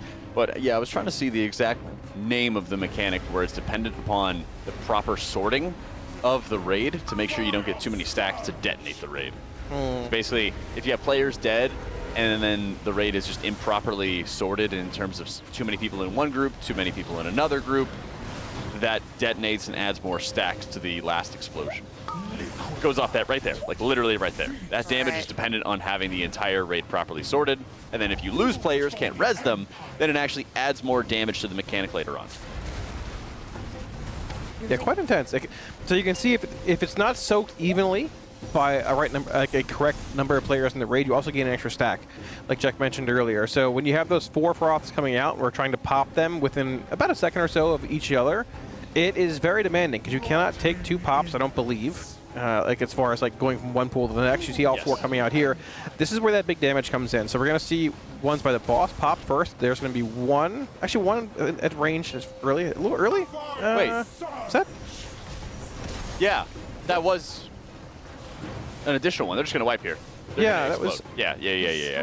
That was weird. Yeah, it was a little early. A little earlier than we needed right there, unfortunately. But getting back to that point is what they want to see. You'll see them popped basically in the order of star, circle, diamond, and then triangle, because that wave from the boss you're looking to hop over comes out in a expanding circle. And then as long as they're staggered, like soak-wise, like number-wise, based on raid numbers correctly, you shouldn't have as strong of a debuff on you, but it's still going to hurt a tremendous amount heading into that intermission. All right, well, between polls, let's take a look at some more of the transmog submitted by you guys. Ooh, we're really close to $20,000 also. We are at 19.4K. This is a leaky toilet. That's going to be Kalamazoo if this Taco Bell goes through him any minute now. Oh, no. We've got a I think it's sort of cool. It's like it's like a gold, but like sort of like a brownish kind of gold mog. I like the helm a good bit. It's like the traveling paladin. Yeah, it's like Uther in Plaguelands, whatever. He's all sad up in a little cabin with the worms. Right? Yeah. I give it like a 8.4. 7.6. Okay. 7.5. I like it. All right, one more quick one. Thank you, Leaky Toilet. Oh my goodness gracious. Zack attack. Oh, the Zack attack. I don't mind Got some nice wings. He's a little wingaling panda. That's true. Nice. Is that a honeycomb on fire staff? I think it's pretty cool as well. This mog owns. Yeah, this is good. It's not as goofy as I want, but it's still like on the edge of being goofy. I think this is 8.1. 8.1? 9.3. Wow. Whoa. I'm going to give it like an 8. Jack, not a connoisseur of good mogs, apparently. 9.3 for this is a little surprising, but that's okay. We all have our... I like to give you surprises. Like knocking on your door at 5 a.m. What was your apartment number again? I don't know, Jack. I don't know. See you soon. What did he say? See you soon. Oh, yeah. See you soon. Might be nap time after my next shift before raid tonight. Yeah, you want to come over to my place? Oh, if you want to pop some popcorn, we can watch Die Hard again. Sure, let's go. Yeah, we'll watch Die Hard too. Yeah. Yeah. Is that the better one? They're all good. Well, yeah, the first 3 are all good. It's not Christmas, though, so it's weird watching a Christmas movie ahead of time. Very true. Certainly a Christmas movie. All right, so this next pop we should see coming up here after this pre-spread for the actual webs coming out. I believe this should be the triple pop we have here. Yep, there's 3 spawning there. So making that, once again, that line from Star into Circle into Diamond. You're going to see Star popped first here, right in about a second or so to dodge the initial wave from the boss. There's one, you should see two popped about now, and here comes number 3 to dodge. Yep, 1, 2, 3, all knocked over. Just enough time to dodge those pools that spawn from the actual froth themselves, dodging the waves that are coming out. Everyone's still alive here as well. This next overlap's going to be the nasty one. Yeah, Careful there, okay? We're okay. Careful with there, because I know it looks like they've cleared all the mechanics once they fly into the air and jump over the Venom Nova, but there is a delayed explosion that occurs after the fact onto that. And it only gets more lethal if any players are dead and have not properly soaked that froth and got knocked up in the air. Yep, so we're going to see that 4th set coming out here momentarily of those 4 froths. Similar to what we saw a minute ago, we're going to see the one pop near the boss, heading out all the way from Star to Diamond. We see all 4 spawning in here, placing it in front of the boss, actually. So the tank gets Tiger's Lust to pull the boss through the froths that are dropped here. The big thing... Crazy sequence by Fired Up, dropping off his debuff, blinking into the web, getting out of the web to properly drop it and maximize space. That was insane. Here it is right now. This is the explosion that they need to survive, and everybody was alive. Big Poppy goes down, but that shouldn't affect the detonation damage. They all survived. They're going to get your key buff. This is a huge pull. Yeah, 65.78 in the boss here. We're going to see Lust committed right about now to break this shield. Look at that blue bar and Fired Up screen at the top. That is the remaining health shield on the boss. Keep in mind, every pull in here drops webs under your feet, so saving as much room as possible to drop these webs and also dodge these big green pools coming at you. Look at the shield, okay? You can see it at the top middle of Fired Up screen. They have about a third of the shield left remaining onto this one. Oh, so much damage. Boomy does go down, but they're about to break the shield. Even if it's 65%, this is some serious progress on the boss. Yeah, this is massive. We're going to see the shield breaking about now. So we have 2 ads spawning, 1 left, 1 right. Are there webs? The webs do clear, so that is a positive. We're going to split the raid left and right and see what this phase 2 looks like as long as these ads die fast enough. Yeah, they have almost everybody alive. They only have 1 healer down, and oh no, what happened there? What is that rift right there? What is that rift? That is a mythic mechanic that is not seen on Heroic. I don't know what that rift is. Yeah. I actually don't know. We're going to have to rewind through that. Yeah, a replay of that would be great. Unless that was an ad cast. Unless it was an ad cast, because usually they just get shut down instantly. And, you know, you kind of just see half the raid mob each side, and you shut them down, no problem. Yeah. I mean, there are portals in phase 3 that port you around the room. That's what it looked like, too. Yeah, but they were pinging the web, and it had a red debuff on top of it, which is really interesting. All right, we're going to head into the comms, see if they're discussing that pull just now for a Monster Energy listen-in. That once every 3 minutes because it leaves that debuff. Yeah. I want to Sang's debuff. So Sang, on his ad, just hit here. And then you just have to put this on the edge, or this is a dispel? It's a dispel, and it leaves the puddle. Poo-poo. Yeah. Why did you go and it does really wide. The portal I pinged, the portal next to me blew up like the other one. They're like Yeah, no one went in fast enough, mostly. Okay, so we need to assign portal sets. So on the first one, we might as well just have, we had the evoker swap sides. Or I wonder if we should have... Probably like a mobile guy. Well, okay, we have to think. I need to think about this. How long is the ball on swapping sides? 3 It's minutes, not a you ball. won't be able to do it again. It's one. It prevents you from using it. It's not a ball. Okay, yeah, I mean, Same thing. But yeah, it's 3 minute duration. Okay, so wouldn't we want to maybe send the tanks first so they don't have to ever swap during the phase? Does that make sense? It is like right away, like as soon as that's one. Like I feel like the tanks just, just do the first swap so we don't have to like swap them with ads up later. Right? Bro, this is about to be so annoying for raid frames. But the bad part is the tanks are also going to get spell debuff. Push the melee off. I mean, that doesn't matter. I mean, it's like instant. I guess, yeah. Like the portal spawn like instantly when that spawns, so like you could just like take care of it probably before like much. I don't know. It also depends how many are on the platforms. If it's just one portal per platform, not everybody has to do it. Like one thing is the tanks, like you have to taunt that ad, and then you take the portal, and then you land on the other side, and then you're gonna have to wait until your taunt comes back to get thread on that ad, and then it's just gonna be running across the room. I don't know if that's actually good. Maybe. Is there any healing here? Maybe like we just have the evoker healers go opposite and then take the portal, and then they are on the right platform. Does the gloom debuff Or this, I mean, this will fuck us up. It has a 75-yard range, so we might be able to arrange it across the room. The Oh, other you definitely thing, is that just taking it didn't defuse it. It began casting again after a while. When Shaq notes and went through to defuse it again. Huh? What? Yeah, the other side didn't go away, the portal. Oh. Yeah, the portal didn't So it go just away. interrupts the cast. It rearmed after it looks like. There a way to see the cast time? Yeah, they're in the logs. That's what I'm looking at right now. Like it rearmed after about 8 seconds and started. They have a casting. crossbow off them.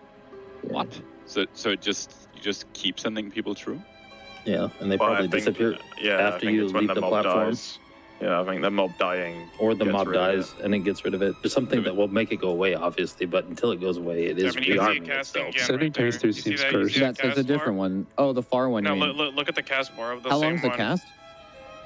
It's a while, I think, right? You Like can 10 see it seconds. above- you Make can a see it It's a above the 10-second thing. cast. Those are the Oh, second no. platform ads. Oh, fuck. You have 55 seconds to get them to break their shield. What the fuck? What? That's fine. That's easy. But Everyone to one side at last. Aren't they shared health? I mean, I feel like, well, Yeah, These guys are. These guys are shared. but who do you want to send through? I mean, we can also just send DPS through. But you could mirror the DPS, right? Just Yeah, mirror the- you would easily mirror the DPS. I think I did that with my groups already. what happens if you premium run through? We also need to. This is turbo assigned, for sure. I mean, you can try running through with an immunity, but the debuff pierces everything and does not go away if you die. I mean, you can only. It's a 3-minute vuln, so it's definitely not going to be constantly happening throughout the phase. Like, I think that you will probably want to send Shaq in the first set and put casters on the side that he's not on. That is true, actually. Jack should definitely. Because if he takes the first set, then yeah, he that's fine. just- I'm just trying to see how much symmetry we have in the group. It's But you pretty get good. a 3-minute debuff, huh? So is that the best time to send Jack through? Is that the best use of his debuff on both platforms? Maybe Isn't that not. like on the second platform? Like the It one just with depends the, if we're the shield sending ads? like melee one side, ranged other, or if we're trying to split, right? Okay. I can just assign. I can work on an assignment thing for this and work with Bart on a week over for it. But I think you guys should just keep doing P1. Yeah. Zevi, you're doing the next couple of pulls. Yep. Something important in front of the boss. Something important too is the acolytes and P2 don't share health. Yeah, man, the only things that share health are the big guys that summon the balls of death unranged. The swirlies of death. All the other P2 ads too. Oh, the experts and stuff?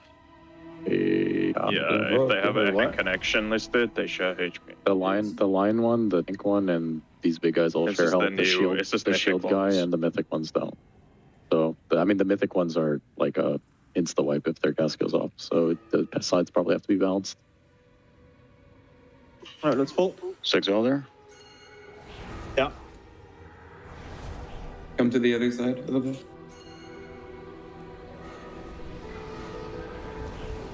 Can we not raise card the boss to edge? I think we have time for liquefy anyways, just... I just send it straight to the boss anyway, it doesn't matter. Oh. Alright, let's go. Gibbs is just sitting back down, but it'll be fun. Oh. We get it. Okay, I got this. 2, 1. You will not stop the ascension of my empire! Oh. Liquefy. She looked at me. Feast. Okay, break my first roots. And then dodging lines into reactive sense. Break a free spread. Press hard up. Excited, nothing. Can still play. Maybe it's winnable. We just play wide. Yes, fit it in, right? Yep. Okay, dodge. Wait. And then liquefy. Liquefy. And go. Maybe just drag the roots boss getting super immune far. now. Yeah, probably. Immuning these roots. And then dodging lines.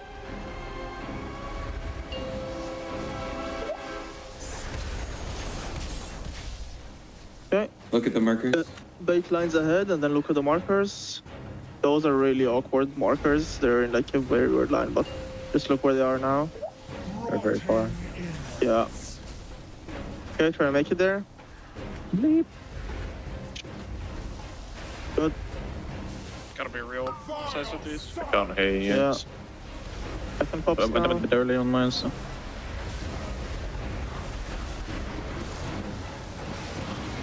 Make sure you give room here. Dodge, and then it's gonna be the liquefy.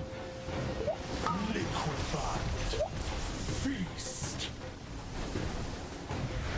Okay, make room for the roots. Room for the roots. We're breaking these. And then roar us out.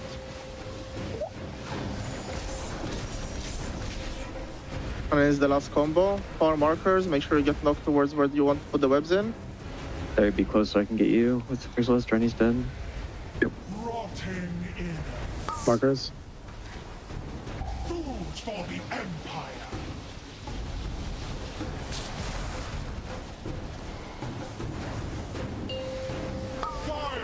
And dodge in. That's done. Hope the Kelstone will save you. And we're dead. Boom. Good, bro. Live. Good little bro. Let them do cast this son. See if the corpses spawn the thing, maybe? They still do. Necrotic flesh! Tainted blood! Your blood is mine! There you go again. Bubba, I'm not as interested in having Shaq go on the first one just with those two ads. I think I'd rather have Shaq do that on like the beginning of one of these platforms so we can debuff an entire platform with that, right? Isn't it the maybe sixth platform? That would be the big one. Like it's the second one that's the white condition. Yeah. Yeah, I'd rather do that later. I think you just send the healers first so the healers don't have to worry about swapping the entire P2. I think you just send the healers through before we get knocked up. Yeah. You know what's gonna be wild about P2? We're gonna spawn fucking webs in P2. Oh, fuck me. On that That would be fucking little sick. platform, bro. Well, you either have to do that, you either have to do that or send the tanks through, because like I don't think you're gonna want to have the tanks go through when they're like running up a thing to get spiders and you know shit like that, or like get aggro on all the ads.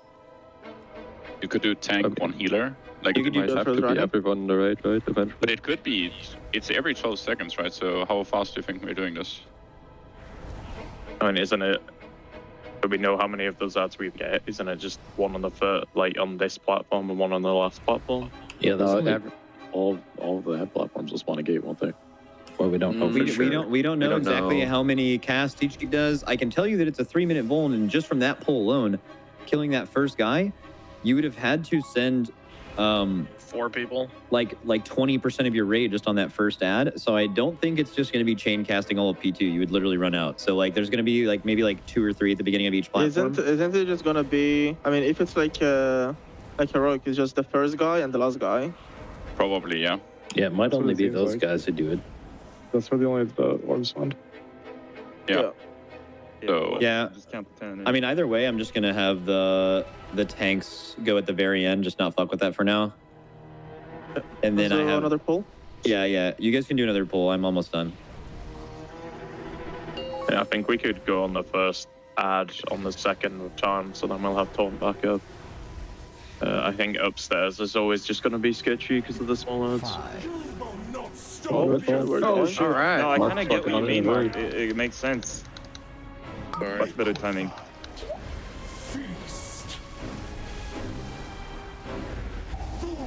Okay, I'm getting first roots.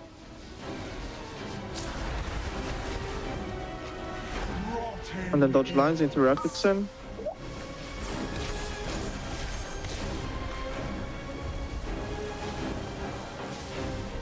Vile surge!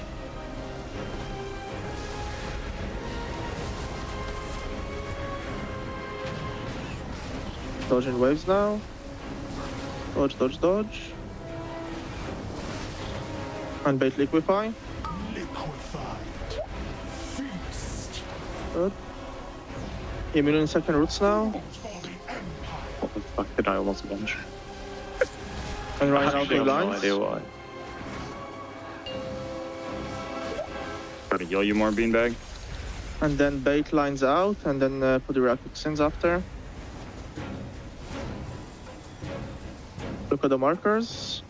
Lines now. The reactive toxins go.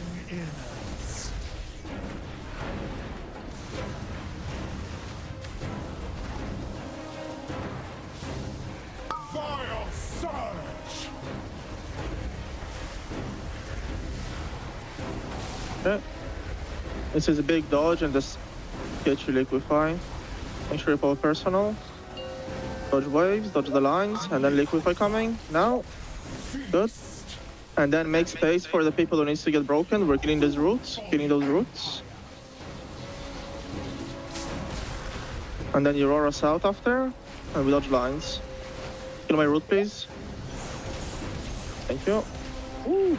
And then last markers. Last markers here. Make sure you face towards where you want the roots to be. Free spread a little bit. Kevin, why don't you stand out? I'm back here. Just live this. We have lines coming in port. You ready for lines? Dodge lines next to your thing. You can move now. Pop star in 3, 2, 1. Pop, pop, pop, pop. Just send diamond early. Oh, that was so. Diamond should have gone so much earlier. That was my bad, I forgot. Just res heavy. We still got only 4 stacks. Should be okay. My healing is completely fucked. I'm gonna rewind early. Oh, Exile's just. Oh, we can maybe. Can we still do it maybe? No. No dog. No dog, just real. Yep, yep. Yep. I mean, we can maybe. I don't know. Get lit. Keep fucking. Keep fucking. Keep fucking. Don't stop fucking. This bar has stopped moving. Fucking pull out the third brick, dude. Come on, move the pocket bar, Atlas. That's fucking. Yeah, move the bar, please. Okay, all right. Beat it. All right. Good luck. Good luck. Should be easy here. Easy, just personal. We have 2 people that live. Zevi, get up. Siri Get can up. rest someone. Come on. Take it, Zevi. Come on. You got this? We've got purple names giving up on pulls. I have the order. Bart's making an aura for it right now, but what I want to do is just send. Is it okay if we just send the 2 healers through on the first ad first, like the 4 healers? You just each one in a row. The evokers first, and then Suri and Dryny, and you guys will just dispel yourself. But I think. So we just go to divides and then we'll end. Hello, everybody, and welcome back from that Monster Energy Listen In. We just had pretty good pull, a few good pulls in the row, and there's quite a bit we're trying to still work out, especially something that we kind of discovered, haven't seen yet, Jack, on that last pull. That's right. After they get out of the intermission phase, keep in mind, they need to break a shield worth 10% of the boss's health, which did not seem to be too bad, really, of a boss burn. They were able to get through it reasonably easily with a couple of players down. Now, as you can see right here, we've got the lava waves from the regular first phase, and they drop all their AMZs because we have a massive explosion as we get more of those toxic froths as they detonate and deal huge damage to the raid. You also are having the rest mechanic, the pull mechanic, which deals a crazy amount of damage and drops webs onto the ground. So for the rest of this phase, it's just about burning the shield. You can see it marked by the blue progress bar to the middle left of THD's screen. They have to break that shield in order to get out of this intermission phase. Yeah, which is easier said than done when half the raid is dead, but they are committing lust here. You can see, like you mentioned, they're just trying to save as much room as possible here. When you get pulled in, you drop webs, but they did indeed succeed at breaking it this phase. In a minute here, we'll see that. I'm curious, so unlike heroic and lower difficulties, when they broke this shield, we saw a handful of ads, or we saw a portal spawn in front of the 2 ads that teleport you around to platforms, and it sounds like the ad may swap you around. Yeah, so what it looks like is that there's 2 lieutenant mobs at the end of the intermission phase. So once you break that shield, of course, this is a footage from the last pull that we just had, but we had a clean pull where they had gotten through this shield phase, and they had the 2 lieutenants that you usually have to end up killing. But what it looked like had happened was that there was a portal set between one side of the room and the other, I believe. And it seemed like if you did not have players going through the portal regularly, then it would trigger a detonation that would wipe out your entire raid. And so what it looks like we have going on right now is they're looking at how they can order people going through the portals to still keep everybody healthy, make sure that they're not baiting any of those, I guess you could call them falling stars. They basically is a circle that drops down onto one player and it expands with these void orbs that could strike them and kill them off. So it looks like what they're trying to do is organize how they can get healers teleporting between the portals, still keeping everybody healthy, and getting enough damage, really, onto those lieutenant mobs so they can properly start the second phase where they jump platform to platform. Right, yeah. They mentioned there might be some kind of dispel as well going into those portals, which we're not really sure of as of yet, but they said in that listen early on they might be looking to swap tanks initially, but there's also a cast bar apparently on the portal we should be looking for whenever they get back to that, which I believe is the timer that shows, I guess, how long you have to basically go into the portal. Right. Because we saw the one through the POV we had a few polls ago actually explode with like a red arrow indicator above it. But once again, that's not part of Heroic. We haven't seen that at all. So I'm assuming that it ports you across the room to the opposite ad, similar to like you had two markers, you split the raid in half, but we'll see when we get back to that point. They're getting more consistent in phase 1 with that web froth overlap as well. We need to get through that intermission one more time pretty clean though. But like we said, when they had everybody alive and Lust was committed at that shield, it didn't look that bad. They beat the third pole in pretty easily. Raid damage wasn't terrible. Just getting more consistent and getting back to that point again. It is. And it's a challenge for them. We might have to deal with the dispel mechanic that is seen on Heroic, where when you dispel a player, just bursts for a whole chunk of damage onto the raid. They might have to deal with that even earlier than we've seen on Heroic. So that might add another layer of additional difficulty into the mix for them to contend with. And so while they could always get more pulls in and kind of see further, or try to see a little bit further, they want to make sure they have a plan of action before they end up doing that so that they're not wasting pulls or wasting attempts. They've had a couple of clean transitions into the first intermission, and they've had enough people alive that they know it's well within their control to make sure they survive that intermission phase, since it's so similar to Heroic. They just have to watch and have enough space, really, when the rest mechanic goes out, so that they can dodge out of the webs that are spawned after you get pulled into the boss. Yeah, easier said than done. But this first phase is I'm going to venture to guess this first phase is arguably the hardest part of this fight. I could be totally wrong here, but I feel like it is just so incredibly demanding mechanically, HPS-wise, DPS-wise. And we talked about it earlier. This boss pushes on a timetable. It's duration-based. It's not percent-based. So the lower you get the boss before that shield essentially means the lower the boss is going to be going into phase 3, which is less health to burn on the boss in that final phase, right? We've seen their best pull being 63.58, the last pull being 66.2. Health is not a great indicator of progression at this current point in the fight, because you might have more damage on the boss early on, let's say an hour or two ago, but pulling CDs off the boss, holding for that shield to break it, to see further into progression with the intermission, the platforms, the rift ad spawning. That's the mark of progression on this fight currently. So percent doesn't matter a crazy amount. It's worth keeping an eye on, but the biggest thing is getting into that phase 2, seeing the platforms and seeing what else has changed from Heroic to Mythic.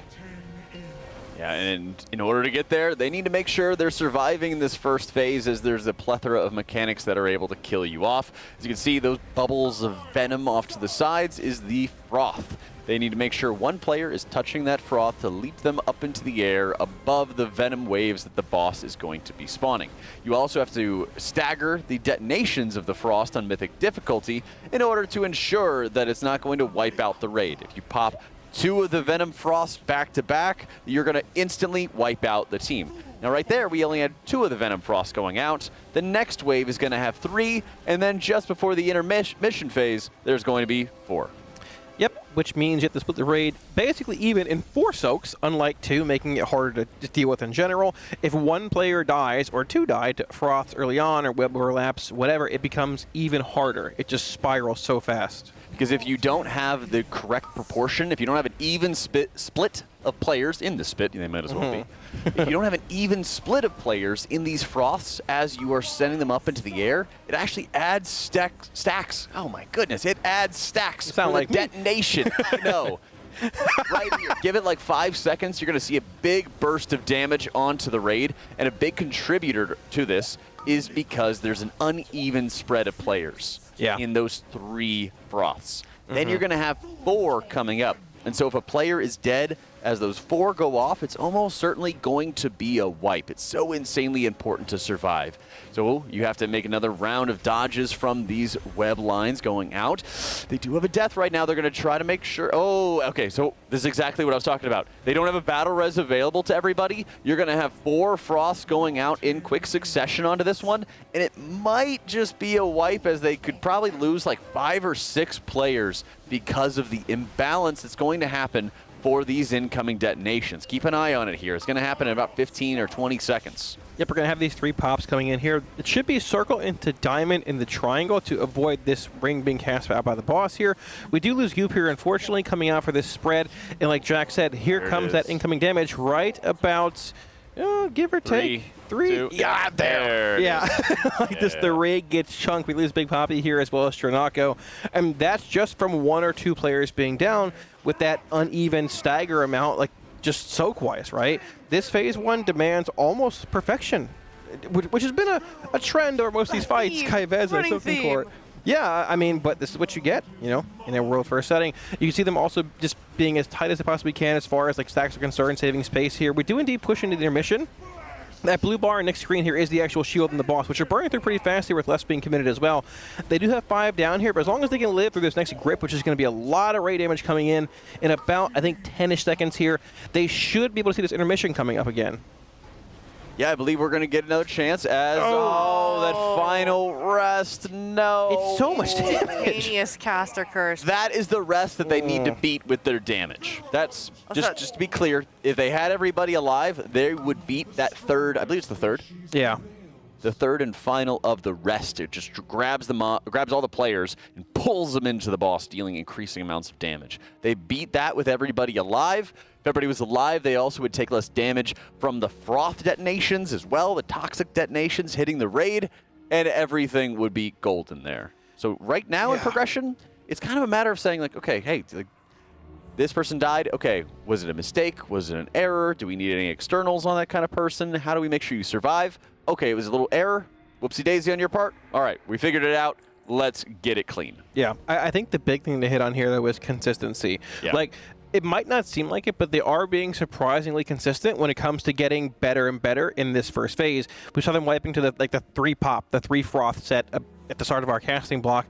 It's now become the 4th, and it's now sort of become, they're getting through that 4th froth pop pretty easily. Even at times the player is being dead, it's that 2nd and then 3rd grip, if it lasts that long, in the intermission on the shield. But that's almost 2 back-to-back pulls where they've broken that shield. And that's the next prog point, seeing those 2 ads, seeing the portals, and seeing where the fight goes from there in that phase 2 intermission comparatively to Heroic.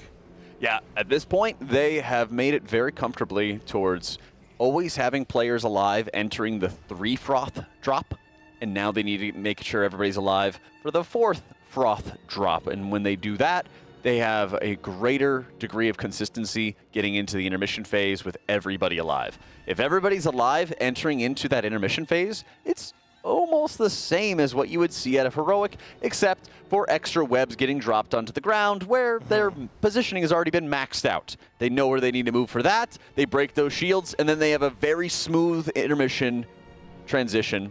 Then they can start working on how they deal with those portals that we saw.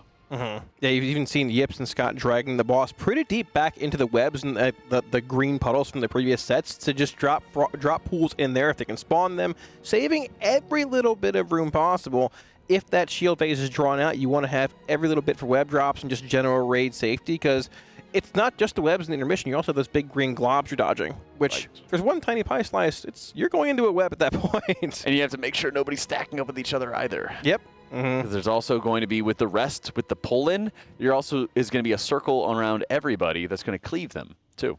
Yeah, there is a tremendous amount of area of denial in this fight, but it demands perfection. This is what you would basically expect in a Race to World First. This boss is surprisingly been pretty fun to watch. I thought Phase 1 would be a little...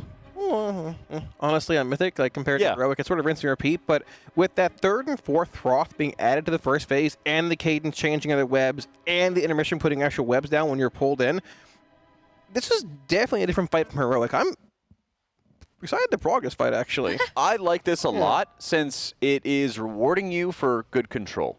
And what this really means is that high mobility classes like Mage, for example, or Evoker, are going to have more tools than others to ensure that they are going to be able to get out of webs a little bit faster or adjust their positioning in the intermission a little bit better. And so they need to use those resources to basically make more free space for the less mobile specs, like the Priests or the Paladins or something along those lines, so that they have space to get pulled in, they have space to make sure they're dodging some of the other waves or liquefies going out.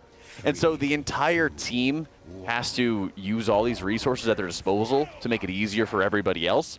And then you're rewarded with a lot of space around the room. Yeah, which is what we're looking for here. Getting back into another poll, we have basically that 2, 3, 4 froth stack coming out, which we are looking to, like we said, maximize as much room as possible around the actual boss's platform. They have that weak order for that pre-spread coming in, trying to get it not so they don't overlap with these 2 froth pool spawns alongside that web stack there. Like I mentioned, we're popping these froths basically staggered, like 1 second apart from one another. This is the easy pop with 2 froths. You're going to see a bit of webs coming in after this momentarily into a 3-stack froth, and that 4th stack, which is where that prog point sort of has been for the last half hour or so, give or take. The boss being pulled, as you can see, way back into the webs and the previously dropped green like fell pools here to maximize every little bit of movement. Look at that little pathway they made there. Yeah. That's perfect. The player's right against the green, dropping those webs as well for the max amount of area possible. So you can see they're also trying to make good use out of their their dream flights onto this fight, since they can have everyone like pixel stacked very early on in the encounter before they spread. I love seeing their cooldown management where early on in the fight they can make sure everyone gets stacked up together really quickly, and then afterwards they don't really have as much time before you have to spread for all of the waves, and the danger continuously increases over time. And right here we're going to be, yep, we have the 3 pop going into it. And just making sure that they're staggering those 3 pops as best they can, then running out and dropping their detonations. You're going to see a big burst of damage onto the raid right now, and then they're going to get everybody stacked up once again. Boomy goes down, but they do have a battle res available, and this is where they need to get him up, and then have all players properly spread out between the 4 froths that are about to get dropped. Yep, Sang gets rooted by those roots there, broken just in time for the webs come out. Like Jack just mentioned, we're going to see these 4 froth debuffs coming out here. This is the one they're going to make. You see the markers already put down here, actually. They place these in front of the boss, and then once they actually drop, the bosses then drag through them for max amount of melee uptime. 1, 2, 3, and 4, star, circle, diamond, and triangle here. In the same pop order, star, circle, diamond, and triangle, to jump over that boss's effect. It's coming in, and should see pops coming up right after these webs, and quickly after this getting into your froths, so you don't, I guess, misstack that froth pop order. 1, 2, 3, and there's 4 hopping over. We don't lose anybody here, but watch for that big damage event coming in about 5 or so seconds here. Yep. This is what you got to make it through. If we can make it through this, AMZ comes down here. If we can make it through this, which we do, the whole raid's alive here. We're going to be seeing less being committed to this shield here. Shield's already up. And this is what we're saving this room in the as much room in the room to drop these webs when you're gripped in here. Yeah, they have 2 players going down into this one, but it's looking very clean otherwise. We've had some pretty messy starts to this intermission for a while. I think with 2 players down, they have more than enough damage to crack this shield. And you can see the progress bar at the top of Yip's screen has about 10% health remaining. They lose 2 more players, but they just need to beat this final rest, and they have more than enough damage. Here we go, getting ourselves started with the first bit of phase 2. Yeah, so these ads spawn here. Look at this rift as well. So we believe they are going to send tanks through this rift first. See the Shadowgate timer is there, needing somebody to go through. Yep, so I believe that Shadowgate timer is based on somebody going to the portal to fulfill that need of, like, requiring one person to transfer to one side to the other. Yep, look at that. Dryny comes through from the other side with a debuff on him. Look at that. So Dryny came from the other side with a debuff on him. Needs to be dispelled, drops a void pool on the ground, all while tanking this ad, killing this ad. Ads are dead. All right, this is going to be a phase 2 push. Not a clean one. Let's see what these platforms look like. Oh.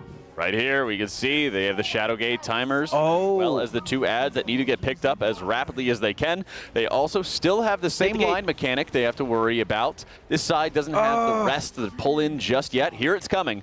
That might explain as to why the other team had died previously. Here comes the draw in. They're doing their double jumps. A couple of the already dead players have their corpses pulled off the platform, and we're making some progress. That is progress. So there are literally shadow gates on every single platform in this phase, it looks like. So you're constantly rotating players from one platform to the next, which bring that debuff that needs to be dispelled that drops a void pool. So it's area of denial, debuff management, and just transferring one player from one side to the next every 10 seconds or so to fulfill that void portal need, right?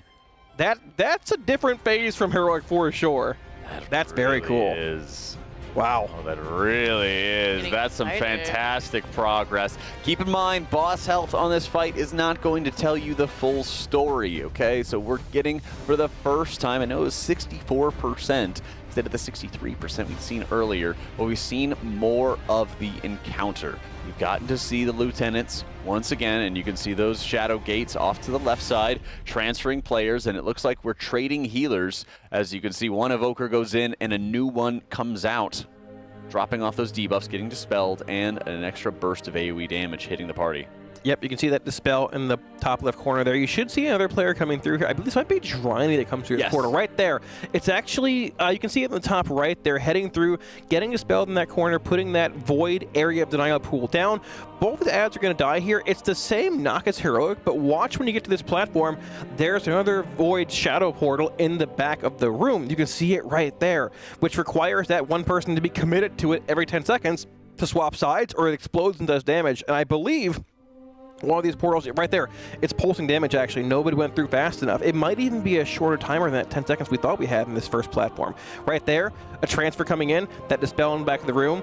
That dispel coupled with this grip coming in right here, which is not too powerful, but the dispel, the grip, the beam to dodge there, and as you say that, both adds, that might make that intermission quite demanding, but wow, that's really cool. Yeah. That adds a lot of volatility to that phase.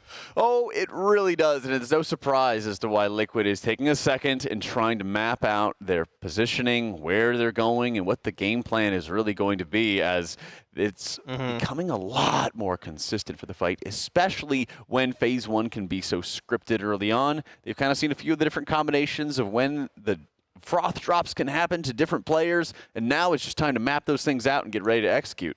Yeah, more and more consistency as the day moves forward, which is exactly what you want to see, especially when it's this early in the day. It's still only 12 p.m. here local time. So with that, we're going to let them get back to progging, and we're going to head to a Monster Energy listen-in, and in the meantime, get some more casters in. Thank you guys so much. Let me see. Oh, those markers were bad, I think, on the last set. I could be wrong, but I'll double check. Too close to the middle. Well, let me see here. Do you feel safe enough to step me, but I'm going to be in a web? I'm in hell in the intermission. I don't know if I can step you. I could try, I guess. I mean, I'm going to be standing in a web. If your health is okay during that for one web tick, I can stand right on the edge of it. Let's see. Yeah, this phase. Do the intermission. There's two people. Where's the green here? Yeah, that is the green. That's where the back of the boss would be. Yeah. Okay, so yes, we can. It's just because Diamond and Triangle were so far. Well, to not get it there at all, were we pushed over in this? You would just start over. Start on this line. Yeah, you just start on. Yeah, you just start on the room in a different spot, basically. Okay.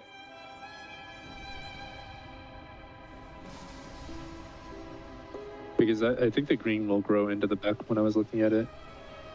Like, even in our normal drop. Okay. Need new food. Okay. I'm hungry. I think the you alarms. basically have to have Wake up. Preferably All right, if you have your Zevi. food topped and you go through and you just instant Zevi and Nick, you guys, Briny and Suri still go to the wrong side for now. But like, I think as long as Zevi and Nick take it like last second, I think we can beat the second one.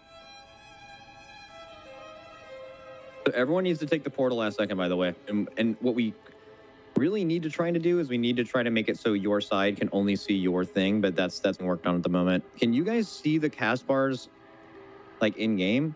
It's when they turn red, right? We just have the Nerub-ar. They're friendly nameplates, so it's if like you're a playing with like one-pixel this. Yeah, if you're playing with the friendly nameplates for players, They it's definitely so have small. But look at Sang's POV here. Don't they just simply glow red when they have 1 second left?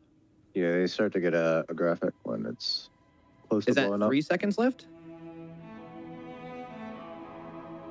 What do you think? Someone said 2, but I don't remember. I can check my VOD. I have the. It looks like 3 to me. So Sang right here sees it go red at fight time 3:27, but it's possible the other one. I think, didn't check the graphic. I just looked at the VOD. It's either 2 or 3 seconds for that. But in terms of like, they start recasting 2 seconds after the person gets the vuln for taking them.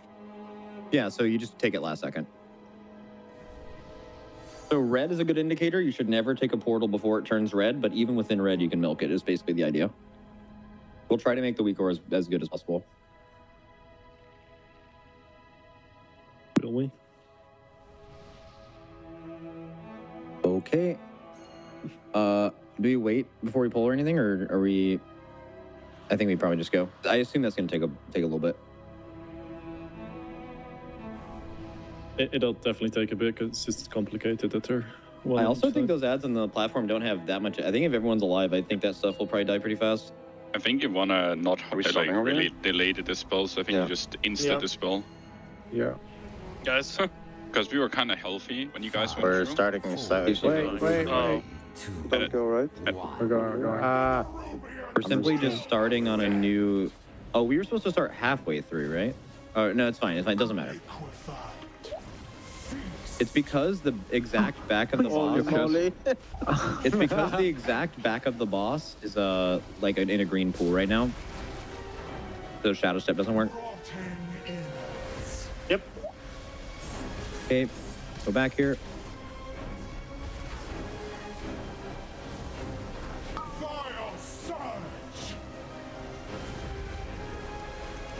Oh, I was definitely late. All good. That was scary. You are God's strongest champion, buddy. Liquefy, safe space.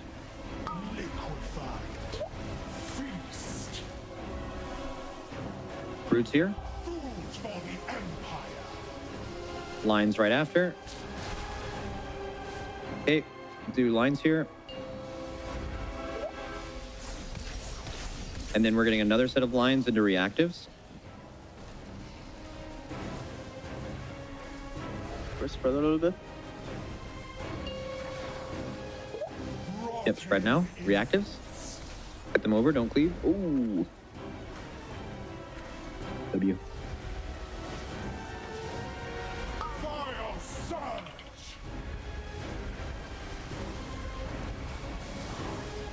Watch Taser get bubble. He's dead.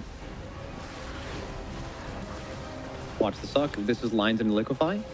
Dodge, dodge, liquefy. 3, 2, 1, now. Okay, roots here. Give them room in front. Give them room. Give them room. Exit is popping on next right. Someone has to back up. Everyone blast these ads. Which one is it? Star. I think. Yeah, Who can pop star on this? Back up. Not me. Make sure Does it have to be me? I can probably do it. Okay. All right, Lip, do it. It has to be 1.5. Pre-spread. Hey, reactive toxin, pre-spread. Make sure you get knocked to your spot here. No, I can make. That's fine. That's fine. Roots, and then dodge lines. Dodge lines. Dodge lines. Dodge lines. Popping star lip in 3, 2, 1. Now. Orange. Diamond. Triangle. Dodge now. 5 stacks. A little bit harder than normal. Make sure you save your mandate too. Getting sucked in 5 seconds. Make sure you're nice and top for this. 3, 2, 1. Keep going. Leave. Getting sucked in 8. I think we might be able to beat, actually. Suck. All right, make the bar move. Saying that was deadly, bro. Yeah, I'm trying to find a good place to rescue. Count the 10, count the 10. Come on. Come on. Come on. Go, don't stop, don't stop! This is not Stop looking moving. good. This Stop is not moving. looking good, fellas. By the way, Scott, every He time must not have been canning. we are here, the shield breaks, then that will be your roar, so people can get to the side. Yeah. Because like it's the only thing that will be possible. Yeah. We need a Also- reminder on a couple of things. We keep missing externals in the beginning, right? Yeah. Make your own reminder. But Did we have time for the first suck there, by the way? I was supposed to say that we will never have it for the first suck because then they're just not up. Like we are doing first routes, that's a Sevi. And the Sevi is also doing last route in P1. And Dick is doing second routes at 53 and second grip at 304. So he would have been the only one that earlier come up and no one else comes up. And everyone else, well, we can remove Sanks if we need. I don't think Theory needs Paradox now, but that's up to series to say. Yeah, we had the time spiral there. I think I'm fine without. If we had the time spiral, we had someone missing that time spiral on earlier use. So. Well, someone. Oh, I mean, Aspen Nix was up for this. It was right. Yeah, for the second suck, or are you saying but the the first first suck? one is what he's talking about. It's the first one we're talking about. The first suck we had. Nothing. Oh, you're right. Yeah, Nix was on cooldown for 5 seconds.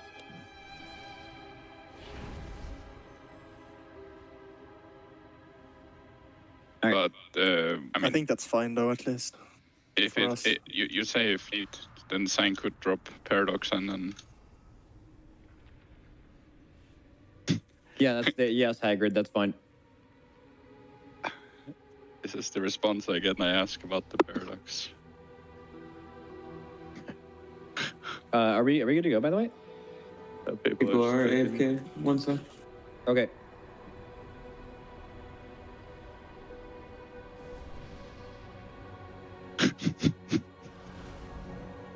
We absolutely have to like keep CDing the root set, right? Like Rico and I. That we're killing. Maybe. Probably. I think for now, yeah. I mean, just look at this Silken Tomb damage. I feel like. I don't know. it won't die with just me doing damn to We kind of need to If I have my thing up, it's nice, but it's not going to be you guys. Like usually I do about half-ish of what you guys are doing right now. One of you. I do like 25 to 30 mil to them. I mean, we're just gonna be very useless in the intermission damage-wise, because our cooldowns come up like right before it ends. But that means that we can do like all the AoE on the first platform, if there's a lot. That's probably good. You're gonna need a mixed match of some things. Yeah, I think it's good. We get late storm during the intermission of one of these here. I think we'll do fine. But Yeah, less it's- than most classes, but we carry the roots in P1. So DKs are breathing in the intermission, so their breath will come up second platform, so I think that's actually fine. Okay. The shield had 95 million, right? What the tooltip I saw on the shield ad? It's with both sides though. Like I feel like that shield ad's gonna get absolutely crushed. It's Wasn't there just individual, one right? ad on the first form? The shield don't share, right? Like that's what you said. Oh, the shield doesn't. Those odds Yeah. don't share HP. Acolyte and shield doesn't. Some fired up. He's Fury there. not too far. I think a couple people are just up right now. Yes, Johnny. Does the Devour go There he's through back. immunities? Because it's physical damage, right? I think if you're physical, you'll probably be fine, So- but it's been a while since I looked at it. Okay, I was wondering if the bot people can just literally sit in the middle, like underneath the boss. I mean, Exile, if you're able to step now, pretty Yeah, fine. nothing about then it. Bob should go on It's someone probably- else. It's probably so good. I'll tell you. Okay. Nothing about it seems to be. So I saw it. So you'll be able to step the first one. The second one is you're gonna step into webs because we're putting webs where the first. Yeah, he'll get bots on that one. That's when we were gonna bob. Can't they step a DK though? Like, aren't they like tanky? I mean, the problem is I'm not insanely tanky. Yeah, no. Yeah, I guess. I mean, I feel like you can just step. As long as you step boss on first one, that will work. Like, here's what that looked like. The boss's ass is right there. You were vibing, right? Who's trying to bopping? Yep. That was last pull. I'm Lasers popping a pick popping. on the first one. Can he step it back? I mean, I can step anyone. I'm just saying, like, I just take a lot of damage. That's. We aren't Is it making back really on good saving use the of the ship? left slot, right? I mean, I'll step misdeveloping maybe. We can externally as well if needed. Because if Infect's getting bopped, he won't be in the shit, right? Well, like, if it's a skill pull, I want to bop Impact, and I want Impact to literally just sit underneath the boss to see if he dies, because I think he'll be fine. Well, then you spawn. Do you spawn But webs then- if you're Yeah, buffed? in fact, the web is really bad. Yeah, but it'll be like literally underneath the boss, like inside the Devour circle. Would it be That good if will we grow out of there very fast, but yeah. would it be good if DKs went to the left side of the shit and Exile can stop us on the left? That gap. Show me where that is. Let's see. Apparently stepping in the shit on the right, but we could just go hard left instead. Maybe That's kind of where we're going. If we do good damage, we shouldn't need that part of the room. Yeah, we have a ton of over there that I think going hard left is fine on the second one. I did it one pull and it seemed okay. Like one pull I did go hard left. I think hard right is good on the first one. Yeah, I think right on the first is good, and then left on the second. Second if one you want can is put it fine. anywhere, just like live and then put the break him. Exile, not. All right, do no a matter rage where check, see if you're everyone's at. back. A Like, couple if you're people on got up there and went bio. Blow up. I mean, I need to be kind of close. Yeah, I'll just try the boss part this pull. Is the evoker room too cold again? Nah, it's great right now. Stop freezing people out. We engineered We a just solution. needed some gamer warmth. We're starting here now. Yeah, that's the plan. Okay. 5, 4, 3, 2, 1. I think it was like 50 degrees last night. Well, That's probably why. There's something with the system here, Tags, but yeah.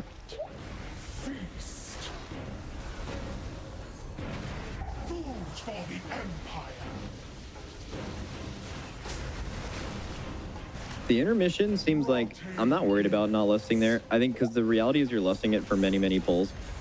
Like the only time you'd even be incentivized to take lust away is when you're really worried about boss damage. And I feel like that is a phase where being in it 20 times will increase your damage an absolutely insane amount. Okay, liquefy soon. Okay, liquefy here. Second roots. This is the double line pair after this. The line's number 1 now.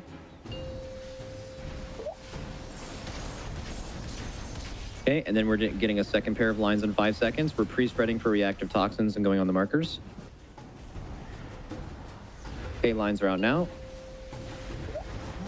And reactives are out.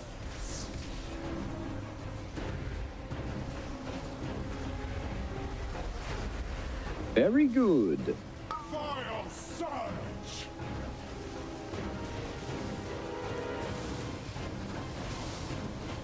Good. Okay, we're dodging lines here. Move away, and then move back. Lines now. Liquefy is in 3, 2, 1 now. Res Riku, give space. This is the roots we break. Give space. Okay, sure. Yeah, res 3. Break these out. Warriors are hard carrying this. We need help. Riku's dead. Oh, okay. Never mind. Fuck Riku. Talk bad on that. If we didn't get one, you're probably getting one now to replace the correct one for spread.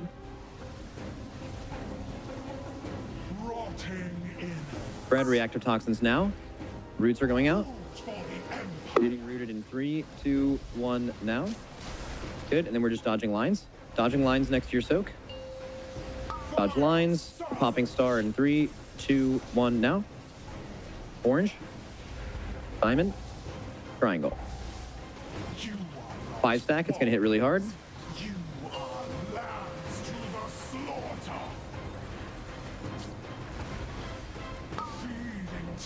Pop team pack. Big suck in 3, 2, 1 now. I mean, we have no way of beating 3 with this many dead, right? Watch this. Passion. No, Passion damage. Number 2 is gonna hit hard as fuck too, but we have a rally for it. Oh wait, we're actually might. Getting sucked in 3, 2, 1 now, if everyone lives. Oh shit, there is a fuck lab coming from the middle. All good, fucking good. All good, fucking hit him. Hit the boss. Boom. Healers damn do. Nothing to heal except for everyone dying. In webs. Damn it, we're dead. The webs actually fucked us there. Do we have really bad web I placement? think it still goes on dead. Was that yours in the middle impact? Did you try? Oh, okay. It's like on the side. Did you like try to go inside the Devour though? No, I went on the right. I mean, But I'm there pretty was, sure I one, went there was to one real far up well, though. Were the melee deaths in P1 just goose? Yeah, that I dodged really bad. Yeah, mine was also just mental boom. Risky vengeful. Welcome back to the Team Liquid Race to World First here. To me, it is still morning. We were up late yesterday with a very crazy after dark. Once again, thank you so much for that, Dratnos. But before we go on our way to the next poll, we do want to thank all of our sponsors. So thank you so much for making that possible for us today. Coinbase, our presenting sponsor, as well as Monster Energy, Alienware, Secret Labs, RaiderIO, Wowhead, Warcraft Logs, and the DungeonDojo, as well as our charity partner, the Santa Monica Animal Shelter. Now, we did get good progress in these last couple of tries specifically. We've been seeing that phase 2 with a lot of portals happening. We have been, yeah. I was here for the last shift, and they started making a lot of progress about the last half hour or so, breaking that intermission shield, which is 10% of the boss's health, and getting into that platform transfer part, which has some void portals on Mythic, unlike Heroic. Mechanic coming in as well. Pretty exciting, Dranos. Yeah, so I've been watching and listening to comms and trying to figure out how exactly that mechanic works. And it sounds like the way it works is that for the entirety of Phase 2, there are going to be void portals between the two sides. And every so often, they're going to start to explode.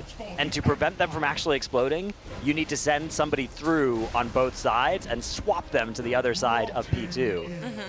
Now, there's also a vulnerability associated with doing this that means you can only do it once during the phase. So you're going to have to probably have all 10 players on each side swapping once during that phase. And that's going to be part of the enrage of that phase on Mythic is when you run out of people who can stop that portal, who can defuse that bomb by going through. Once you do go through, you do also drop a puddle underneath you after a bit, so also denies a little bit more space in the phase. But all in all, I'm not too worried about that mechanic, actually. I think they'll be able to handle it reasonably well. We could hear already some weak auras being developed to get the cast bars for it and make it so that they go in at the last second and maximize that time. So this kind of travel gives you a debuff. So you can't send the same players back and forth the entire time. So there is a little bit of hard out on how many of these portals you can take in that entire intermission, where once all 10 players, and I would maybe even say just 8 pairs, or 9 pairs, because the tanks, if they go, it could be difficult. You're going to have to find a time to swap the tanks when they don't have aggro on anything. Yeah, so it can work, but it's sketchy. Exactly. So I would say on a safer side, it's probably 9 of these portals that we can take through that entire phase 2. Yeah, 9 to 10, and it looks like the weak aura they have has about a 10-ish second countdown for the portal, so we're assuming probably about a minute and a half or so for that intermission needs to be done. Maybe a minute 40, 50-ish, depending on if there's some leeway. I heard there was like a 4-second leeway they could get on after some of those casts. Okay. And if you finish a platform, it will turn off any portals that are on that platform. So you could potentially milk an extra few seconds on each platform too. So I think they can drag this phase out to 2.5, maybe. But yeah, we'll have to get the numbers on that once they actually get through it. It does look pretty sketchy. It reminds me a little bit of kind of the N'Zoth Mythic phase where it's like, okay, actually all of our Hearts of Azeroth need to get used now, and there's not very much room for error here. We won that one, though. We did win that one. Did win that one. Yeah. That's right. Speaking of the competition as well, Echo are back on this boss now as well after a slightly nastier reclear than Liquid encountered yesterday. Yeah, a bit of a hiccup on Nexus Prince as it seemed like. Which doesn't surprise me. That boss did not get much easier. Like, +1 reset worth of gear, -1 Vantage Rune. Boss is not much easier. Yep, Silken Core took them about, I think, like an hour-ish, give or take. But yeah, they are right here. I believe they're ending, getting towards the end of their day now, starting really for their reset. But at the same time, they do have basically whatever Liquid's done in this first half of our day to replicate on their own strategy-wise, which it happens both ways. It goes both ways. Whichever guild reaches the boss first, they're in charge of, hey, make a strat. The other guild, hey, we can probably emulate that strat with our own little tweaks to it. But we'll see where it goes. Liquid has about a solid 10 to 11 hours left in the day. for all just pure prog and Entrek. We're here. Yeah, not really anything else to do today, I don't think. Maybe a couple M+ during some breaks or something. Yeah, maybe. We'll see whether or not they're going there, but I feel like we've been seeing really great proc on this boss, because looking at it yesterday, I wasn't sure how much of a breaker the intermission was going to be, how difficult that phase 1 was going to be. There were talks about, oh, maybe there's 5 froths and stuff like that. Thankfully, it's only quote-unquote 4, and we've been getting through that first intermission really, really well a couple of times already today that allowed us to then see that phase 2. And I'm quite excited to maybe see that phase 3. To be fair, phase 3 on this boss sounds insane, and it is a long boss fight, so that is probably just in sheer terms of time going to be taking a lot. Because every single time you get back there, you first have to get through everything else on this boss. It is a rather lengthy-ish one, and then you prog that phase 3, so by the nature of how progging works, that'll put us on a couple of hours more. But so far, looking really good here on that progress. Yeah, they've been very consistent today, getting to like the next progression point. It was, I mean, we saw at the start of my last shift when it was Jack, myself, and Aya. We had that triple froth being sort of like their choke point a little bit, trying to find some more room for the boss, like just to minimize or maximize every little bit of space in the room possible. We've seen them start getting through those 3 froths really easily, seeing the tanks pull the boss all the way into the webs to maximize room fully. Then it was 4 froths. They've gotten that pretty easily. Now we're looking at that intermission and push as that next progression point. And one actual little minor adjustment they've made is they've changed where they're starting on the platform by a few degrees so that the boss's back, which is always in a fixed position in the intermission, is not in the gunk anymore so that Exile can shadow step to the boss during the intermission. So these little optimizations are going to keep coming in to help them get little bits more safety and boss damage. Right now, they're committing a lot of resources to the intermission that I don't think will be there on the kill. Like Mad Queen's mandates are being held for it. So in the long run, where do you think we'll see that Bloodlust being used? Because right now, I feel like we're pushing it as kind of like a progress lost. First it was in the first phase, now it's in the second, and so on and so on. But where will it land in the end? Because I feel like the damage on phase 1 is actually pretty valuable. It does push the boss down to wherever you stand once that 230 marker hits. So it is real boss HP that you're getting there. But maybe it's not the best situation. Yeah, I mean, it could be phase 1. I think phase 3 coming out of phase 2 and the boss is sort of like just stationary in the middle of the room could be a pretty good place for it. You can just get pure boss burn. No real mechanics going on. It might bleed over a little bit into that first tank ad drop debuff. There's no like portal movement going on. You're just hitting the boss, just doing. So like pure at boss the very damage. beginning of phase 3? Right, when phase 2 ends and just hanging in the middle of the room RPing. Likely a less being moved there if possible. The shield's still pretty demanding right now, but for the most part, they've had like 1 or 2 players dead, I think, for most phase like shield pushes, and the shield's sort of blown up with Lust being committed there. I wouldn't be surprised if by dinner time you're seeing Lust pull off that shield. I don't think this boss dies with that intermission being lusted. I don't think so. That seems like a completely not realistic way to do the boss. Yeah. I think that the intermission's going to go down with, you know, some CDs, but I think that probably the main thing is just 20 players and optimized damage and not too much commitment of mandates and lust. I agree with you that the start of P3 seems like a tempting option for the lust long term.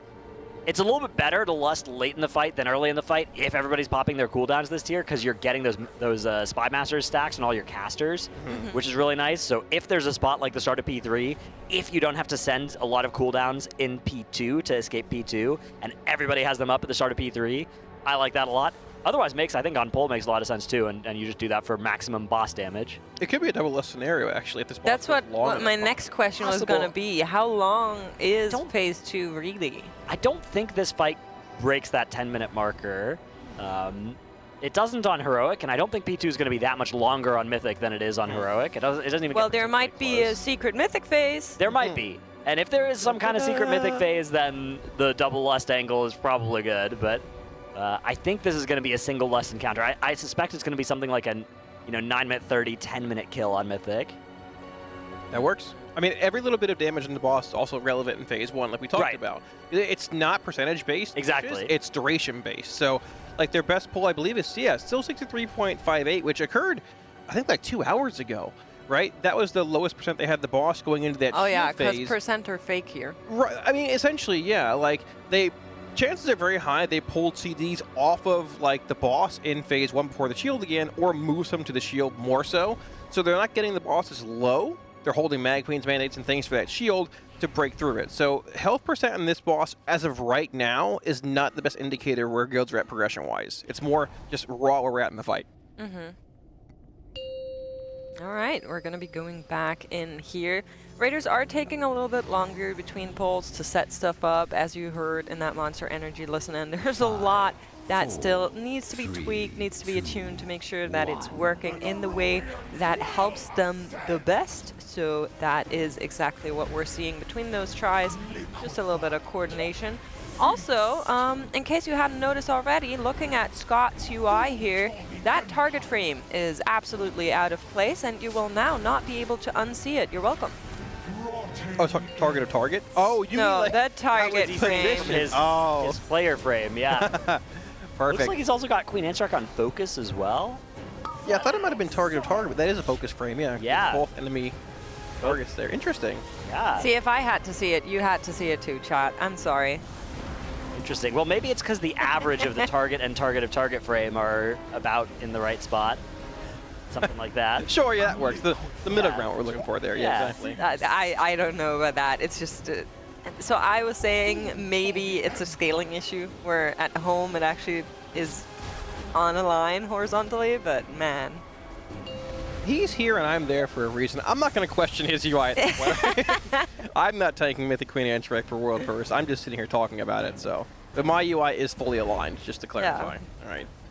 I will say, I do not love the 5x5 square of all his abilities. Something about that is just it's hard icky, for me to look at. Yeah. It doubles as a weak aura. It does? Yeah, You know? it's convenient. Yeah.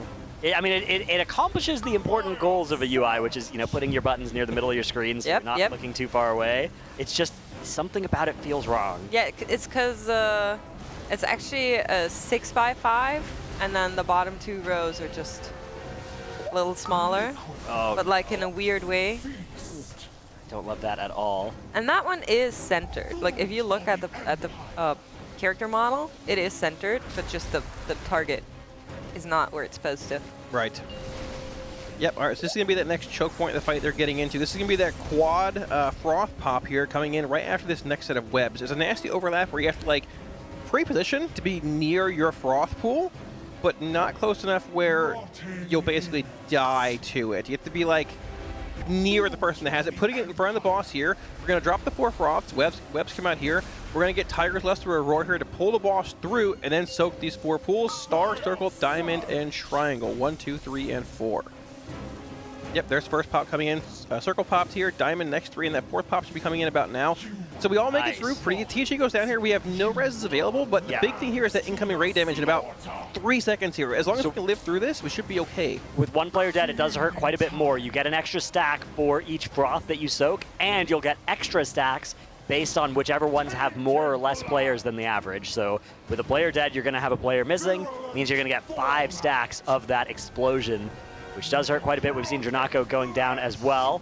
The rest of them trying their best to get through this intermission still. You can see they've done more than half of that 700 million shield, but damage does start to slow down as the players are also getting slowed now. Yeah, we do lose Dryden here as well as Boomy, unfortunately. We should be able to stagger on long enough to see that intermission again, though. That blue bar approaching sub 10% in this shield here. We will indeed beat the 3rd pull-in. Right about here, we should. Yep, shield is down. So we're going to be splitting the raid left and right here. Squeeze on that boss. We're getting through this. maybe the best. Nah. We're good. Like, Locked in. It's fine. This is a prog pull. It is a prog pull, but a chat only cares about the percentage number, so. Well, that's why chat's there and we're here. So that was actually a portal death, it looked like, correct? Yeah.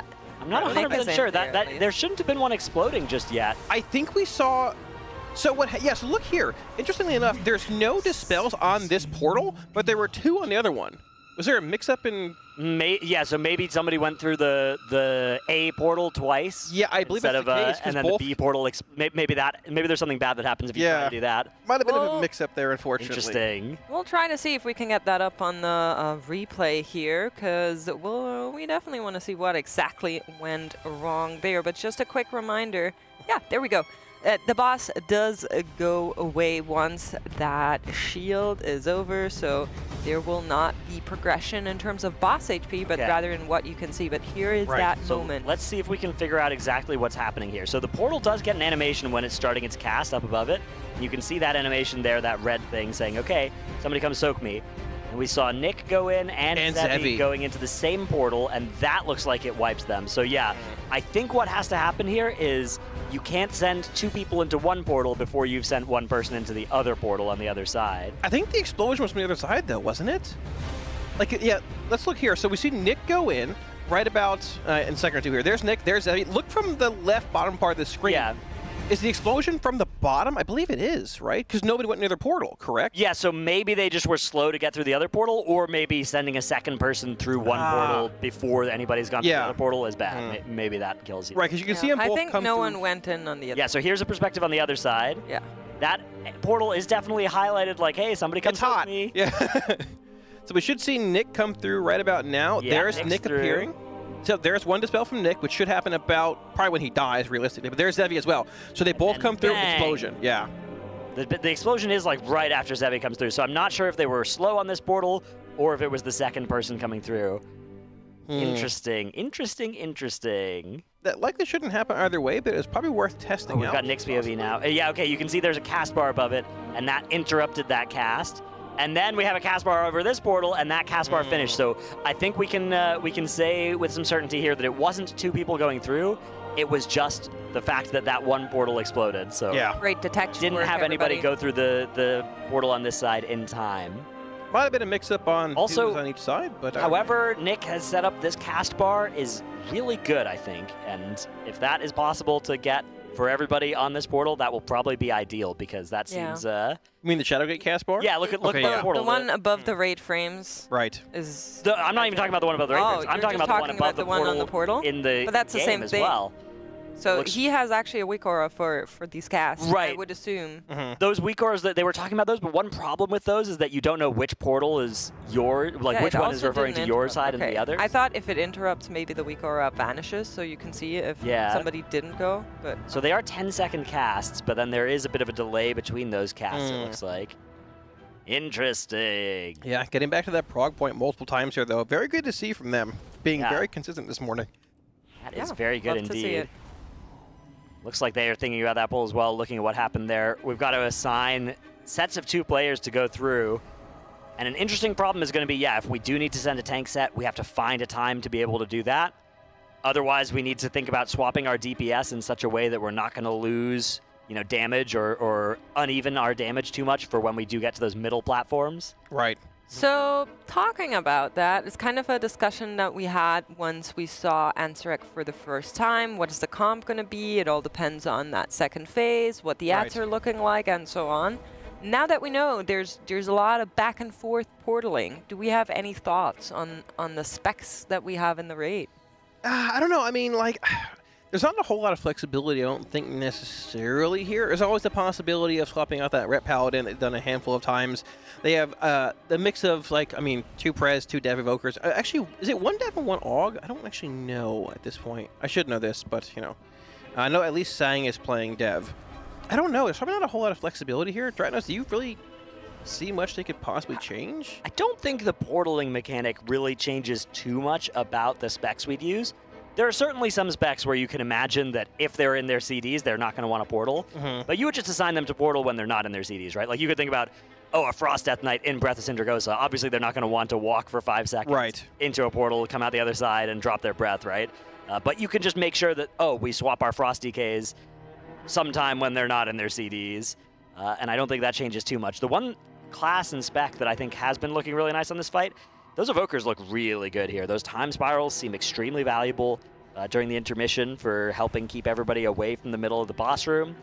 Unravel deals extra damage to shields, which the boss has a shield on it at that time. Even Renewing Blaze in this fight seems very good. Blaze is always OP on this tier, it looks like. Yeah, that button's broken. Well, speaking of lizards, we do have other pets being sent in by you guys as well. This one's not a lizard, it's a dog. Frida coming through here by Lesta. Yeah, look at the shadow. Yeah. Shadow looks kind of like a cone dog. Cone dog? Yeah. There we go. What does that mean? Hey, it's a happy dog. This is nice. I like this dog. I'm trying to see if they left us a note, so just keep talking. Oh, you guys are terrible. Get out. As soon as you said that, I just looked at Calabasi and we had the same Both of them idea. just staring at me. Frida looks very How nice. dare. Very nice. I like dogs. Dogs are always positives in my life. One of the few remaining. Yeah. It sort of has your eye, Stratos. Thank you. Yeah, it's a compliment. That might be the nicest thing anybody's ever said to me. No one told me that. Very nice. Thank you. Thank you for the pet submissions. As Megs continues to dig for I'm looking for the possible note, donation. but No, I there might can't not be find one. it. Yeah. It's been admire my awesome dog. That's it. That's great. Yeah, very nice. I hope that's true. Thank you. If not, I'm very sorry for missing it. Every dog is awesome. Don't be toxic. That's very true. Uh-huh. Every dog is awesome. See, Yeah, you they hope it's are. true, it's always true. Why are you saying it like Every I dog is disagree? All right, well, Makes is staking out the anti-dog position here, but me and Kalamazoo are very much on the pro-dog side. Dude, I love dogs. Perfect. Why don't you have one then? You have 3 cats, right? Well, because I have so many cats. It's actually, Caught you up here. my ex brought home a cat when I said I want a dog. So that's how I got a cat. So then I just accumulated a lot of cats. Yeah, I mean, when you get one, what's 5? 6, 7, 10. You know, then you get a whole just get pack. a lot. Right? Yeah. Just get a lot. Yeah. You know. That's my goal when I get older. I have like a wild pack of dogs that runs around and terrorizes the town. Pretty cool, actually. Yeah. That is, you're Are you living in the right be state running for that. with them? Well, I mean, it depends how senile I am at that point. 40 is not too many years away, so, you know. Right. Right. All right, well, we're back in the Mythic Antrek polls here, changing subjects at this point. So they've gotten very consistent at this first phase. For the most part, they're having a couple little hiccups on that there are fourth still some frost stray jet. deaths here or there. One common cause of death is somebody not making it into their circle in time and then getting hit by the Venom Nova, and it's basically impossible to live with that.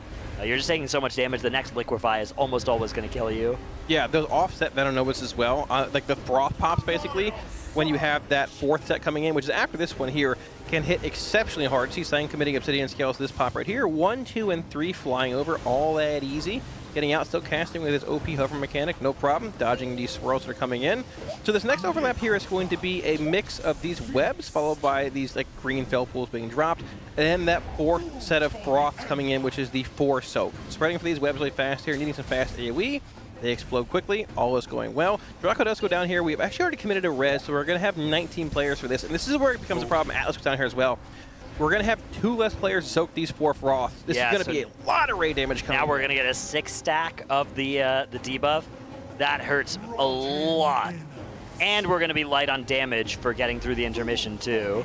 Yeah, this might be a little tough to make it through. Regardless, we're going in here, pulling the boss back behind those froths, now moving through. We're going to see this star circle pop. We might be able to make it through these pops well enough, but the raid damage we talked about is going to be hitting exceptionally hard after this. 1 pop, 2. We're going to see 3 about now, and here, oh, well. It was a go again angle regardless. Yeah, that's all good.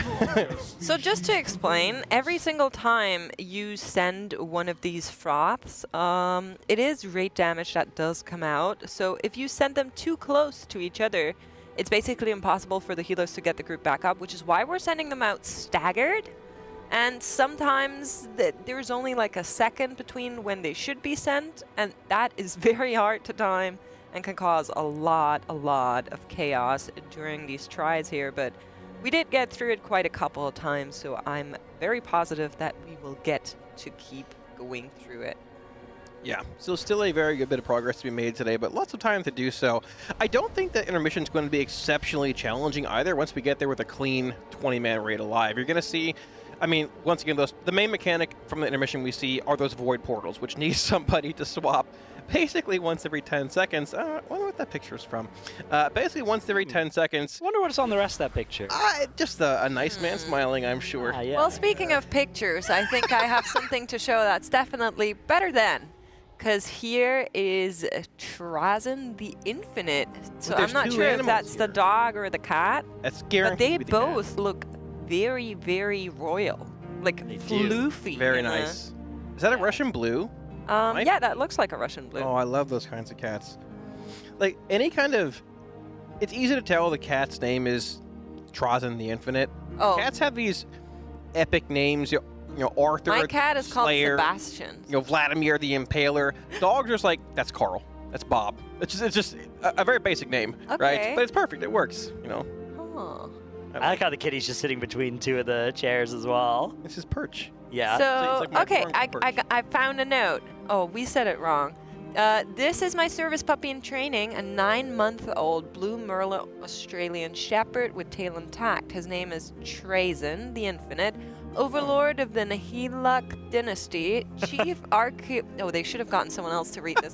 Archaeovist of the Solemnus Galleries. I'm so sorry for butchering this. I don't even know make where the those German come from. read those words, man. What's the dog's name? No, that was the dog. That was the dog's. Yeah, It's the but cat's we don't know what the name. kitty's name is. Oh my god. Maybe they didn't realize the kitty was in the picture because it's so camouflaged. It in is the- camouflaged. the It's hiding. Furniture. That's true. great. Yeah. That's good. Need more information. Oh, the notorious, Notorious P.I.G. Piggy Smalls. This is from Destrominator. Do you actually have a pig, Destrominator? That is honestly, so cool. It all. I met Destrominator at BlizzCon. This all makes so much sense. This is actually your animal. And this one does have your eyes, Kalamazoo. It does. It has my hair as well. It has your hair too. Literally me. Perfect. It's a cute Oh, pig, though. my Thank you goodness. so much for sending your pets our way. And if you want to send yours in, you can. $30 at !charity. Or if you want to type it in tl.gg/rwf-donate for $30, we'll show off your lovely little pet here on stream or rate your transmogs. So thank you so much for everybody that has been sending stuff in. We also have a couple of donations without notes, so thank you so much for everybody that's just supporting the cause. It is a great cause, and we have a lot of notes in here. Colin is saying, I'm actually around the corner from the Santa Monica Animal Shelter, so I've been a donor in the past. Happy to help both support my local shelter and my favorite team. From a leopard, gecko, and I for the Horde. Lokhtar Ogar. And then we also have Mike Pat Kill saying, yay, adoptions. Exactly. And if you want to adopt, that's tl.gg/adopt. There's lots of pets in the Santa Monica Animal Shelter looking for adoption. We had Simba here. He's been in the shelter for a long time and looking for a loving home, as are all of these lovely little pets. And Destrominator's in the chat saying, I have 2 dogs, a cat, a pig, a snake, and 4 kids. Wow. Quite the That's, zoo over there then. That is a lot. That is a lot. I like how the kids were kind of rubbed in. Yeah. What you don't see is the kid was a follow-up message. Is like, oh yeah, I guess I should mention these as well. Priorities, all right. Yeah. That works. All right, this is going to be a fast go again angle here. I don't know what happened there. Yep, all good. But, you know, it's all right. Pack it in, go again. That rhymes, actually. Pack it in, go again. Does it? Pack it in, go again. Yeah, it does, yeah. Oh, well. Okay, it rhymes if you use Again. poetic license. Yeah, I It was going to depends. say. I'm a You master, put that I'm twang master of on the it. words. I guess it depends on your accent, yeah. I got that Eminem flow. We're ready Whether to go. in and Eminem flow, we're ready to go. You see, look at me. Oh my God. Yeah. Wow. Spitting You're a bars, poet and you didn't Kalamazoo. even realize it. I do what I can. Yeah. I do what I can, you know.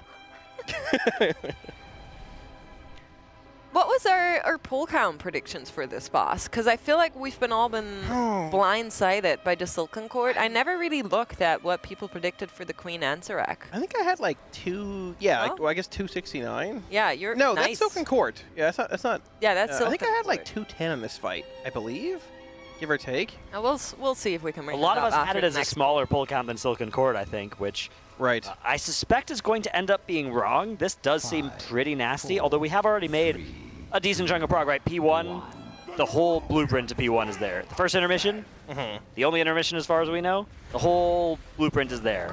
Phase 2, we haven't gotten to frequently enough with everybody alive, but I suspect that Phase 2 is going to crumble once they get there with 20 players alive consistently.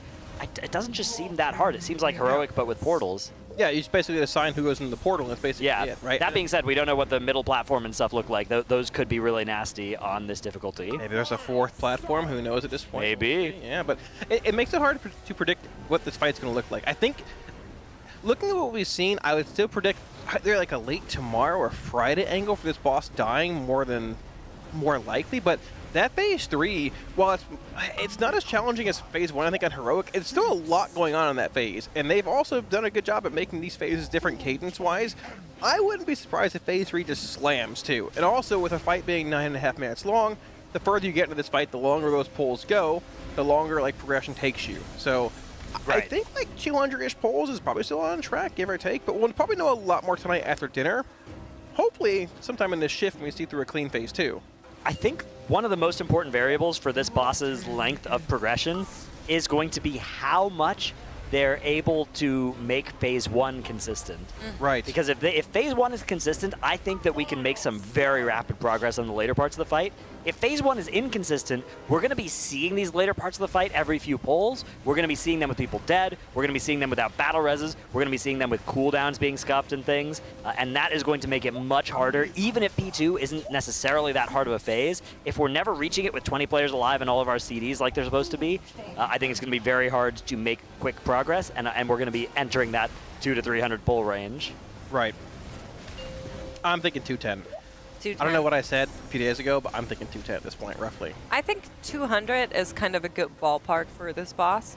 Obviously, I agree with we're going to need a stable P1, because if we don't get that, it'll be so easy to rack up those pull counts, especially when, like I said earlier, we are progging on phase 3. But here comes that quadruple froth for the guild now in phase 1. That is a pain point that we've been seeing all throughout yesterday and also this morning, where there's just so much raid damage. They need to live it, they need to stagger it out beautifully, and looks like this worked out for them in this particular try. Everybody alive, as we are going into that intermission. Raid damage is going to be coming in. Ah, please hit that there. Oh my gosh, that raid damage, we made it through, yeah. So we see the less being committed here on all 20 players. This shield, that bar at top of Yipsa's screen, will indeed show the remaining percent on that shield. It is melting. Looking to drop from 520, 510. We're also sub 500 now. We're going to need to beat this third grip in this phase, but with everybody alive and less being committed here, the shield's sub 40% already. It is melting. Here comes the second grip, which this one, there's no way they're going to skip this, but the third grip is not even going to be close here, as long as they can avoid too many people getting gripped in the middle. Oh, Dryny and Malarkus both going down. That is not good,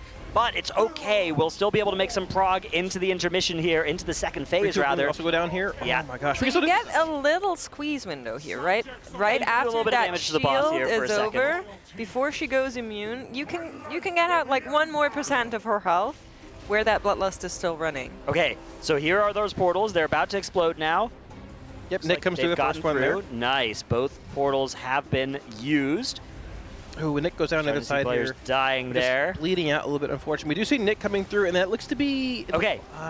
We did make it through, though. Yeah, now we're going up to this side here, and on the side, there are also these portals that will need to get used. That timer has started right away, it looks like, on those, so 4 seconds before these portals destabilize and wipe them. They're going to need to send players through, and then it gives you this gloom touch, which needs to be dispelled to leave behind a fun puddle. A fun puddle? Is that what we're calling it? Puddle There of it fun. is. Yeah, sure. I don't know how fun there. it is. It definitely does a lot of damage, and it's permanent, so it'll stay there. If we take too long on one of these platforms, we're going to be running out of space. But as you can see, they are making ample progress through that phase. Shakib, they're trying to eke one out. Yeah, trying to get the 1v1. Doesn't quite win that time. That was good, though. A very solid, like, final froth push in that intermission there with all 20 alive. That shield just melted as well. I don't think you end up moving Lust off that shield just yet. You want to see more progression past there. Yeah, but they definitely can do it without Lust. Yeah, and with DPS on that shield there, it probably also carries over into those 2 adds you're killing as well heading into those platforms, right? So as long as we can keep all 20 alive through that intermission, with there being very little room to move around once those 2 rips come out, we should... I mean, I think once that happens, you're seeing a super long phase 2. All right, so let's take another look at that pull, and we can talk again about the new hidden mythic mechanic that's not in the dungeon journal in this second phase. This happens often, actually, is that they don't tell you about the mythic mechanics. So it's these portals that you can see. There will be one on each side, and it'll start this cast to explode. You can see those 2 bars just up in the middle left of Dazer's screen here. Once that cast finishes, if somebody hasn't gone through the portal, it will explode and wipe them. Now, a lot of damage is coming out here and causing people to die. That's just normal damage, I think. Yeah, I believe so. The way it works is that you send somebody through the portal on each side, they get the Gloom Touch debuff as well. That's a dot that needs to be dispelled, and when it gets dispelled, they leave behind a puddle.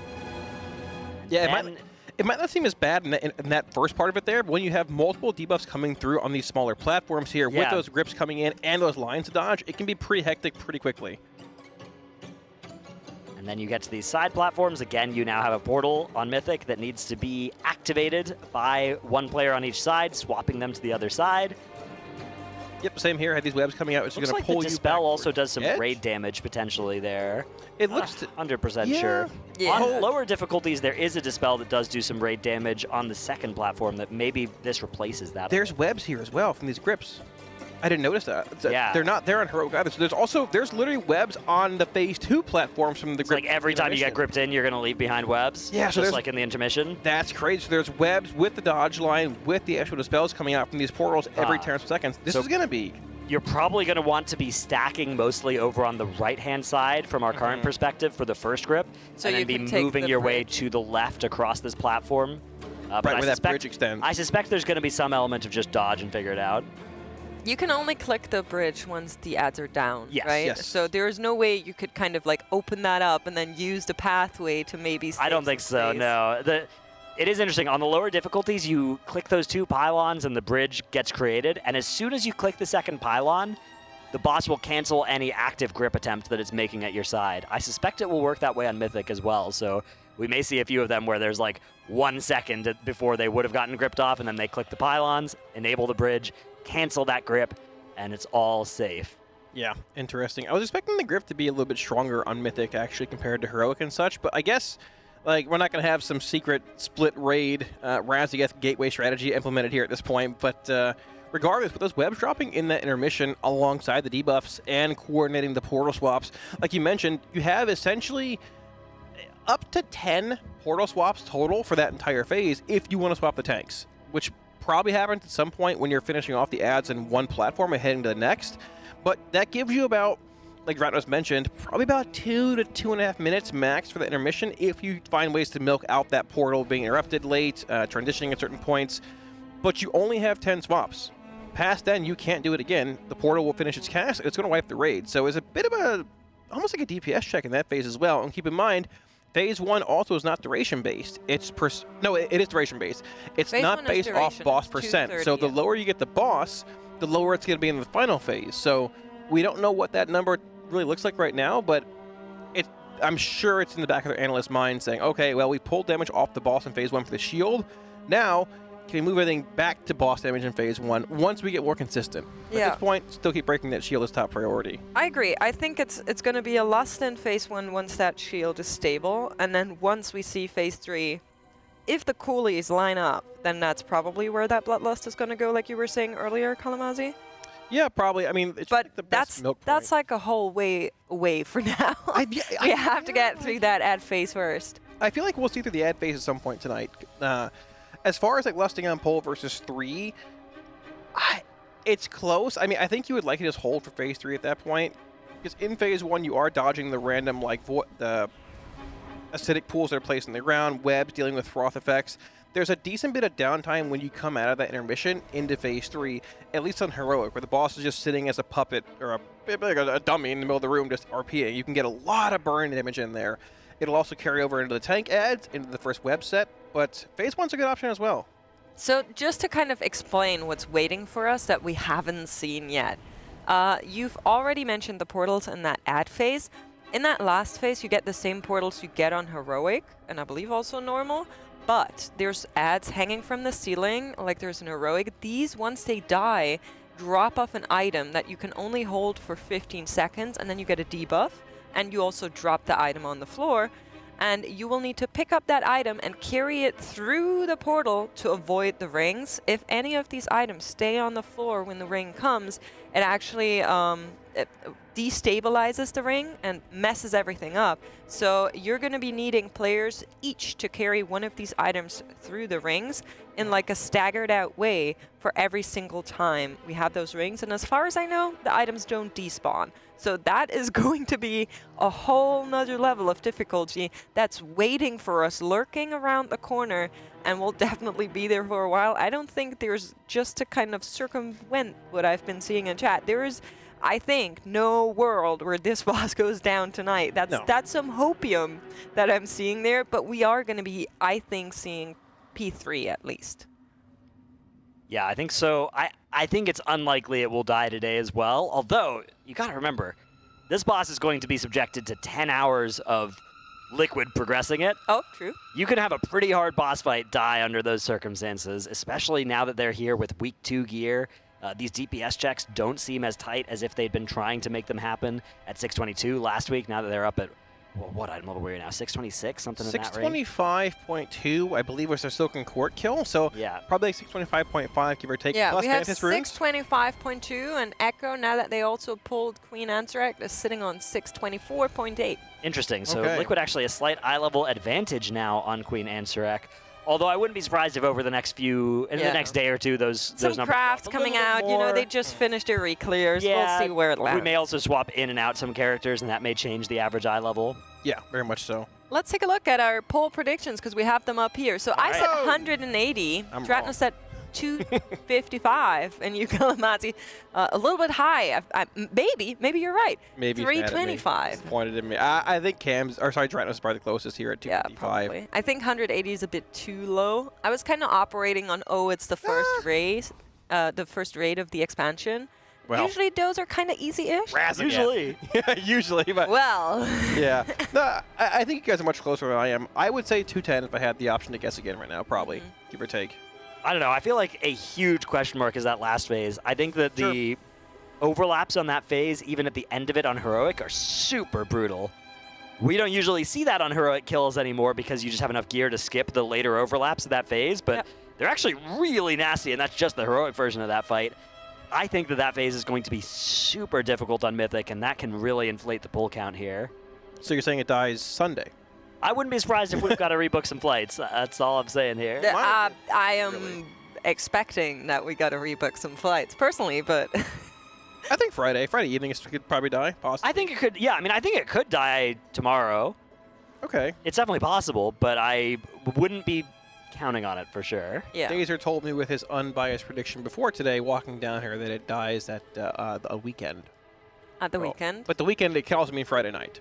My mom's birthday is coming up soon, so... Better call her and say you ain't gonna be there. Well, she knows. She's been watching. My mom actually messaged me yesterday, and she was like, oh, how's it going, you know, the guild, they're doing well, Liquid is, like, killing it, and I'm like, yeah, they're doing great.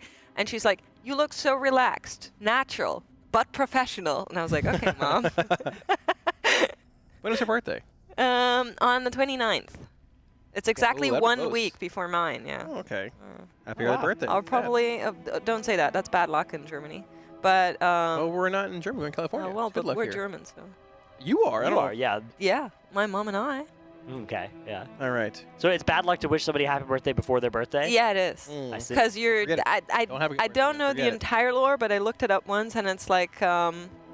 basically, you're inviting, like, bad ghosts to know that your birthday's coming up, and so they can then, like, ruin your birthday or something. I don't know. There are no ghosts in Florida. Just alligators, so you're fine. You're good. We're chilling. It's okay.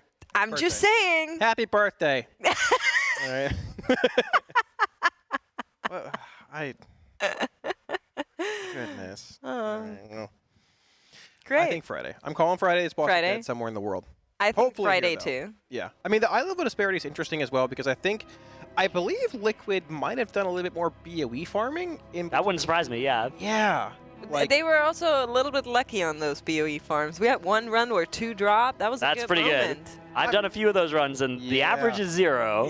The 1 is a good outcome. 2 is incredible. I've never seen that. A little bit of luck never hurt. I mean, they had 2 drop, I think, like in quick succession. Back Yeah, to they back did. five Yeah. minutes. That's basically half a boss, right? Oh. Like, a large break timer has entered the screen here. Oh. 25 minutes.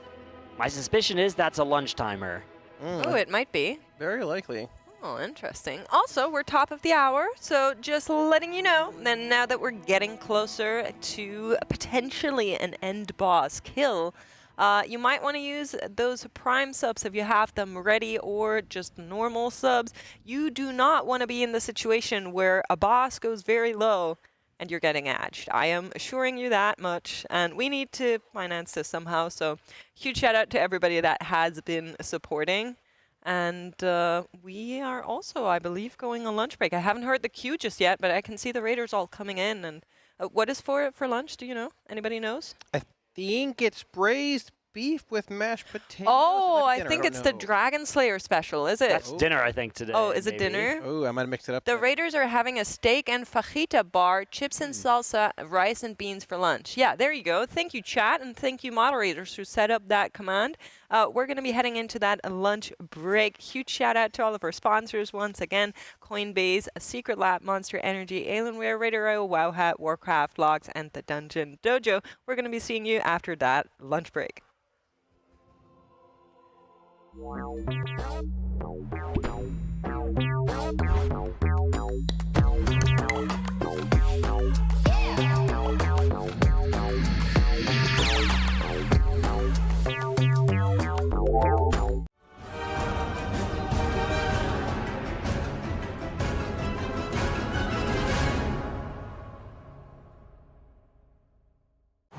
How about this to celebrate our spring championship? I celebrated by getting a new Honda Civic Hybrid. With style, power, and fuel efficiency, it's next level awesome. Get in. Why didn't I think of this? How do you return a billboard? Hi, my name's Atlas. I play Death Knight for Liquid Guild. Some of the features of the Alienware ProLine mouse that I've really enjoyed: it's extremely lightweight, it glides effortlessly across like a mouse pad. The clicks feel very responsive and give you feedback. I love how this mouse feels.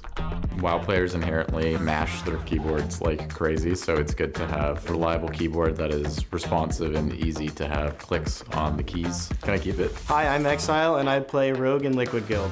Personally, my favorite feature about the ProLine mouse is that it feels light as a feather, it's really smooth, and I have no questions on whether or not I'll be able to use it for very extended periods of time. The customizability of the Alienware keyboard is a great feature to have, as you're able to change the lighting whenever you want and even change between switches. Hi, I am Bubba Dub. I am a analyst/officer in Liquid Guild. The main feature that I really like about the mouse is the side buttons. They give you direct feedback on whether you pressed it or not. The weight and the shape of this mouse are perfect for me. This keyboard is definitely something that I would use at home for general use and for gaming. The way that the keyboard feels to me, I get instantaneous feedback on what button I pressed and how I pressed it. Hi, my name is Max and I'm the raid leader of Liquid Guild. Alienware Pro Mouse is actually great. It's wireless, it's super easy to deal with. It has great skates, so it actually will glide really well. You could use it all day and you don't get sore at all.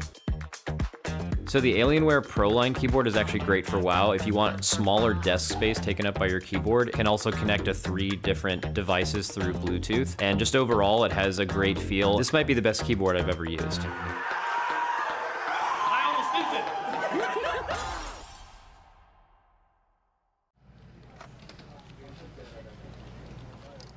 What is this? Where's my secret lab? This is your chair. That's not my chair. It's in my contract, man. I only sit in secret lab chairs. Look, I'm gonna have permanent back damage because of this. What's going on with them? P ever got a secret lab? Chair. Look at my back. Look at the back of the chair. Look at my back. Is gone. Oh, diva. I use secret labs. This is some dog. They didn't give me anything.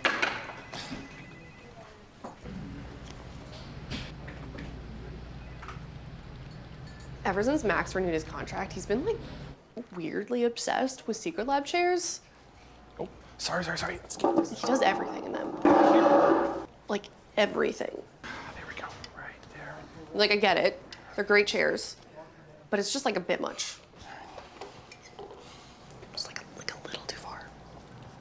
I guess he had it put in his contract to always be sitting in a secret lab chair. I mean, who does that? When did that happen?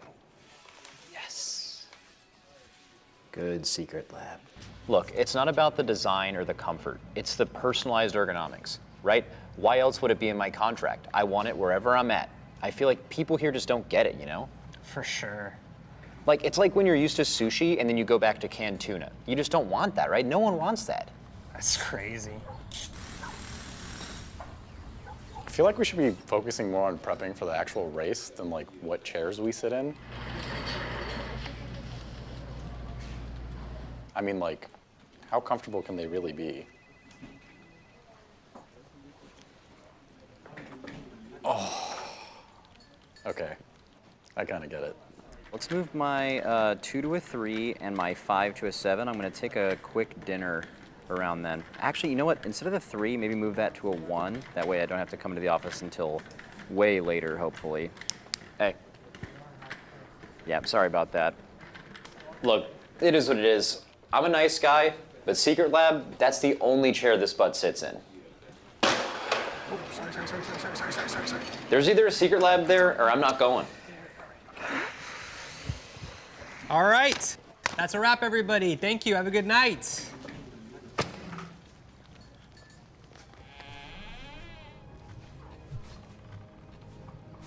Ah, there's my secret lab.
You know, I was just finishing out my Instagram story there, but production is sending us back into those polls. Raiders are getting ready as well, and we're back here with some action. Big shout out to all of our sponsors who are making this event possible. Our presenting partner Coinbase, as well as Secret Lab, Monster Energy, Alienware, RaiderIO, Wowhead, Warcraft Logs, and the DungeonDojo. You know, I've been practicing.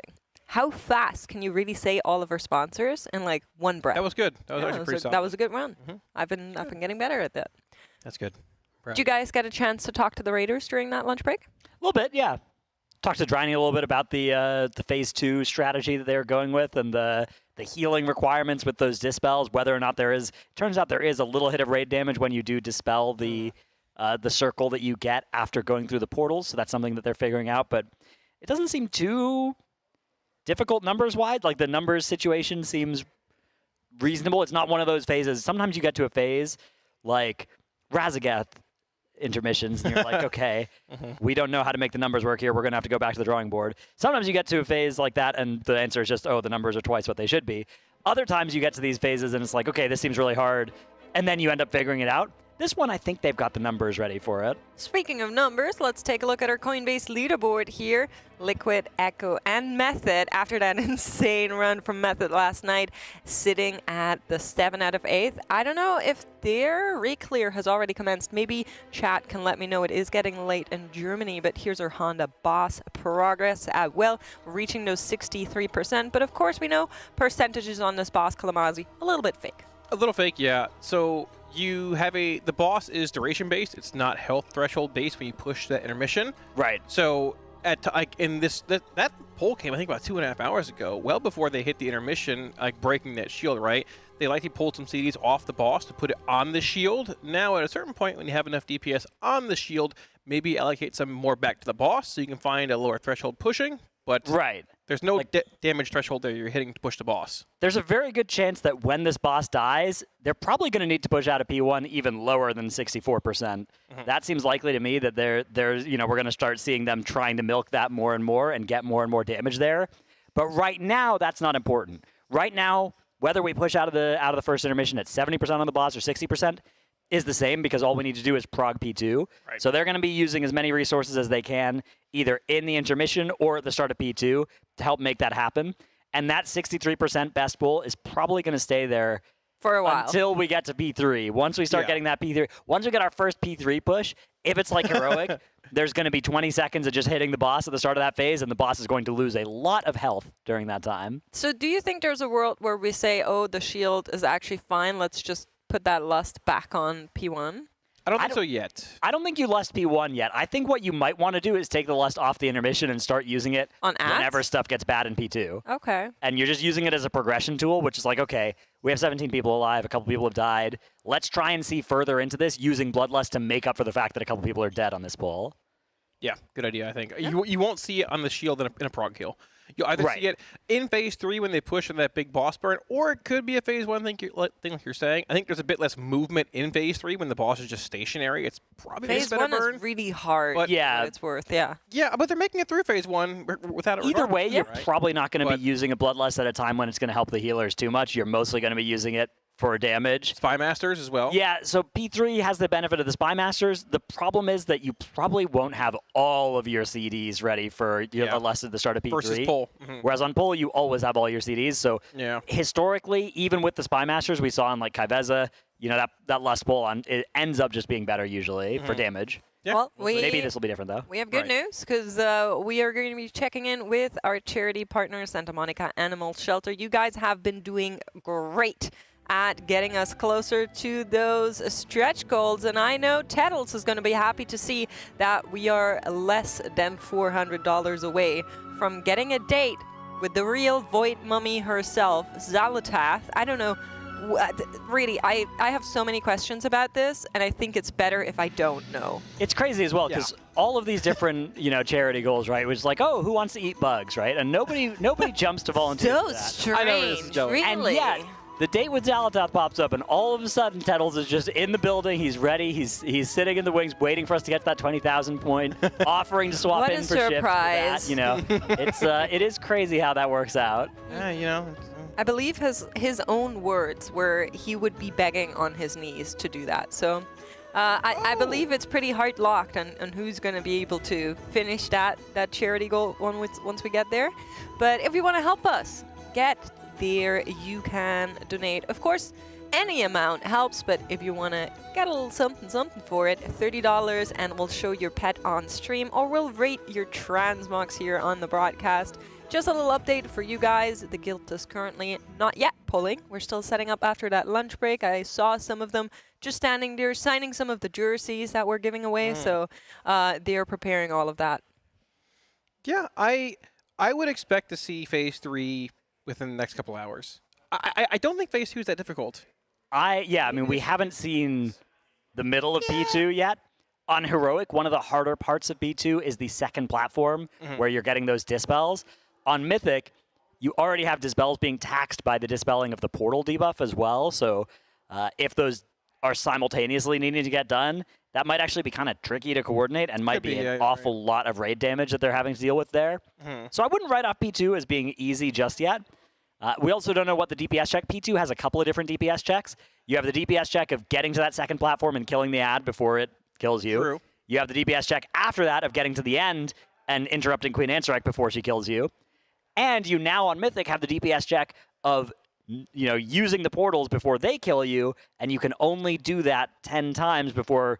I mean, if you wanted to do it in 11th, I think you'd have to sacrifice players because they're vulnerable to damage from those portals after they go through. I don't think, I really hope I'm not wrong with this, but I don't think there's going to be an 11th portal slot required. That would really be not very I wouldn't be surprised if they end up sacrificing players to the portals on some scuffed first few pulls of making it to P3. Just to see longer. Sure. I doubt it'll be part of the long-term kill of this boss. But yeah, I think P2, the numbers on it don't look too nasty. It seems like you do need all 20 players alive to realistically get through it, which is something that has really been quite tough to get through. Even P1, where we are consistently seeing death still in P1. So cleaning that up is still a priority. We're not at this point yet where it's like, okay, P1 is locked down.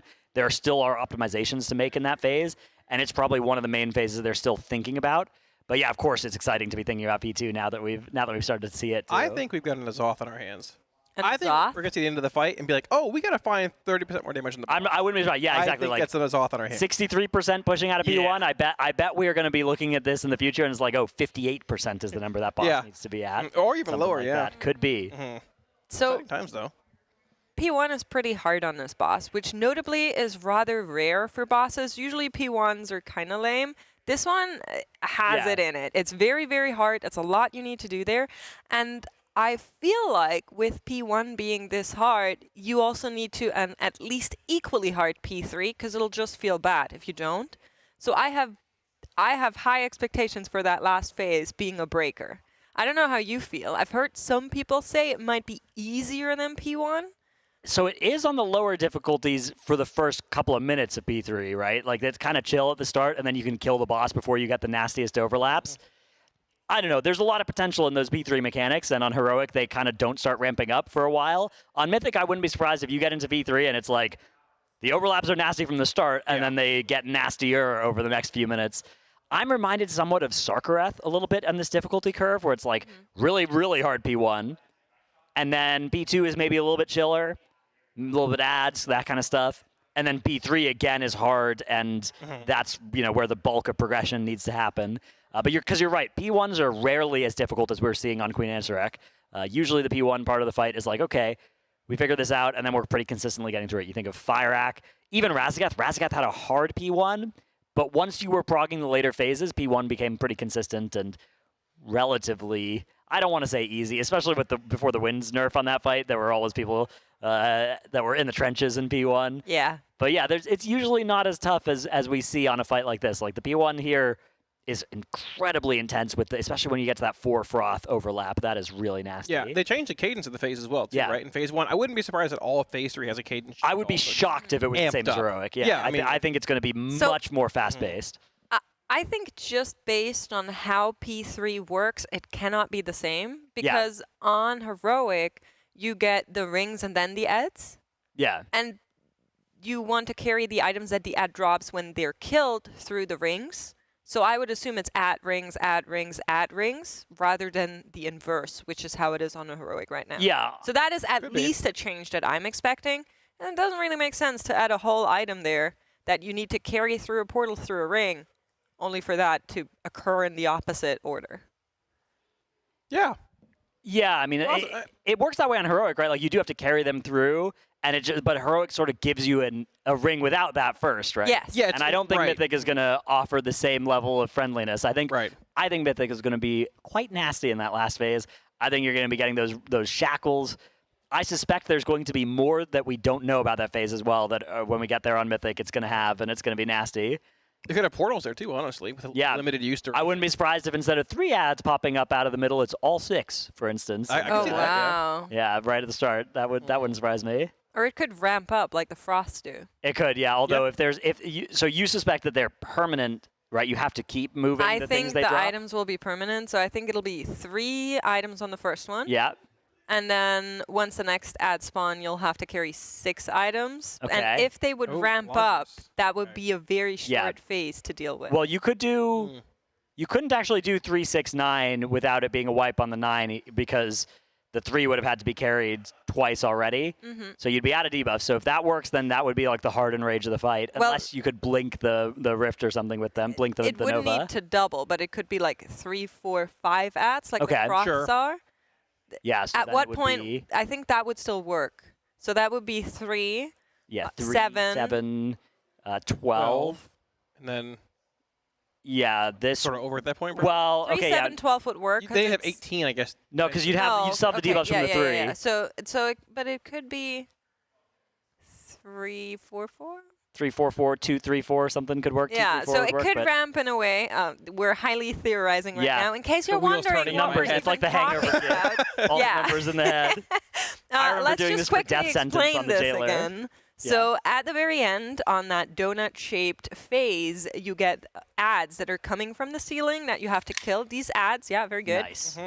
These ads drop an item that a player will have to carry through the portal. You can only carry it for 15 seconds, then you automatically drop it back on the floor, and you get a debuff that you can't carry it again. I don't know if it runs out at any given point, but I think it's probably a lengthy debuff. That's kind of what we're operating on. It's a whole lot of theorizing that's going on right now, which is why we're ramping up numbers, because we're assuming that the people who carry the first ad wave ad items cannot do the second wave, but maybe they can do the third one. So, and what makes you think that so on Heroic that exists as well, right? And then you take it through the portal and then it goes away. Yeah. What makes you think that on Mythic it doesn't go away and you'd have to keep dealing with it? Oh, I just think it's very hard. Okay, this is just a guess that you have of like, what if the mechanic worked this way, this would make it harder? Okay, so we're not actually basing this off of anything from the Dungeon Journal, anything like that. This is just a pure guess on that. I agree that would make it a pretty nasty mechanic.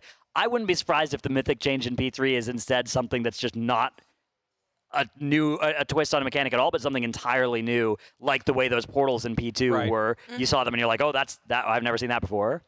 I've had enough Halandrous Fire Act bombs for a little while. I think we can leave that in Heroic. Let him despawn. It's fine. I don't need. My heart can't take another whole fight of that in Phase 3 juggling. Yeah, permanent bombs that need to be taken through all the rifts. I don't know. I mean, it would be pretty nasty. It would be a lot of extra pressure. Yeah, I don't know. At the same time, I mean, like, it looks to be a good fight. It does. Phase 3 is my favorite part of the fight, even though Phase 1's more difficult, I feel like. Or I'm more excited to see Phase 3, I should say. It might be a little favorite, or maybe a little biased because of how it's good for Warlock stuff, but I mean, Phase 3 is really fun. Yeah, doing it on that first week and actually getting to the... It's not the end of the phase, but there is a part on Heroic at around the 9-minute marker where you've got shackles, ads, a Nova coming in, and then you've also got web blades that you're dodging, all within the span of about 10 seconds. That is a really nasty overlap. Almost everybody who's killed the boss does it by killing it before you get to that overlap. But actually dealing with that overlap even on Heroic felt very mythic to get through, and we just ended up kind of limping over the finish line with of one person. How many abilities do you want to deal with? And Blizzard going, yes. Yeah. So so I wouldn't be surprised if it starts like that on Mythic in that phase and then gets worse from there. We'll see, though. We need to get there first, and before we get there, P2 is still the progression point that we are working on. And before we get there, clean P1 and clean first intermission are requirements as well. Yeah, they've gotten pretty good at Phase 1 for the most part here. So the big difference between Mythic and Heroic we talked about, they've changed the cadence of this fight. You have those early web wraps coming out, which you want that stacked AoE cleave for. And also, you have these two froth pools in the back, essentially, these soaks here. They're going to pop Star into Circle here to jump through basically that boss as Nova puts out. Now, every single froth set, well, I guess from 2 there, the next set is 3, and the final set is 4. It increases by 1 basically every set. So you have to find a way to evenly distribute the raid in those soaks to not gain extra debuffs. If one person dies, the raid takes an extra stack. It's a lot more damage. We're also balancing these webs here with a decent bit of stacked AoE cleave and keeping the actual drops from the webs or the pools exceptionally tight here. You'll see the boss even being pulled back into the webs in green on the ground every so often to just get as much space as humanly possible, because you want to have at least half this platform available for the intermission when you're pulled in by the boss's web ability, because that also puts webs on the ground. Here we see those 3 froths coming out, being stacked here. 1 melee, 1 sort of mid, and 1 ranged, maximizing damage on the boss for cleave aspects as well as range damage. Being popped Star, Circle into, I believe, Diamond here. 1, 2, and 3 jumping over this. The whole raid does indeed live through this. There will be a dot applied to the raid in a moment here. You'll see a lot of raid damage coming in. With everybody being alive, it shouldn't be that too much. Oh, we actually do lose Sang here, unfortunately. We have a res for him. Here comes the raid damage, though. We can get Sang up here, and this is going to be that last choke point of the fight coming up, which is going to be that 4 froth overlap after this next web set. Sang takes the res. That waiting for the roots, making sure that he's not going to have to deal with yet another mechanic while they're currently not fighting for every % on that boss yet, possibly. And we are going to be getting that next set of froth, like you're seeing, Kalamazi, coming up very soon. Pre-spread is already shown here, 4 at a time, and we'll go in a row. It's Star, then Circle, then Green, then Purple, then Green. Green is the last one. Star is usually being sent right at the start, like basically instantly. You'll see it come out, and then it's within a second they're sending the other ones to try and jump over that Nova, make sure that there is no overlap. Some of these waves here are coming for the group of casters. We did lose Goop. Oh, that damage. Oh my gosh, yeah. The rest of them lives, though. Yeah, but so losing Goop there means those stacks, those soaks, and those 4 froths aren't even, so the raid's taking an extra stack there. So even more raid damage. Lose Impact here, but we have indeed made the intermission, which you can see by everyone being webbed to the boss. Lust is being committed here as well. That blue bar on Sang screen is the remaining health on that shield on Antrak, about 10% of the boss's health. We're going to try and beat the 3rd grip. This is number 2 coming in, I believe, right about here. We should beat the 3rd pretty easily. That shield approaching sub 10%, and we'll see another good intermission pull, Dranos. Yeah, you can see a lot of web on the platform now, not a lot of space left. The way it works is in this phase, when you do get gripped, you leave behind webs on Mythic as well. We are going to see some more deaths coming out as just the entire platform has been polluted by those webs. And they only have a few people alive here. I don't think we're going to be able to see anything new in P2 with this. Well, we'll see it again for anybody that might have missed it, which I think is maybe also valuable. You're seeing the explosion there, Dratnos. Yeah, one thing it looks like they've changed here, unless this was just an adaptation to the wipe, it looks like they're sending tanks as the first portal swap, which makes a lot of sense. If you send your tanks in there, there's actually not a lot of threat that needs to be juggled. You can just both go through and taunt the one caster that is on the other side. And that way you can get your tank swap. That was something we were talking about, is like, oh, how are you going to find a time to swap your tanks? It looks like that very first swap is actually probably the lowest overhead one that you could maybe get the tanks through. Yeah, it makes sense, because on those platforms you have a mix of AoE adds, 2 add tanking. It's much harder to find a spot to swap tanks there comparatively to that first swap, which swap taunt and you're good to go, right? Yeah. So good seeing that there. We believe a total of 10 swaps, give or take, can be made across the raid. So tanks being number 1 means there's 9 swaps left for the remainder of that phase. Those, we assume 3 platforms in the intermission, but it could be more. But we're assuming 3 similar to Heroic. But yeah, I mean, that's like basically their current progression point, getting to that part of the fight. We've seen them hit that first platform a little bit with those 2 ads you need to burn down. We've also noticed that on the platforms as well, like the intermission, you're pulled by the boss, which also leaves web pools, fragments in the ground. So it's a lot of area of denial in this intermission. Yeah, it feels a little bit nicer because you only have the 10 people up on each side, but you only have a very small platform up there. If it gets full of webs too much, that will not be good. So, and there's only a few spots in the platform you can stand where if you get gripped, you're not going to get gripped off of the platform. Yes. Don't want to fill those all up with webs, but you need to be standing there when the grip comes out. So the classes that can handle the knock easily are at a premium here. That's part of the reason. If you look at this comp, right, we've got 2 Death Knights. They just press Death Advance and stand anywhere. They can put those webs in a really nice place.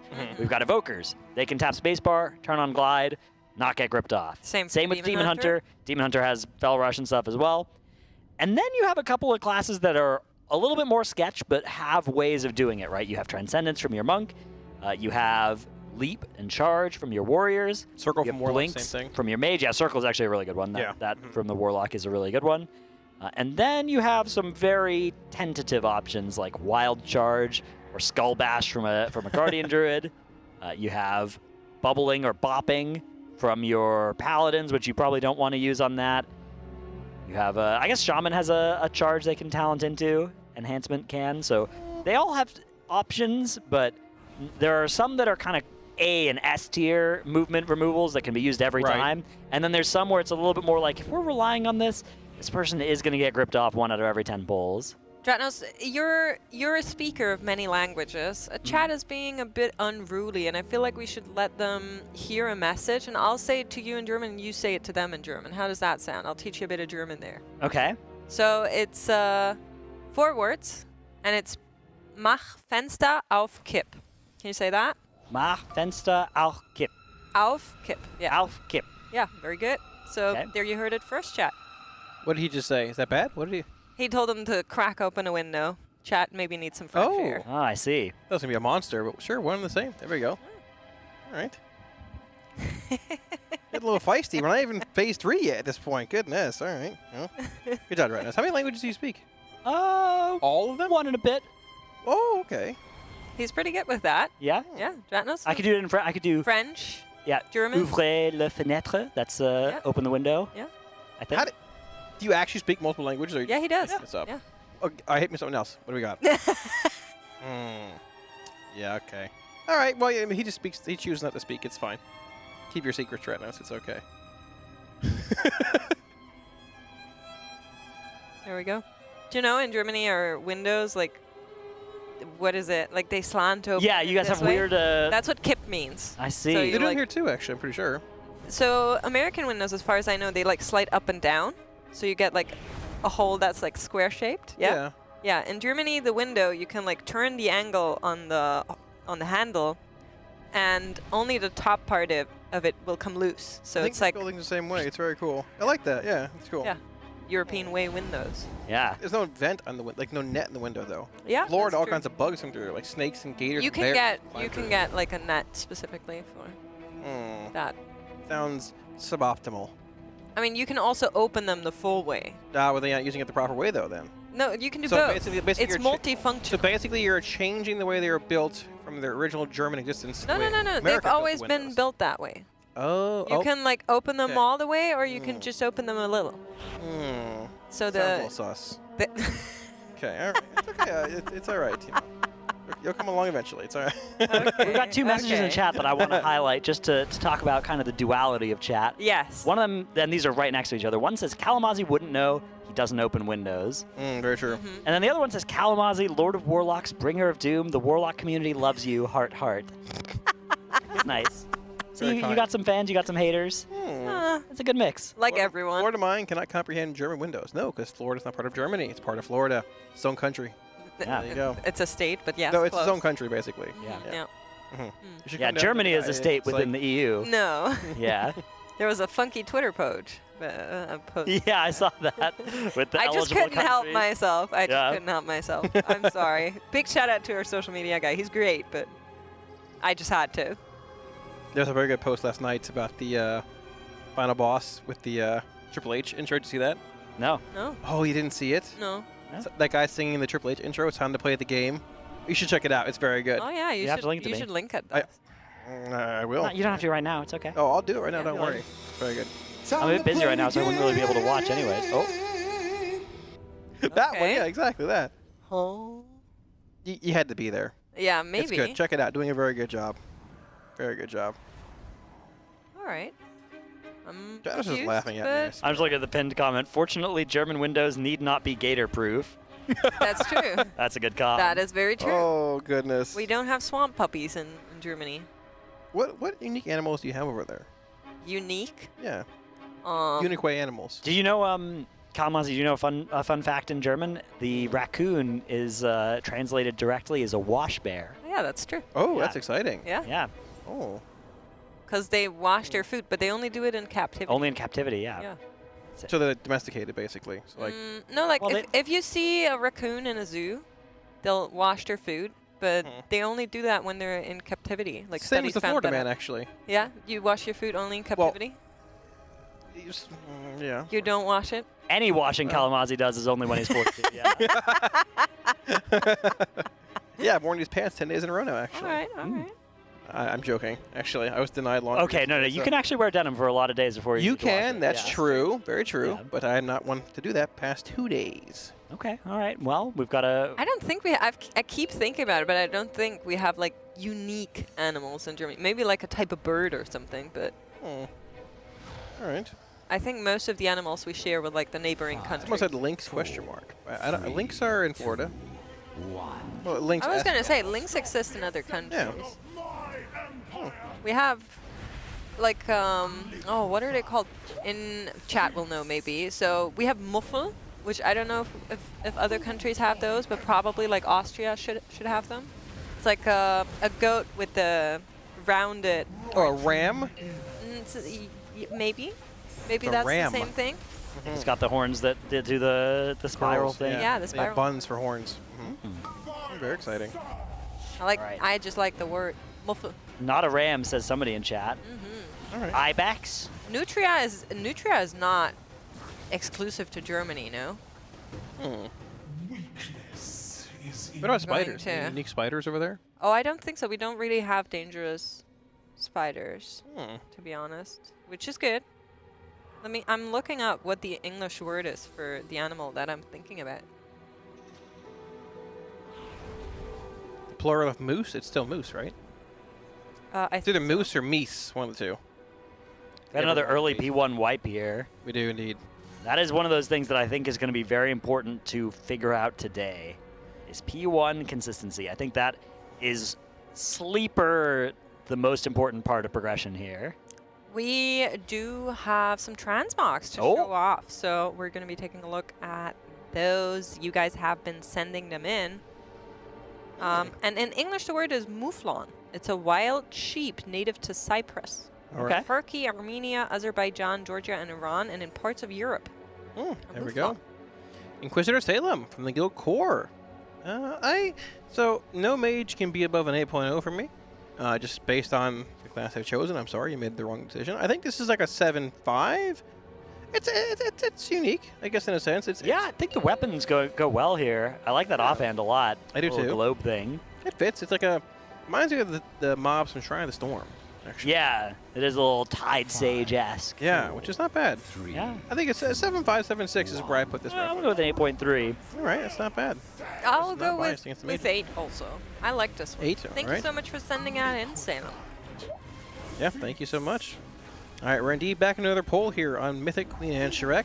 Like we talked about before, one of the big things in this phase is consistency, and also being consistent at consistently dropping the webs and like fell Nova pools in the correct positions. Doing so means you have extra room in the first intermission when you're being pulled in. And as you saw, the last pull they had, we do have Goopwood on here. We can get a rest of him really fast.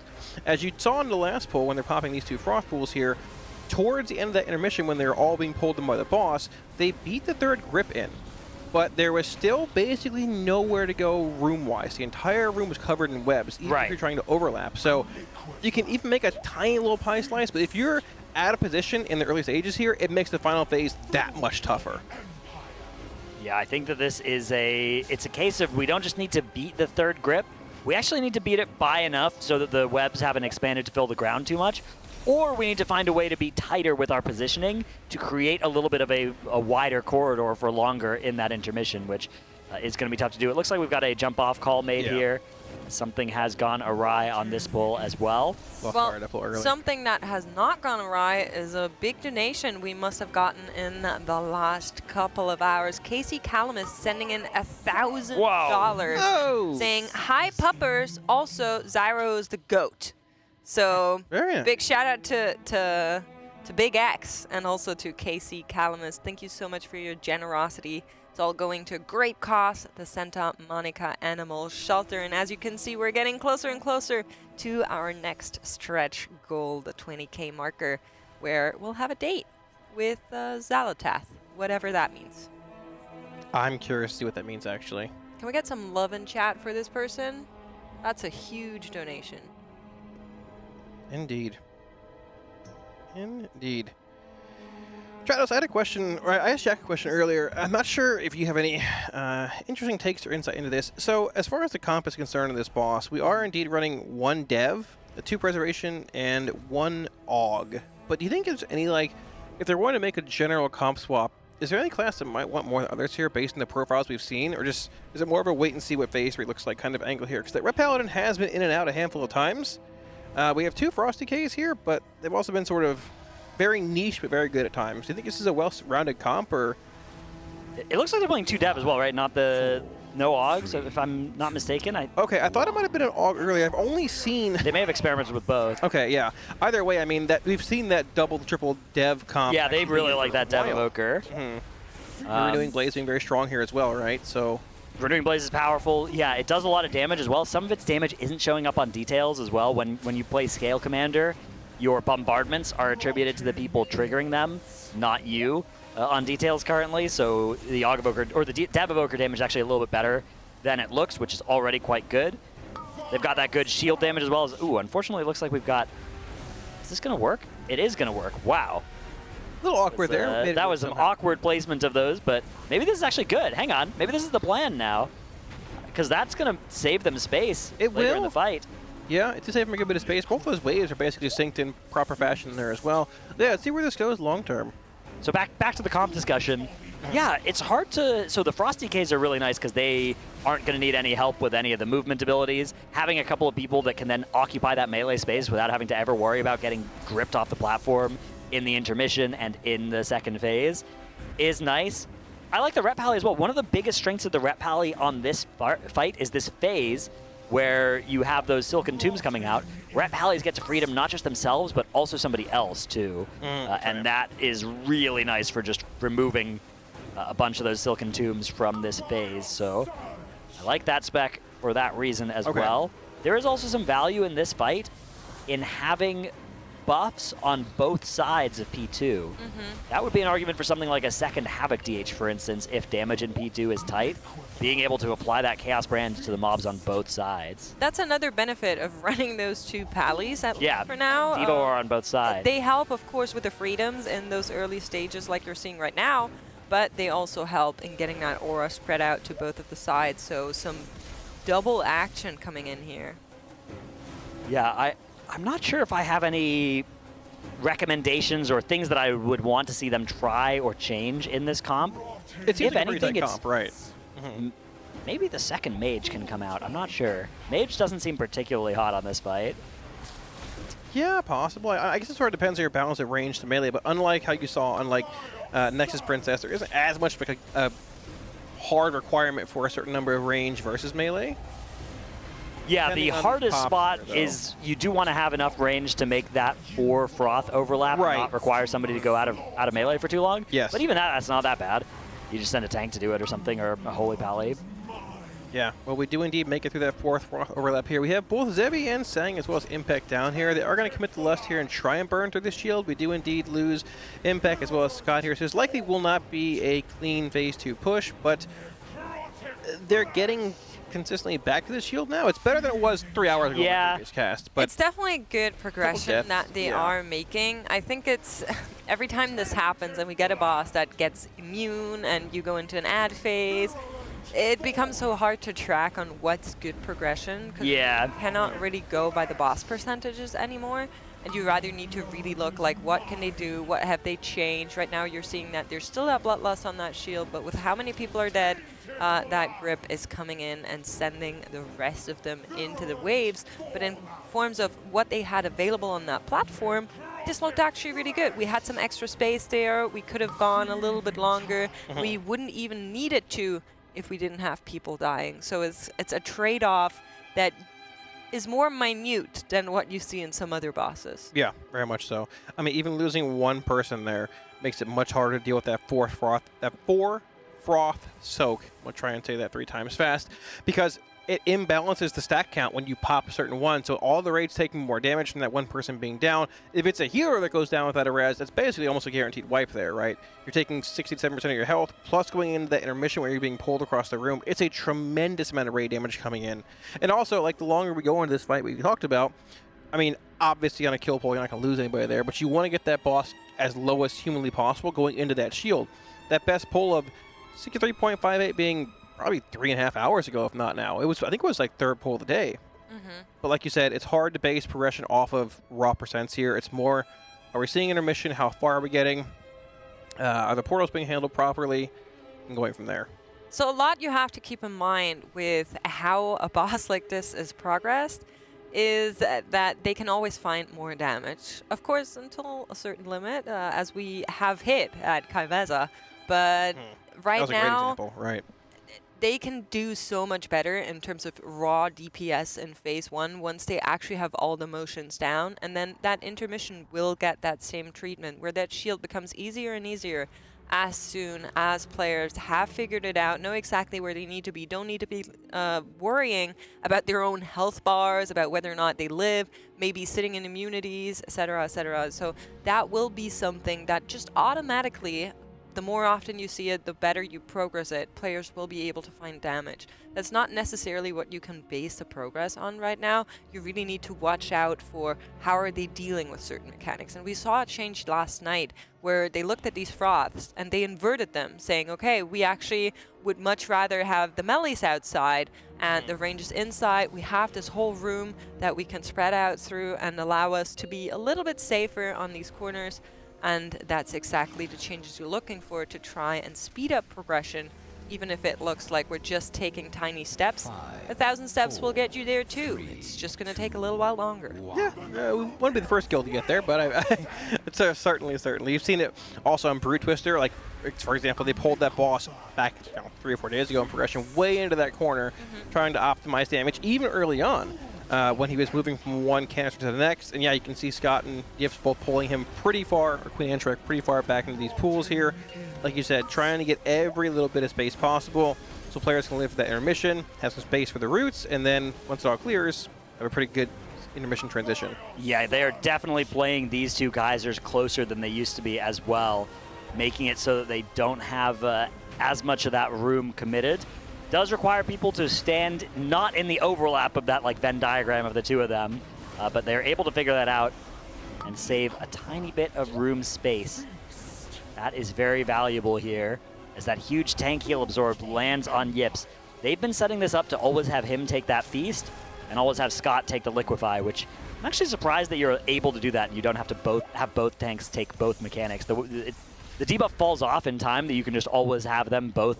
Basically, there's a big hit, and then there's another big hit that leaves behind a heal absorb, and you have to keep tanking with the heal absorb because the liquefy gives you a big physical damage taken increase instead. So the heal absorb and then tanking the boss with a huge heal absorb on you is landing on Yips every single time. And that Brewmaster, he's just able to stagger it off and tank the boss for long enough to get healed through that 35 mil absorb. Yeah, you get that damage with ease. Yeah, so that next liquefy will be coming soon. Scott's going to take the boss right now. Move the boss back over into the corner in a sec. Take this initial liquefy hit, bang, and now Yips takes the feast. And Yips has a massive, you can see that heal absorb on him, already only down to 23 mil. But he is now not receiving healing until that heal absorb gets broken through. So you can see his health bar is shrinking, but he's made it through that heal absorb and is now fine. Looks like he was given a Guardian Spirit there too, just in case things went a little bit less well than that.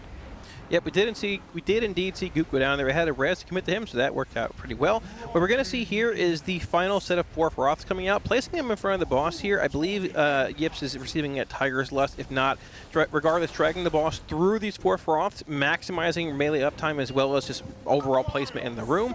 We're going to backtrack into our 4 soaks here after these webs are finished, and this is that set that's causing them a lot of problems with having players down. Everyone's alive here, unfortunately, but there's going to be a lot of raid damage coming in here, even with proper stack placement. Coming in about 3 to about 1 and about, well. Bang. Yeah. Now, there you go, right? But the good thing is we all did indeed survive that. We have no better as we do have Lust being committed to this shield here. Watch that blue bar and Goop screen drop incredibly fast here. All 20 alive. Lust being committed and a lot of room to drop those spider webs here. We should see a pretty clean push, hopefully, into this intermission. Yeah, Unravel talented by these evokers, letting them do some extra shield damage every few globals on this thing. And that's really nice little bit of extra value that they do bring. Getting gripped in, everybody's still alive, and we're gonna beat that third grip. We have a little bit of space here as well as those webs do grow and expand and slowly push them into that tiny remaining core.